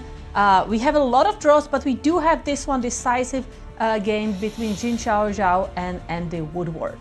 as Zhao takes a victory over Andy. But this game on board 10, Nikolozi versus Sam, things just blew up. Who's attacking whom? I thought that Black was going F5, G5, F4, but it could easily go south. Yes, it looks like Black was the one who was trying to play for a win, but Right. maybe Black overpushed. Right. And now looks like, according to the engine, it's +2, so White is completely winning. After Bishop D4, doesn't matter where your queen goes. Let's say Queen G6. To defend G5. But it's kind of hard to convince yourself that in order to win, you have to take here. Allow And King this, and then H1. King H1. Because Black does have white squared bishop, so I'm walking into a checkmate here. But I'm attacking first. Rook G1. Exactly, and Black doesn't have an outpost on D5. My queen is doing a great job defending that square. So here you have to move the queen away to avoid losing it. And now you have this check with G7 checkmates as well. So Bishop G6, and I can pick this up. But again, this is not that clear because here only move is King G1. Wow. So while the engine says +2, completely winning, for the players, it's You've still got to find unclear. some really nice moves. Absolutely. Wow. And as we left last time, there's a lot happening in Fabi's game as well because Rook E4 was a mistake, and now +2 for White as well after Queen G3. That was my same feeling as well, that Fabi's move Queen G3 suddenly had consolidated the White King. The threat of Bishop takes C8 and Rook A8 is so severe. In addition, you just don't have the timing that you need to play a move like takes because Bishop takes C8, you're ready for Bishop E6, and that just cuts all of the trickies that you might have imagined with G1. And you know, throughout the game, Fabi was slower on time, usually like 20 minutes disadvantage. Right now, he's up on time. He's 14 minutes, and Sam has only 12 minutes. No, the move Rook on E1 to E4 was tragically mistimed. The previous move, we had been focused on takes, and I must confess, I was looking at moves like takes on G2, Queen E8, Queen F8. Nazi said, you know what, just make a luft. Just don't give up that pawn on D6. You can always, you can handle any attacks with G7, pins on the rook with the move G7, G5, H7, H6, and Black is doing just fine. Conversely, the game position with Queen G3, it's all Fabi. I just don't even see a good move at this moment, and neither does Sam Shankland because the back rank. Yeah, White just wants to Rook capture A8. the bishop, pin, or make a skewer on the queen and the king, and game over. Simple ABC. Yeah. I have one more big update. Please. If you remember the most exciting position we had, it was between Yes, he did play and B4. Alexander. Yes, we have Bishop F2 and King went to F1. Elshan made the right choice because King H1 makes it too easy for Black. And remember I told you Bishop C5 is the only winning move? Right. Very difficult to find. Black missed it. Danchenko played Bishop E3, and now if Elshan goes Knight E4, game is still going on. It's only -1, which in this messy position, I mean, anything can happen. Exactly. The game flares anew. If he had found Bishop C5, I mean, it's -4 going to -5, so big difference. And Elshan has found the only move, Knight E4. So maybe he can still survive this after all of this. Elshan has been on a tactics. roller coaster in this St. Louis Masters because no draws. Every game is decisive. And typically he's such a solid player. He makes a lot of draws. Exactly. But this is what happens in open tournaments. Yeah. We said about Ulf Andersson, he was such a solid player, he'd rather make 3 draws than 2 wins and a loss because the loss was so painful. But there you see the 2 players at the board. I'm still looking at the Sam Shankland game. Sam has not responded to Queen G3. And the more I'm looking, you see the head shake there. This is a fight for first place. Sam comes in 3 out of 3. Fabi is one of 4 players with 2.5 points. Fabi wins the game. Obviously, he jumps to first with a chance that some of the players also at 2.5 could tie him. Although we are seeing And it's a lot also a of big draws. confidence boost as well, right? When you win this kind of key game in a tournament. How much confidence does Fabi need? We started our show with an amazing 2024 for Fabiano. He's basically won everything he's played in. It feels to be the case. And he is riding high, as you say, 8 out of 9 at the U.S. Masters. Wow, this seems like it makes Captures on things G2. even easier for white, right? I just We capture. take on C8, and again, we're looking at the obvious weakness of the back rank. Bishop E6 check, followed by This is rook just A8. game over. Because Blunder. the problem is, yes, bishop captures. Yeah. I just don't see how Sam is going to handle bishop E6 check and rook A8. It's resigns. Because anytime you play like G1, Yep. let's say you capture on C8, or like I can capture with the queen. That's the idea on G1. So rook A8, G1, and I just play queen takes G1. I'm not going to allow any checks on. And the difference is that you can't play the desired queen takes H3 checkmate because the FIDE rules don't allow you to move your queen, Illegal. which is, yes, in a pin. You cannot checkmate me because the queen is pinned to the king. And That's bishop crazy. takes Just E8. 2 moves, rook E4, pawn takes G2, game over. That's it. One is spoiling the advantage, second is spoiling the game. Well, Sam, in for a penny, in for a pound, he has played G1 equals queen. We are going to take that, probably with a king. Although, I'm not... I I'm kind not of even like sure. the idea of capturing it actually with the queen. I'm warming up to the same... Because the bishop now is always defending H3. I want the bishop on E6. Yes, you do. Yeah, no, this is just... it's material overkill Game here. over. Yeah. And by the way, I think my king takes does give you a reason to continue the game. There is queen check that there's no reason to allow, right? So queen takes G1 amongst other moves. Yeah, no, Yeah. Sam is just... Sam looks very frustrated. It's I mean, one he's of the spoiled. players who never shows like a poker face. Like you can tell by his emotions Yeah. how he feels about his position. No, because just 2-3 moves prior, he was just doing absolutely fine. And He also had time advantage. wow, and it was this... Wow. He played really well to equalize this game. Yeah. And then just the last 2 moves, and Just everything just ghastly. disappeared. Ghastly.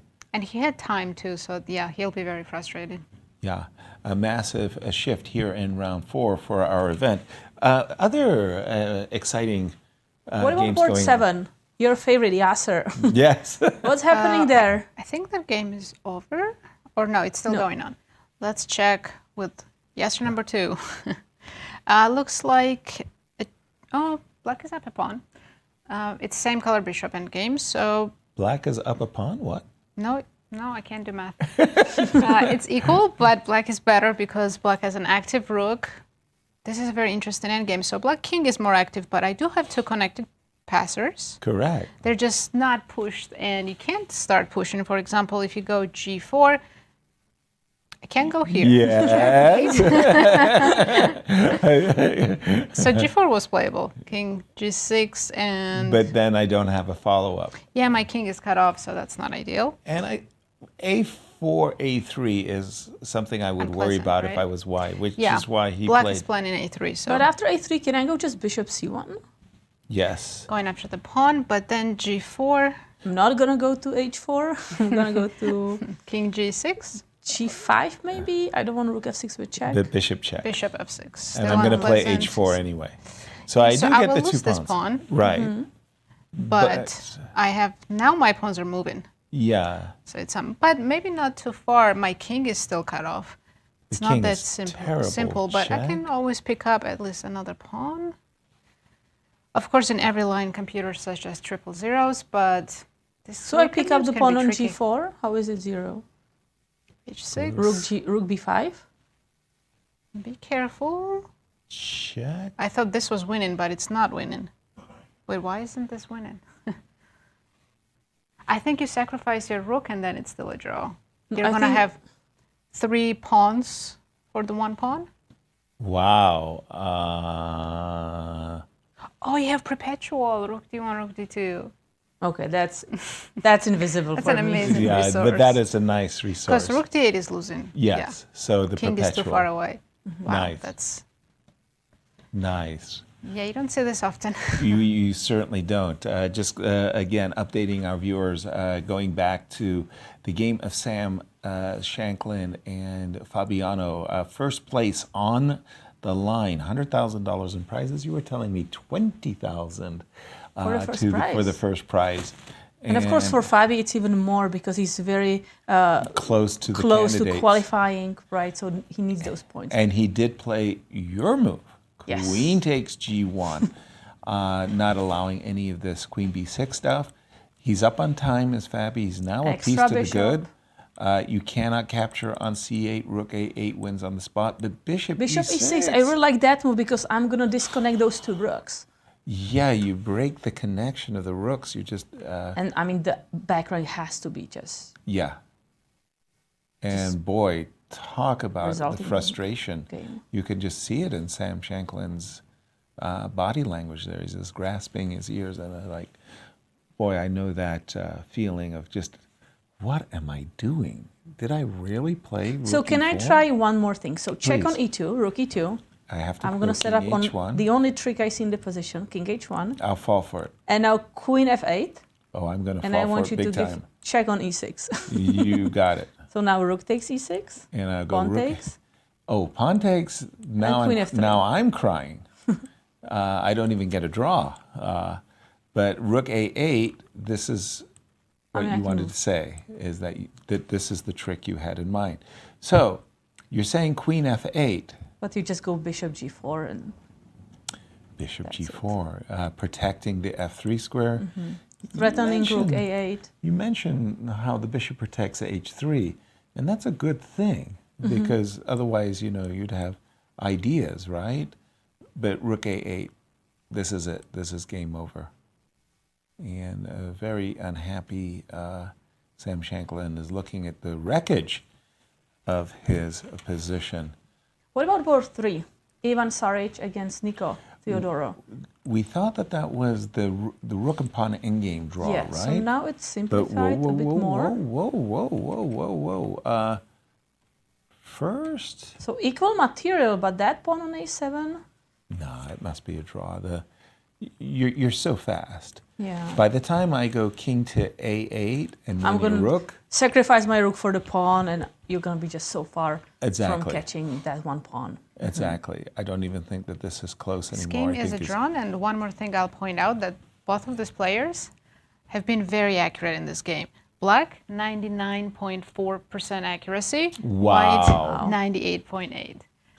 In this time control in the second game of the day to play That's this impressive. well, very impressive. Yeah, no, seriously, hats off. And I have to say that it feels like these players of today, I don't want to say this generation of players, but their accuracy, even in rapid chess, it's extraordinary.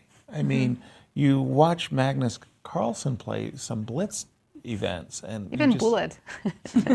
it's crazy. But you're telling me 99% accuracy on the second round of the day. Impressive. Well done, Nicholas. Ivan Saric doesn't look happy. He's No, like, he looks like, okay. And on the draw. Oh my! What to do? What to do? Is there something good on the telly? Emilio, he's already made a draw. Ivan Saric. So what about Elshan's game against Alexander? That was the Donnybrook. Okay, we left it. We saw the move knight e4. Because the move bishop e3 was a mistake. As it turns out, you need to keep the e3 square vacant so that you could play in this position after knight e4 queen takes, and you would have queen e3 check. Also, you are in your stopping the pocket. defense of the knight on c6, like you are blocking the rook from c1 to guard that knight. Exactly. Bishop e3, mistake. Elshan back into the position, back into the game, pardon me, after the move knight e4, knight d5, rook c2, and time. Tell me Yeah, about the Elshan has time. 7 minutes and Alexander has 5 minutes. Who would you prefer to play here? Your piece? I White like has a white. piece. I feel it's very dangerous. I mean, I like black, pardon me. I think it's very dangerous to play for white. Really? Yes. Okay, queen takes h2. Big threat. I mean, on the everything is position. hanging. f4 is hanging, queen g1 now. But there's a rook hanging on e7. Pardon me. There's a rook hanging on c8 that I want to play knight takes. You can go. You can give me a check if you like. check. King. I'm gonna give you another check on G2. Oh, by the way, look at that. Double exclam. It's double exclam. Well, I was satisfied with well done, but if you want to tell me very well done. I like the color also. The green is so beautiful on it. Okay, so I'd capture on C2. Can you give me that check and I'm in trouble? I don't know. Check where you're going. H8. H7. H8. H8. Okay. Now here I have to pause because my rook is hanging. I might have a Zwischenzug. I don't necessarily have to take your rook and allow you to capture my rook, but I could play the move rook to D2. Mm-hmm. So That's a strong move. Yeah. If I can get you to move your queen for just a second. Oh, but I am gonna do rook C3. Clever. You have to capture. I capture with queen, and I'm threatening queen C5, double attack. Clever. And now I'm not threatening anything. But you have lots of pawn. Well, actually, only two. I can play queen G3 here, and Engine still gives equality. Really? Because that knight on E7 cannot really go anywhere, right? Well, whoa. I'm a tricky. No, you can take on F4. Because I'm going to capture with a pawn and I'm guarding the rook. Oh, you're too good. You're too good. Oh, my goodness. What a crazy game. And again, tell me about the time. So Elshan, 7 minutes, Alexander, 4 minutes, 4:20. And it's very complicated. Yeah. And I mean, Elshan was much worse, right? He's happy for this complicated position. And also, just to have a chance. Now when he has more time, because he was also down on time by like 15 minutes. Yeah. I think we should jump back to Fabi's game. There's checkmate in 6. Uh-oh. And we see a handshake. In fact, it's a handshake. You were about 5 seconds too short on the handshake. So Fabi winning an important game against Sam Shankland, and he's suddenly the leader of the tournament. Right. He came into this round with 2.5 points out of the possible 3. I think there were 4 players. Mm-hmm. So who was on board too? Oh, Emilio drew. So against Aram. And Ivan is going to draw. So he'll be in clear first with a 3.5 point score. Mm-hmm. And let's just see those final moves, even though we know when we left he was winning. Queen takes G1. It was G2, G1 equals queen. Right. Check, the king move. Queen. We were suggesting your idea. Queen F3. Some tricks. Bishop G4 defends all the tricks. Queen F4. Uh-oh. Yeah. There goes a rook. Check. There goes a check. And now once you move the king to F7, I have a skewer. To begin with, but he did move the king, and there was no skewer. Oh, because there's checkmate on G7. So once you move the king to F6, oh, I have another skewer, by the way, with rook F8. I don't even know what's better. Probably taking the pawn with check and then skewering. But yes, this is congratulations, Fabi. And we did start our show saying, and here we see the handshake in slow what a motion. remarkable 2024 Fabi is experiencing, and it's just the avalanche. It's a snowball. He's got the momentum, and it's just been fabulous. And he's kept it for the whole year. The whole year. Now, normally people have these highs and lows, your peaks and valleys, and he's just had this very, very, very consistent period throughout the whole Grand Chess Tour. He's just playing. And for me, it was the U.S. Championships where he just played fantastic games. Yes. Yeah, it really was. And his 3rd U.S. Championship win in a row. Well, I mean, there you have it. What do you have for us? Well, Nazi? a big update in the game, Katerina against Khanin. When we left, we liked White's position because Black's king was weaker than White's. But like we said, if we don't know the engine's evaluation and play this like humans, it's still hard to convert this. So here, Katerina had to find rook G4 move. Whoa. Then after rook E8, let's say rook G1. Even though we're not really threatening anything, it's still good to just double the rooks. I am worried about E3. Very Aren't worried. we all? And after take, I guess if I take, wow, it just says only winning move is queen D5, but it's +5. This is very confusing. None. I'll show you the idea. I still don't understand it myself, but We're just getting the rook. but let's go to Sabina because she's with Fabiano. Our tournament leader.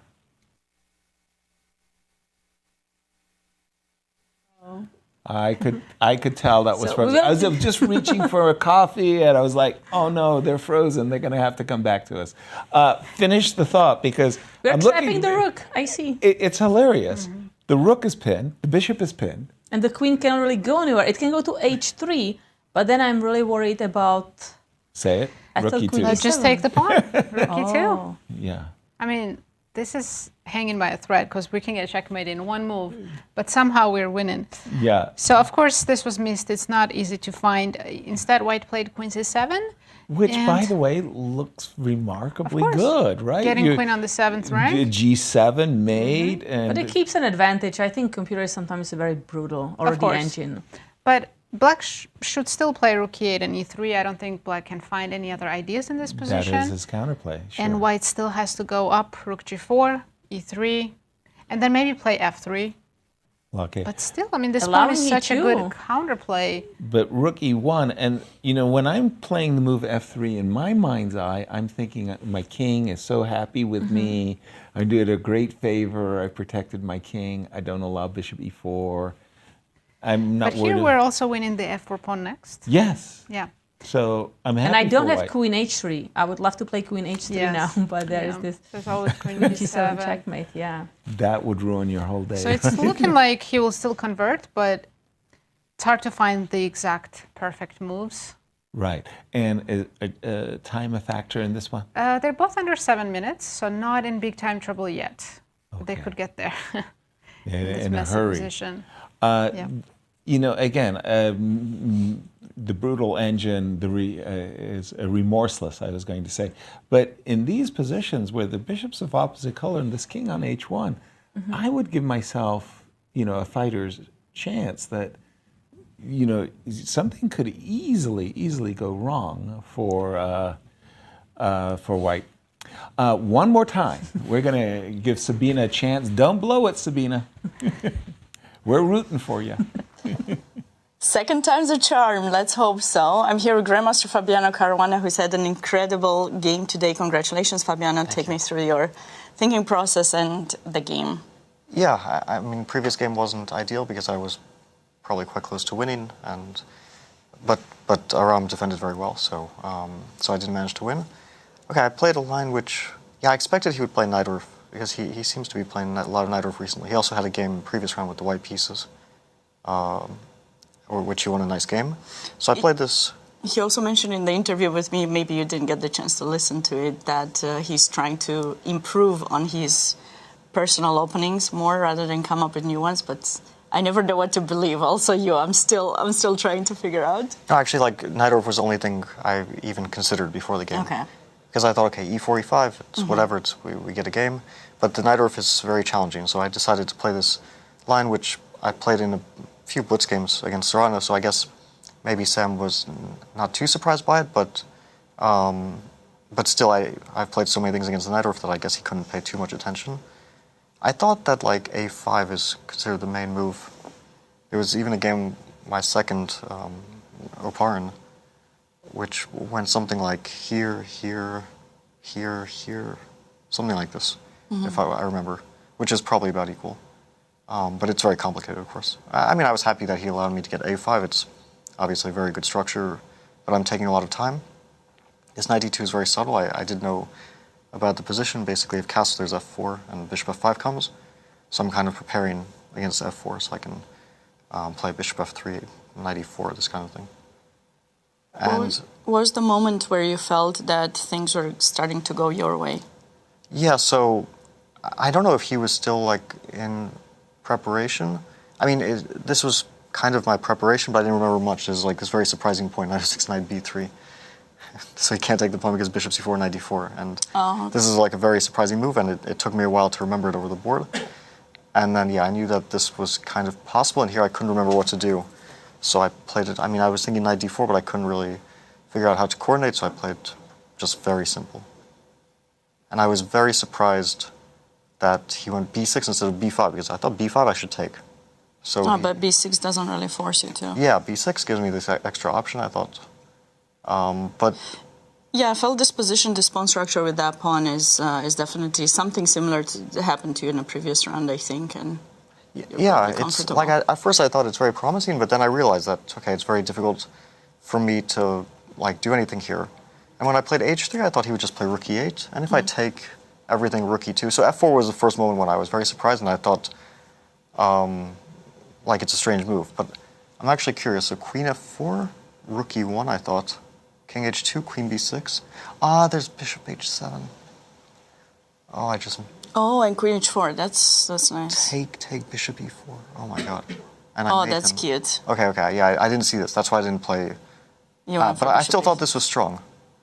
Maybe you lost a bit of the advantage, but you also are spending. Both of you were spending quite a bit of time, but at some point it seemed that you were getting more confidence and he was losing some. So yeah. I mean, the thing is, like, this is the moment where I spent a lot of time, and I'm very proud of the move I found. It's kind of the... Because if we go for this position... I believe the commentary team was, Yasser and Nazi like, I was trying to figure this out. There's actually something very beautiful, which is probably irrelevant, but I'll show it anyway.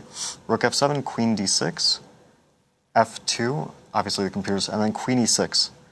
And if take, f1 queen, and rook a8. Oh, nice. And by the way, I was just announced that you are the sole leader right now. Yeah. Did you expect that? How do you feel? I guess so, yeah. I mean, are you feeling good I figured if I win, then I'll probably be the sole leader. Okay. Because going into that round, you were like really ready to fight, to catch, and now... Yeah, no, it's good. But no, I'm definitely not relaxed. I mean, it's still a long tournament ahead. But I'm very proud of my move, queen h4. So this was like the really important move. This is kind of a nice geometrical idea. I believe Maurice Ashley might enjoy this because he has actually a chessable course on geometry. So maybe he'll come up with like I keep this pin. It's very nice. And also I keep the f2 square defended. Rook e1 is a threat. Apparently it's not so bad. I thought I was like either winning or I blundered something, and I didn't see what I blundered, so I thought I was winning. But yeah, here I was just very surprised because this is obviously bad. Yeah, it felt like last two moves, that and taking in g2. Yeah, I mean, f2 is just like resignation. I thought he would go for this position, which, I mean, I thought like here, I think. Or I was kind of not just like, I can play king h1 also. But yeah, I'm just up a pawn, but still, like, I have to convert. I mean, some rook endgame, rook a7, queen e5, take, rook takes. I was kind of considering this kind of rook endgame. Yeah, rook b5, b3, then I bring my king. I thought it's probably winning because his king is cut off. You have his king cut off. But okay, I mean, here's just up a... I also didn't understand why I can't take with the king, but... Maybe some queen b6 stuff, but great tournament so far, Fabi. I know you're really probably looking forward to going to get some rest and then get ready for tomorrow because, as you said, the tournament is not over. I appreciate your time. Right back to you guys to catch up with the final. Our congratulations as well, Fabi, as he emerges as the clear leader going into round 5 tomorrow. Where is the action? Where's the remaining action? Right, we only have 2 games left. Only 2. So Yasser and Robbie have reached some equal rook endgame. So I'm going to go to this game. They followed our analysis. Crazy as we position. Said. E3, F3, allowing E2, but I guess he's prepared to meet it with rook E1. Right. And then pick up F4. And this extra pawns on the queen side will finally come in handy. Well, it's all about the fact that this bishop on g6 is simply stuck. Right. You know, like, I mean, the king, you got ideas of bishop and the E4. white bishop on d4 is amazing, right? That diagonal is extremely important because it's threatening checkmate. It's isolating the queen on the side. No, the bishop on d4 is a god. I mean, it defends and the queen on h6 also. It's offside. It's offside, and you can't even come into the game because after this, what do you do? Best move is to go back to h6. Right. Sorry, not there. Maybe you can try queen e7, but like I was saying, endgame should also be bad because I have so many extra pawns. I can pick it up and just play rook e1. Yeah. Time a factor in this one, Nazi? Well, yes. Sam is down to 1 minute and 20 seconds. Okay. Did he make a move? No, he's still thinking after f3. So he's in big trouble. You were saying that the game of Yasser and Robbie. Yes, it has fizzled into a rook ending. It looks like a draw, but why? Let's check it. Can we actually take a look at it? Because Absolutely. I wasn't, before you said it's a draw, I was a little bit scared of those pawns. Well, they are so advanced, right? Now, we understand we can't play G6 and allow rook H5 check. Okay, there goes our advantage, G6 double question mark. But what we want to do is advance our king so that we can advance the pawns. Why is it a draw? Well, right now black is in stalemate. So if we could get rid of all the pieces, that would immediately be a draw. Yeah. Black can play anything. B5, C5, Okay, rook let's F5, try it. any moves. B5, King G2. King G2, B4. I think black is faster than white is. We don't get to play King F4 before you promote a pawn, huh? Right. So if I have Exactly, to yeah. take, You can take A3. and then King G6. F3, G6. Oh, G6 All right, is let's actually try maybe. G6, A2. This is so close to checkmate. Rook G5. Rook A7 or something, there is rook G5 check. Exactly. Well, at least you have perpetual, so that's Always. nice. Yeah. That's yeah, nice. Rook checks. But if you tried, let's say, King F3 first, Right. A2, yeah, you're one tempo behind. So you have to play Rook A7, give this pawn up, and then, of course, it's a draw because it's 2 versus 2 split Yes. pawns. Yep. There we have it. Update us. Results. Yes, with, let's take a look because we have only 2 games remaining. So Fabiano Caruana, important win against Sam Shankland, and another important win, Jin Chaozhou against Andy Woodward, and then all the draws here. That might be the pairing for tomorrow, Fabi versus Zhao. On boards 2 through 6, the competition's tough. Yes, but we see draws, but actually Alexander had some chances against Elshan Moradiabadi, right? That Yes. game was looking like he may win. Otherwise, Illia Nyzhnyk, that was kind of looking nice, but nothing there. Kantor against Oparin, also quick kind of draw. Right. So probably. And we are well, expecting Nick, Yasser against Robbie, also a draw. A draw, but it's that board 10 might see a victory as well. Again, we've been talking about the faces in the crowd, the Cinderella stories, who's playing for norms and things of that nature. We're going to have a lot of stories, I'm sure, in this 59-player field. But one of the questions I got to ask the ladies is, how are the ladies doing? I know We've Gabi got Antova 6 is doing very well. We've got 6 ladies in the tournament, but I know Alice and Begum both started horribly. They actually just played each other in this last round. Oh, did they? And Alice beat Begum. Begum is on alert. You see, that's her. Yeah, and she just played in Charlotte, and she shared 3rd place. She did fabulous. She defeated 3 or 4 grandmasters, had a fabulous tournament, but she just must be absolutely And she also got a exhausted. grandmaster norm there. Like First grandmaster, no? a male GM? Yeah. Wow, that $100,000. It's getting a step closer. Queens, well, she's maybe that just she's thrilled. I mean, playing grandmasters is so tiring. Playing Right. 2 grandmasters a day for now, this is her 2nd week in a row. Right. It's absolutely exhausting. yeah. So she just perhaps overdid it. But she'll bounce back. So we have Gabi Tatev? Antova doing very well. Tatev, who started with a win against Okay. Grandmaster, and then we have Padmini Roth, who I think she's also playing well. We because saw her taking a we saw seat her, there. yes. Yes. Very early, she was in the tournament home. Right. I wanted to give her a big shout out and welcome her because she has been on the Olympic team for India. I played her so many times. Actually, I at was the about to Olympiad and World say, Team I mean, Championship. right? Was Yep. that Baku? Baku 2016? also I in played her Kazakhstan. in Baku. Okay, Yeah. I played her in Kazakhstan, I think, yes. Okay, very, very good. We've got one, well, we're keeping an eye on this game of Nick and Sam. Queen D5 on the board. No E2 yet. Time. So that's the thing, Sam has only less than a minute. Yeah. And Nikolozi has less than 5 minutes. Well, the problem as I see it is the queen on H6 is stuck. The rook on E6, stuck. The bishop on Queen. E. You're not, well, maybe, can we move our king so that we can unleash the bishop, perhaps? I'm afraid that if I play E2, rook E1, and rook takes E2 is on tap. So let's say king F7. And by the way, The seconds are ticking down. Yeah, okay, he has 10 seconds on the clock. And he did... Queen F8. How many seconds did he have left when he played? 4 seconds on the clock. When they do that, when they go down to 1 second, I just, you know. The simplest one would be just H4, H5 for white. But I would like to start with rook E1 even. I mean, right, rook E1 because you don't really have any improvements. Queen D6 maybe? But then I capture queens, I capture on F4. Yeah, of course, it's winning. Yeah.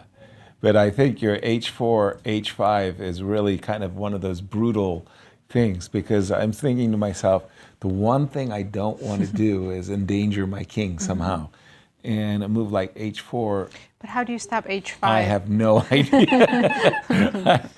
But Yasser, what about you capturing the pawn on A7? You never mentioned that. I never mentioned that. No, I just love the bishop on D4. It was doing such a terrific job, it never occurred to me that I should... I think he played H4. Wow. That's a boss move. Yeah. I think, players are good. Yeah, I think one of the reasons also that you think about a move like H2, H4 at this moment of the game is because of the clock. Right. I mean, you get more confident as your opponent has less and less and less time, and suddenly you want to make challenging moves like H4. And here's the reason why I would have hesitated. The desirable H5 after King F7, no, you can't suddenly take your the bishop. king is pinned. And suddenly, you know, like you wonder, why did maybe I should play H5, H2. But white has time, right? So instead of H5, I can just play King G2, Rook E1. That makes a lot of sense. I also want to add H5 is actually also winning after King F7, just Rook G5, and black bishop and queen are not getting out. This is like a study position. It's like all the pieces are frozen. And next move, King G2, and I'm picking it up. That's pretty. King G2 on the Rook G5. There was one book. So King G2, by the way, happened. That had a big impact in my life.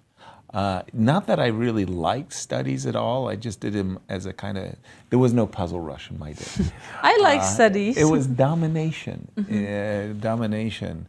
A book on studies, and that position with the rook on G5 feels like a kind of a domination study. You play H5, King F7, Rook G5. Really, really, really nice. And we have a Sabina with a special guest. Who is it? Let's take a look. Guest? Special surprise, guys. I That's thought the end you of the might show. be That's missing it. We're your... done. You're done now. Occasional colleague, yeah? Occasional, not occasional, you know. But Christian, great to have you here. Grandmaster Christian Cilla, if you guys don't remember him, great to have you here. Tell me a little bit about how the tournament is going for you. Well, first of all, it's a bit strange because the roles are reversed. I know. So it's quite interesting. I haven't played a competitive tournament in a year and a half, something along those lines. So I was very curious again if I can still move the pieces. It's still debatable. It's still up for debate, but I'm trying my best. Yes. Okay. And would you rather take a break now and go back to the studio, or no? It's a nice high. It's a nice high to play chess. I like to get that occasionally. So why not? Yeah. I'm going to finish the tournament for sure. Okay. Yes. All right. Do you take any breaks? Any buys? No buys. No buys. Yes. I'm trying to set up an example for my students because my students, they like to make draws, quick draws. And I'm always like, look, how many games are you going to play in a year?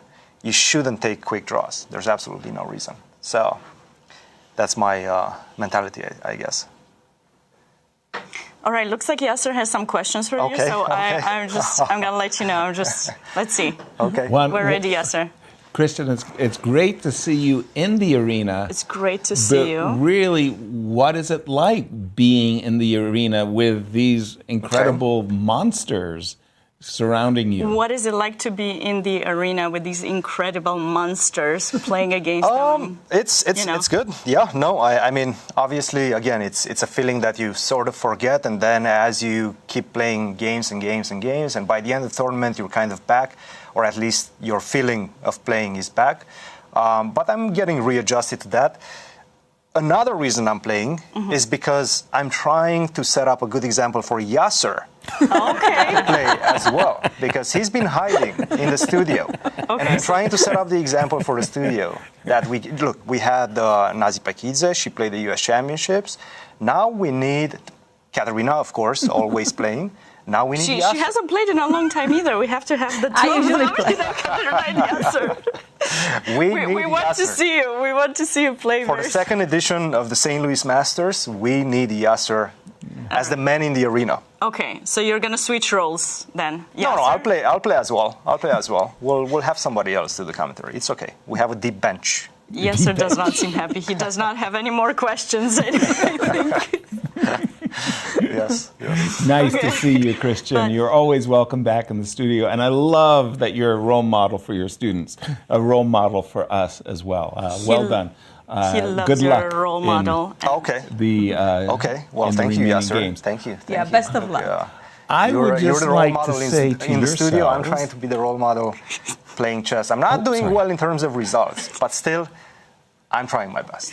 Okay. All right, guys, we're gonna go back to the. I think there are a couple more games you guys have to go over. Thank you so much for saying hi. Thank you for stopping by, Christian. Yeah, always pleasure. See you guys very soon. All right, thank you, and again, Christian, good luck in the remaining games. Here's a quick question for you. In my last tournament that I played, Classical chess? No, the last tournament I played, I was third, behind a wonder and Jeffrey Zhang. What tournament did I play in? Yasser's chess? Backhouse? Yes. S-Chess on chess.com. We had a championship in chess. But you're also very good in Backhouse, right? Yeah. Okay, so it was a good guess. It was because I good. know both Wonder and Jeffrey love Backhouse too. Exactly. Exactly. We love Backhouse. Catching up with the players in the remaining game. White took a lot of time. He was at 4 minutes. He went down to 1 minute. Right. So that's the game between Kacherava and Khanin. Right. Game 10. And King G8 and extra pawn on F4. Well, also the move C4. I love that. I love the fact that the bishop was protected. I didn't quite feel that. I didn't feel the urgency, if you will, to play the move C3, C4. I loved your rook E1. Just one of those moves that takes away any sting, if you will, after the move E2. But C4, Queen H5, time trouble affects us so all. we did not trade the queens. We just played rook E1. Interesting. Rook E1 on the board. This is an updated position. The players are down to a minute Yeah, to 1 minute. each. And again, Actually, Khanin only has 30 seconds. it's just such a bad king on G8, right? Okay, E2, you're trying to be as stubborn as possible. But isn't that helping me if I trade queens and then play king F2? Yeah, king F2, or as you say, with the trade of queens, either one makes a lot of sense. White. Because I want to go even for some checkmating ideas. Yeah, white is just cruising here. I like to trade queens. So let's say black captures the pawn on D5. I guess black doesn't worry about it, but black captures the queen on D5. Yes, pawn takes, rook D6. What else? And I guess we just trade. A7. Remember, we never wanted to take A7. Now I will. By the way, we have an update. Of Robbie's Yasser game? Perez, draw against Robbie Kevlashvili. Yasser gave it his best. So this is the last game in the top 10 happening. Exactly. And again, the players are going to be playing on increment for the rest of the game because there is no further time controls.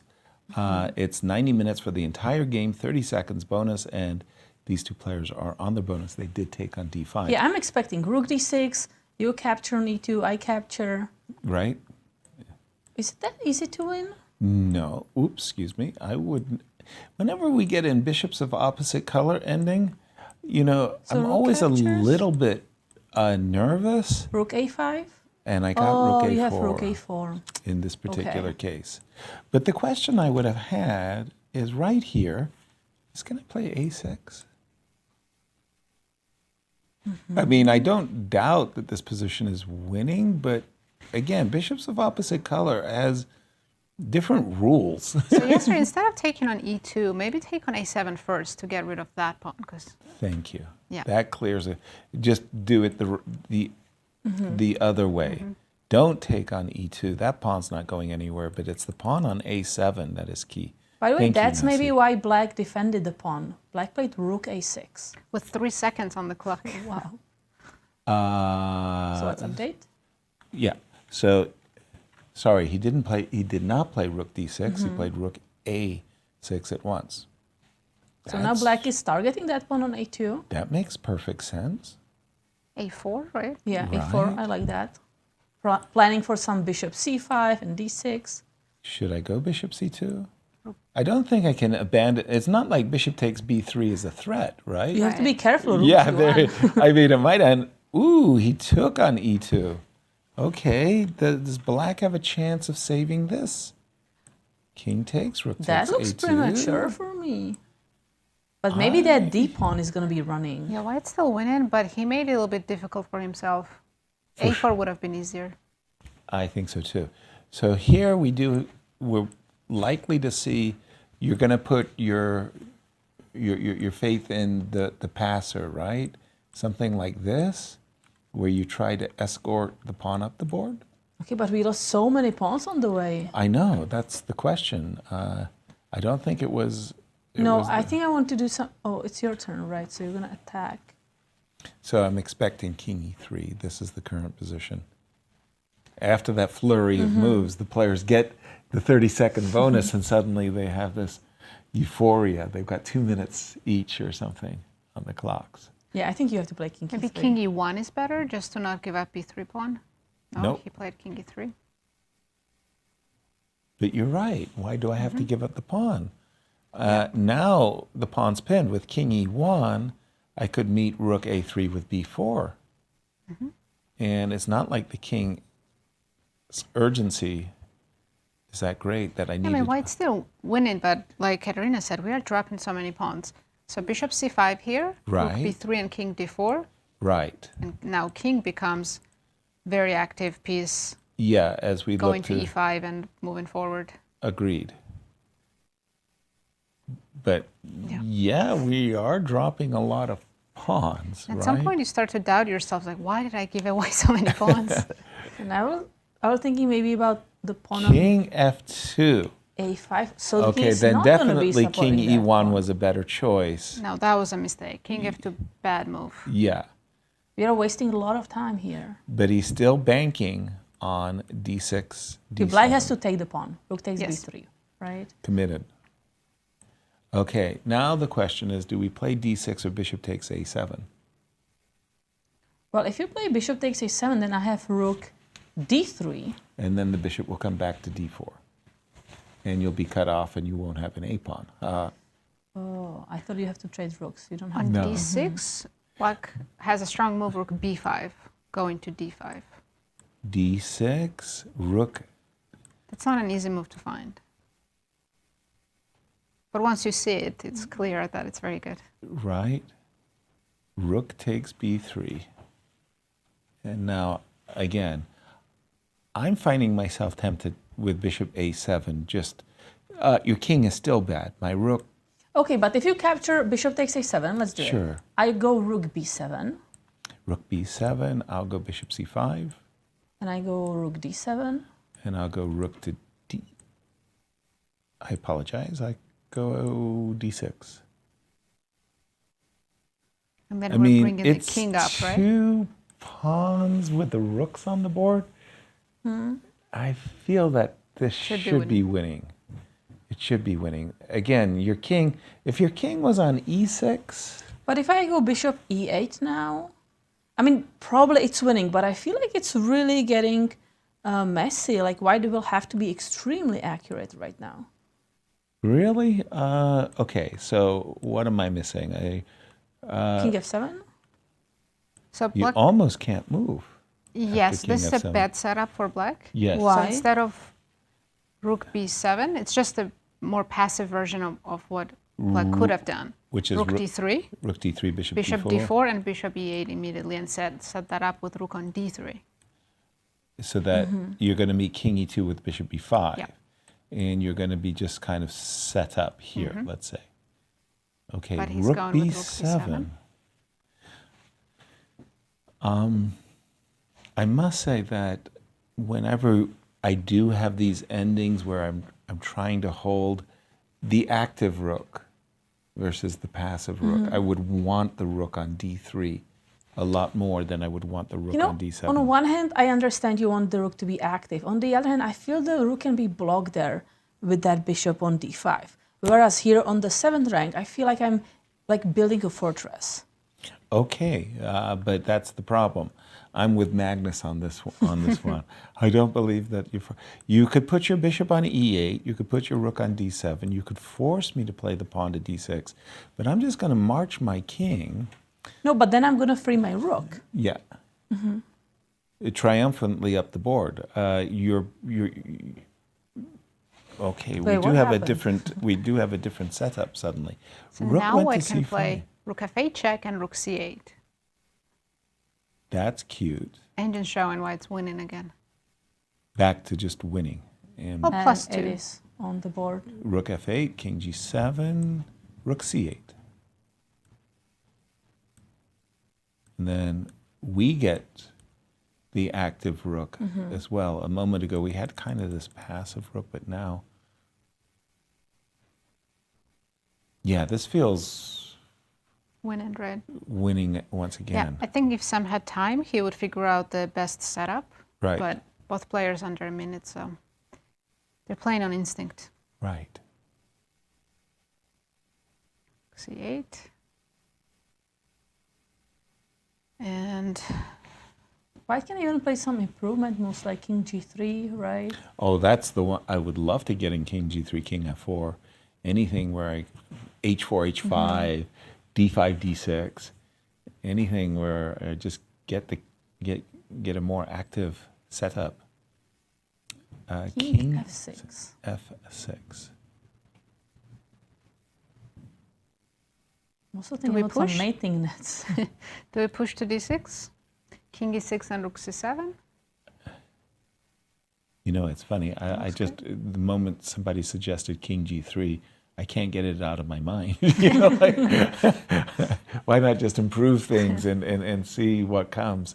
King g3, king f4, bishop d4 check, king e5, yippee-yi-yay, you know, get an active king. d6 right away. Now you have to be careful because if you play something like bishop f5, Yeah. I have rook f8. And I'm going to just snap that bishop. You're a mean person. Nice. Because I have a good colored corner bishop. Rook Exactly. b2 check, king e3, right? Yeah. Yeah. What? I want to go So- from d2, but Okay. yeah. So this is no good. It's no good. d6. No bishop f5. We have to play, I'm assuming, king e6. And I'm guessing white wants to play rook to e7, dreaming of d7. And you don't have bishop e8 because that's another double attack with rook e7. Exactly. No bishop e8. So black And is going to start to struggle with stopping me from d7. Maybe something like rook b2, but I don't trust that much. Because No. then the king g3, King or e3, king f4. And I'm getting over on White's the pieces king are side too. just extremely active in the best squares Exactly. they could be. Exactly, d6 on the board. As this is the final game, there may be other games going on the lower 20 boards. We just don't have the DGT boards to follow their progress. So we will be Rook b7. closing the show on the conclusion of this game. Rook to b7. So here rook c7 is winning because if you trade, my pawns are far enough that that's a winning endgame. I would be scared to trade here. Yeah, you have to know that this endgame is winning because So you have two passers and they're separated well enough. But also the presence on the H pawns is reassuring as well. it's also dark square on h8, right? Right. By the way, no rook c7. I wouldn't play that. Well, now it's not winning anymore. What? Yep, king e5. It dropped significantly, yep. King e5. Bishop e3 got a question mark. King e5. No, And king e5 is on the board. ooh, How do you defend the pawn? rook d8. I think I think. Oh, by the you- way, fifth. No, that's not correct. Okay, white still has time. So I was thinking rook d8 so I could play king g3. I understood the intention behind the move bishop e3 was to defend the pawn from the f4 square. I don't know why Well, f4 is better than c5.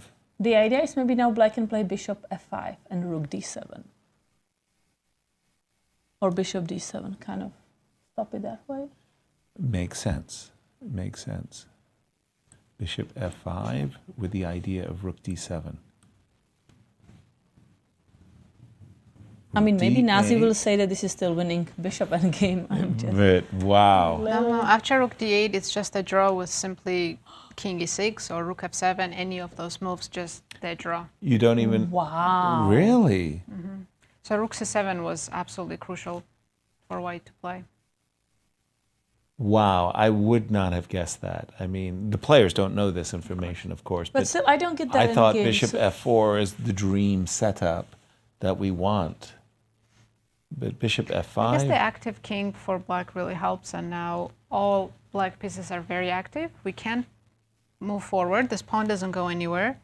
We can't really improve with our king. Earlier, there were some chances, right, to bring King the e3, king up. f4, yeah. Now, So Nazi, can you explain how rook c7 is winning to me? Yes, yes. Let's go back here. Or to the viewers. Let's explain it to Yes, the for the viewer. Very. So, if rook takes The c7, great unwashed, yes. d takes c, bishop Bishop f5 on f5. the move. Right. Let's say check. You have to go here. I set up bishop here. Right. So what is black setup? Do you leave the bishop here and use the king on this side? Let's put the bishop on c8 and, Sure. and mirror the white king. If you go to f4, I'll go to f7. If you go to e4, I'll go to e6. King d4. I'll go king d7. King d7. Okay. Okay, I'm going all the way. And then I'm just going to push off pawn. Okay, let's go to d6. Where? e6, pardon. King e6, f4. We're going to get, she's going to go king to b8. To b8, got it. And I'm going to have my king stuck on d7. And And then if you're going to you- have f5 If as you a... set up in reverse, where king was here and bishop here, then my king would go this way and Exactly. f5. That So makes always perfect use sense. that f-pawn as a distraction. Yeah. Yeah. Got it. Nice. Wow. Now, on the other hand, even though this position is much better chances of holding, it's so difficult. 2 pawns down. Especially with no time. No time. I mean, it's almost an impossible hold that you're asking yourself here. King e6 on the board, though. Is this harder to hold or harder to win? I think harder to hold. Yeah. Making I'd rather- mistakes when defending, it's so easy. It's so easy. So bishop Yeah, f4. bishop f4, very logical move. And now, I mean, rook f7. You just want, no? Bishop to g6. But then I'm going to start improving my king. King g3. At long last, yes, you are. King g3, king g4. On Or a good day, h5. Yeah, king h4. I think it's a very useful move to get in as well. No, I still trust white here. I do too. It's so hard. No, don't move the rook. Okay, Whoa. rook a8. Rook to a8. What is the idea, rook a8? Rook a3, rook e3, trying to get the king to declare its intentions. Something like this. So you want to force the king away from the e-file. Yeah. Now see, whatever you do, don't drop your cup. Don't do it. Yeah. I like Yeah. it. When I'm warming up to this move. I think the king is actually superb on e6. And so trying to dislodge that king makes a lot of sense. I also feel like white has a lot of time to move around the pieces. King g3, check there, just to see a way that works. Yeah. Adrian Michael Chishin, he had this very wonderful article he was writing on endings. Actually, I think it was a book. It was a FIDE book. and he was explaining that in endings, especially of this nature, take your time. Be as patient as possible. Pose a lot of questions to your opponent. Make sure that they answer a lot of questions. And make a lot of decisions, right? Yeah. Because you can keep on doing good decisions when you have 20 seconds on the clock. Exactly. So white has just played king g3. Black has just played the move rook to b7. So for example, Adrian would suggest the move rook a5 here. It's on the board. So that you could play move h5, h4. And as Adrian advised, and it was really a marvelous treatise that he spoke about, was this idea, and he reinforced it: patience, patience, patience. Don't be in a hurry. If the win is there, it's not going to go away. Also, if my king is going to get to g5, we are happy to trade the rooks and the pawn on d6 because that endgame can be actually winning.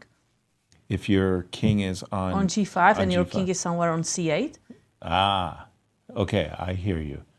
Yeah, because then you'll also be escorting your f-pawn.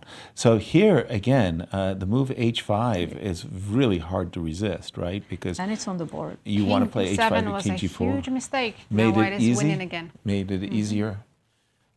It's so hard to hold these positions. But the H5. winning move was rook c5 with the idea of rook c7. Of rook c7. Again, trading the rooks. Because now we know how it is winning. Right. You know what I'm going to suggest from now on? Rook c5. Rook c7. Trade the rooks. Put the pawn on c7. So of course it's winning bishop endgame. Yeah, all Russian schoolboys know the winning. No, but I have to say I like what's happening on the board here. h5, king h4, king g5. I do too. I really do. I do like rook c5. Not only because of what Nazi mentioned, but when the rook is on c5, it just means you're not going to play rook b1 or no rook b3. active counterplay for that exactly, rook. Exactly. And rook g5 is also strong here in this particular position. Yeah. But we can also continue with king h4. Yes. Because you again cannot drop the rook anywhere because rook a7, my rook can still be active on the 7th rank. Exactly. King h4, king g4, rook g5. I think he's going for it. Yeah. I would prefer to go on the dark squares when there is a light square bishop, but it's the same thing. We are advancing the king to g5, maybe to h6. Black needs to play king c6 here to make it a little bit more difficult for white. Okay, king c6, king g5. Just to stop rook c5. And also to stop rook c5. Yeah. King g5, I think. King g5, king h6. 10 seconds on the after clock. King g5, there is bishop d5. And then after What? pawn is 5 seconds. Ooh, that was a mistake. Bishop e6. Well, that just encourages white to make further progress. King g5. Yeah, bishop e6 is a huge mistake. Helpful. It's helping white to get the king where he wants the king to be. Exactly. We're going to refresh results, but for Nikolozi, this victory is going to... And after dropping the rook to the back rank, now we can improve our rook to the 7th rank. Yes. And Or that's an a7 H check, pawn. yeah. I know what you're saying about improving the rook, but I'm winning a pawn. I like rook c7, force the king to go all the way, kind of to nowhere. I'd like a pawn. But okay, taking a pawn. I cannot say no to that. Right, rook takes h. But there's so many easy wins suddenly. It looks like... Everything is winning now. King f6, rook h7, rook c7. Bishop e5. Bishop e5. Yeah, but there's nothing wrong with capturing a pawn. Right. Maybe making a check on the way before we capture that pawn. A shout out. I think it's to a nice Kate. technique to give the check first. Yeah. So then you're still threatening d7 also. Right.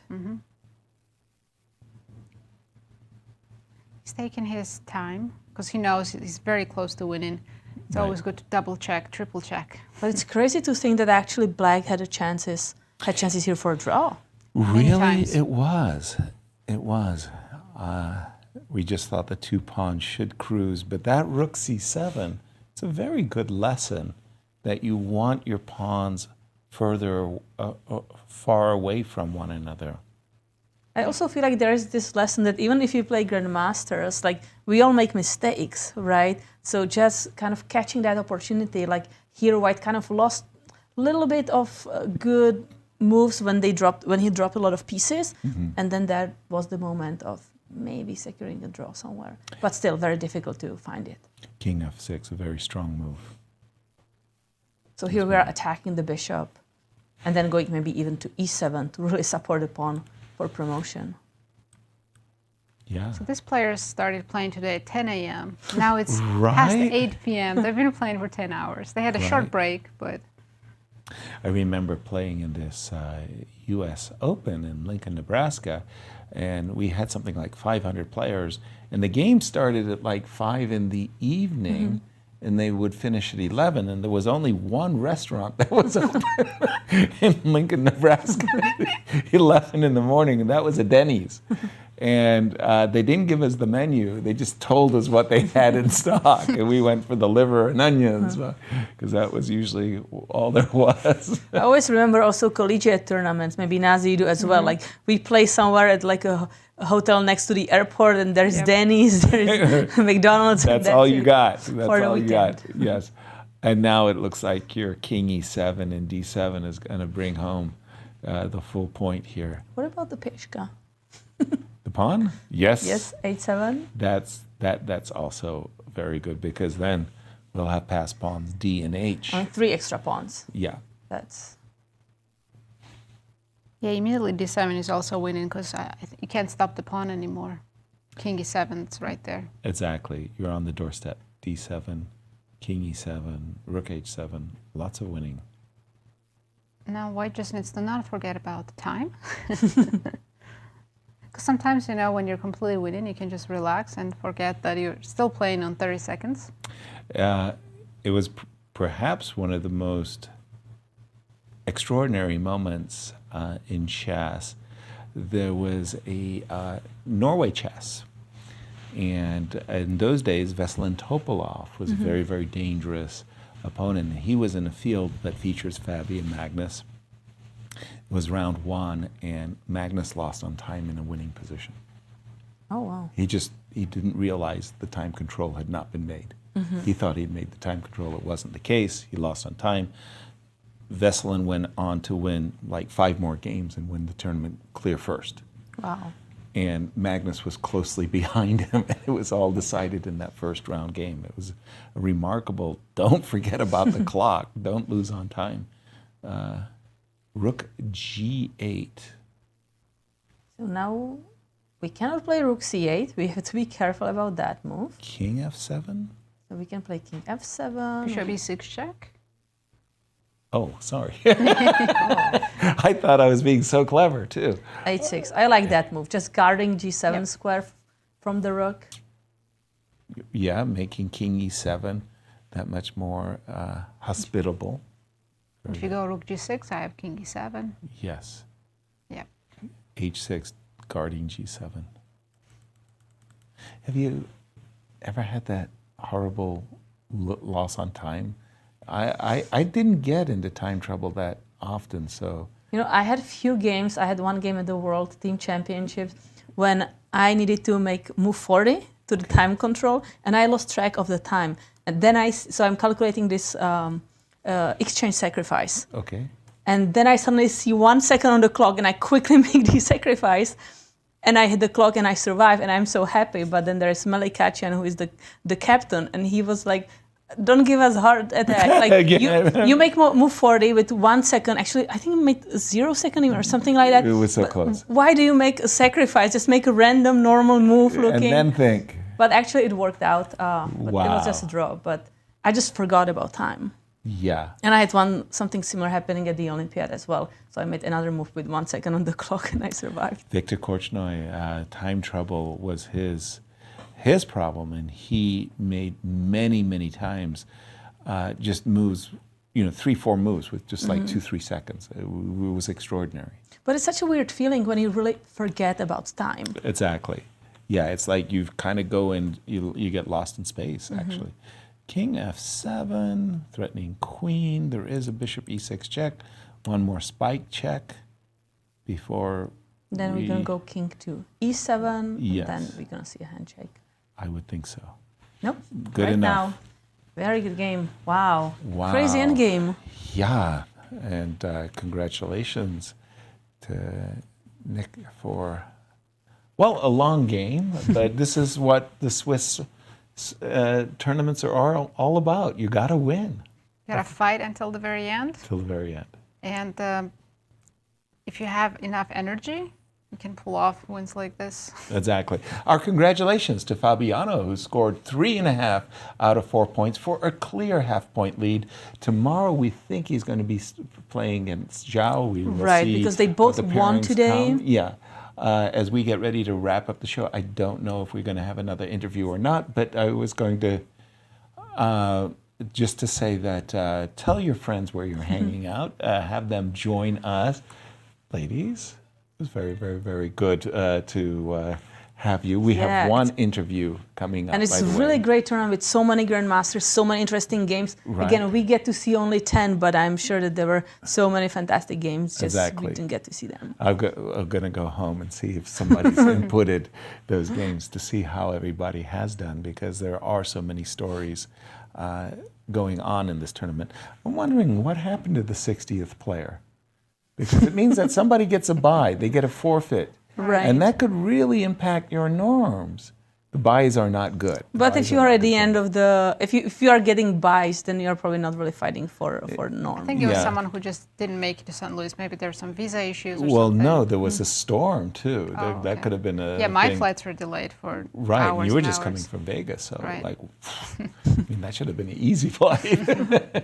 Well, they could have had one of us substitute and play as the 60th player. Yes, sir. Hey, wow, Christian was looking for company. I mean, he's, like you said, he's ready to serve as a role model. Tell us, Kate, the results of let's round take a look. 4. So we have Fabiano Caruana with a crucial win against Sam Shankland, another important win, Jinchao Zhou against Andy Woodward, and Nikolozi against Sam Khanin. If you notice, the white pieces had 3 wins, no wins for the black pieces. Lots of draws, though. 7 out of the top 10 were draws, but 3 wins for the white pieces. Congratulations, Fabi, Most once more of them time. were a lot of fighting draws. Like in Elshan's game, anything could have happened. Exactly. In Robbie's game as well. In the game between Illia and Ray Robson, that whole H6, G5 was hidden because I didn't think G5 was going to be possible, but he set it up. Ray played saved very well, what looked like a dangerous position. Yeah, I think out of the opening, he didn't get what he would have liked. Right. He was in trouble, but then he found the best way to save it. Right. And quickly ended right there. Right, shut it before down. it's too late. Exactly, well Yeah. done. I don't know if Sabina is ready or not as we're getting ready to wrap up the show, but we did want to get in an interview with Nick to congratulate him on his win. Just a few seconds away. And we just hope that she doesn't freeze. Yes. Second But it's so time's a interesting charm. always to get the kind of feelings and ideas from players right after they finish the game. Yeah, exactly. Yeah. This fresh. You get this fresh insight. Because they're still in the game. Even though the game's over. It takes me a while, for example. I don't know if it's the same for everyone, but... For sure. Yeah, because right after the games, when I'm asked to do interviews, I'm like, where am I? But Sabina is with Nico, so let's go over to them. Hi guys, I'm here with Grandmaster Nikolozi Khatarava. Did I pronounce it correctly? Kind of close? Close. Close. Congratulations All right. on your win. You're the last game. You must be exhausted. Take me through your fast feelings as you finish. Well, I'm really, really tired because it was not easy to win. Like I was better the whole position, the whole game, but still you need to convert advantage, and it was really hard. But yeah, it's good that I managed to convert it. Which moment do you think was his final mistake? His final mistake. So this end game is just a matter of technique. But before that, like here when he pushed this G5, okay, let me see. Yeah, probably this Queen F7, Queen F6 was not as good. Like, G5. The engine also says that. I was looking at G5. I think it's better to start with G5 immediately. Bishop E3, yeah, like Bishop E3, F4. I was calculating this variation. Bishop D4, Queen F5. Yeah, I thought that I had advantage here too, but he had better chances here. Like how he played, he allowed b3, c4, b3, c4, and then he played g5, f4. I think it was not so good for him. He gave you some ideas to... Yes, like after I trapped this bishop and rook, they were like, how to say this? When bishop can't move. Yeah, after I pinned his rook and bishop, he was completely lost because he just doesn't have any moves, and I just don't have to blunder anything. Right, and they usually say they're opposite color bishops is a draw, but that's a myth. We know that. You also had rooks on the board, so that's always like that's fun. That's like how I was taught in my childhood, and I always believed that. But like as I grew up, well, when there's a different colored bishops, there you can attack. There is a very good attack if you attack like how you should attack. And yeah, he just cannot protect dark squares. So yeah. That's just a myth. It's better like when there's just bishops.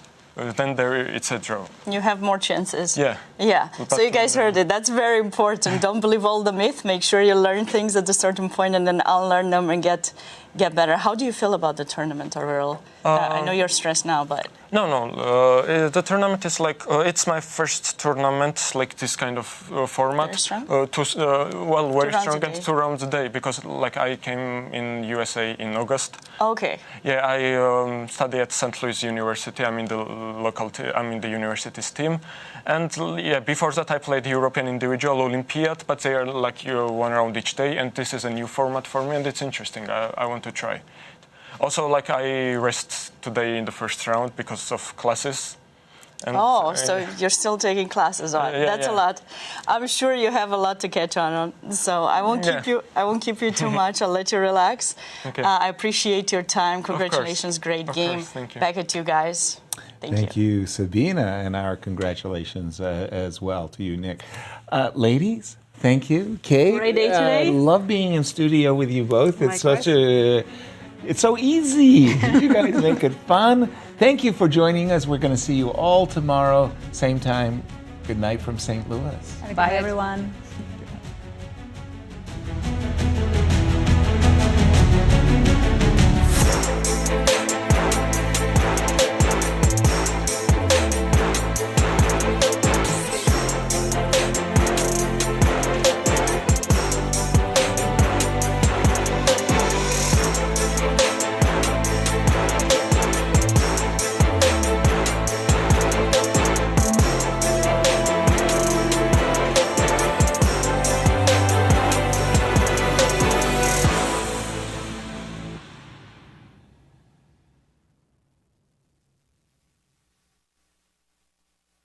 This has been a presentation of the St. Louis Chess Club.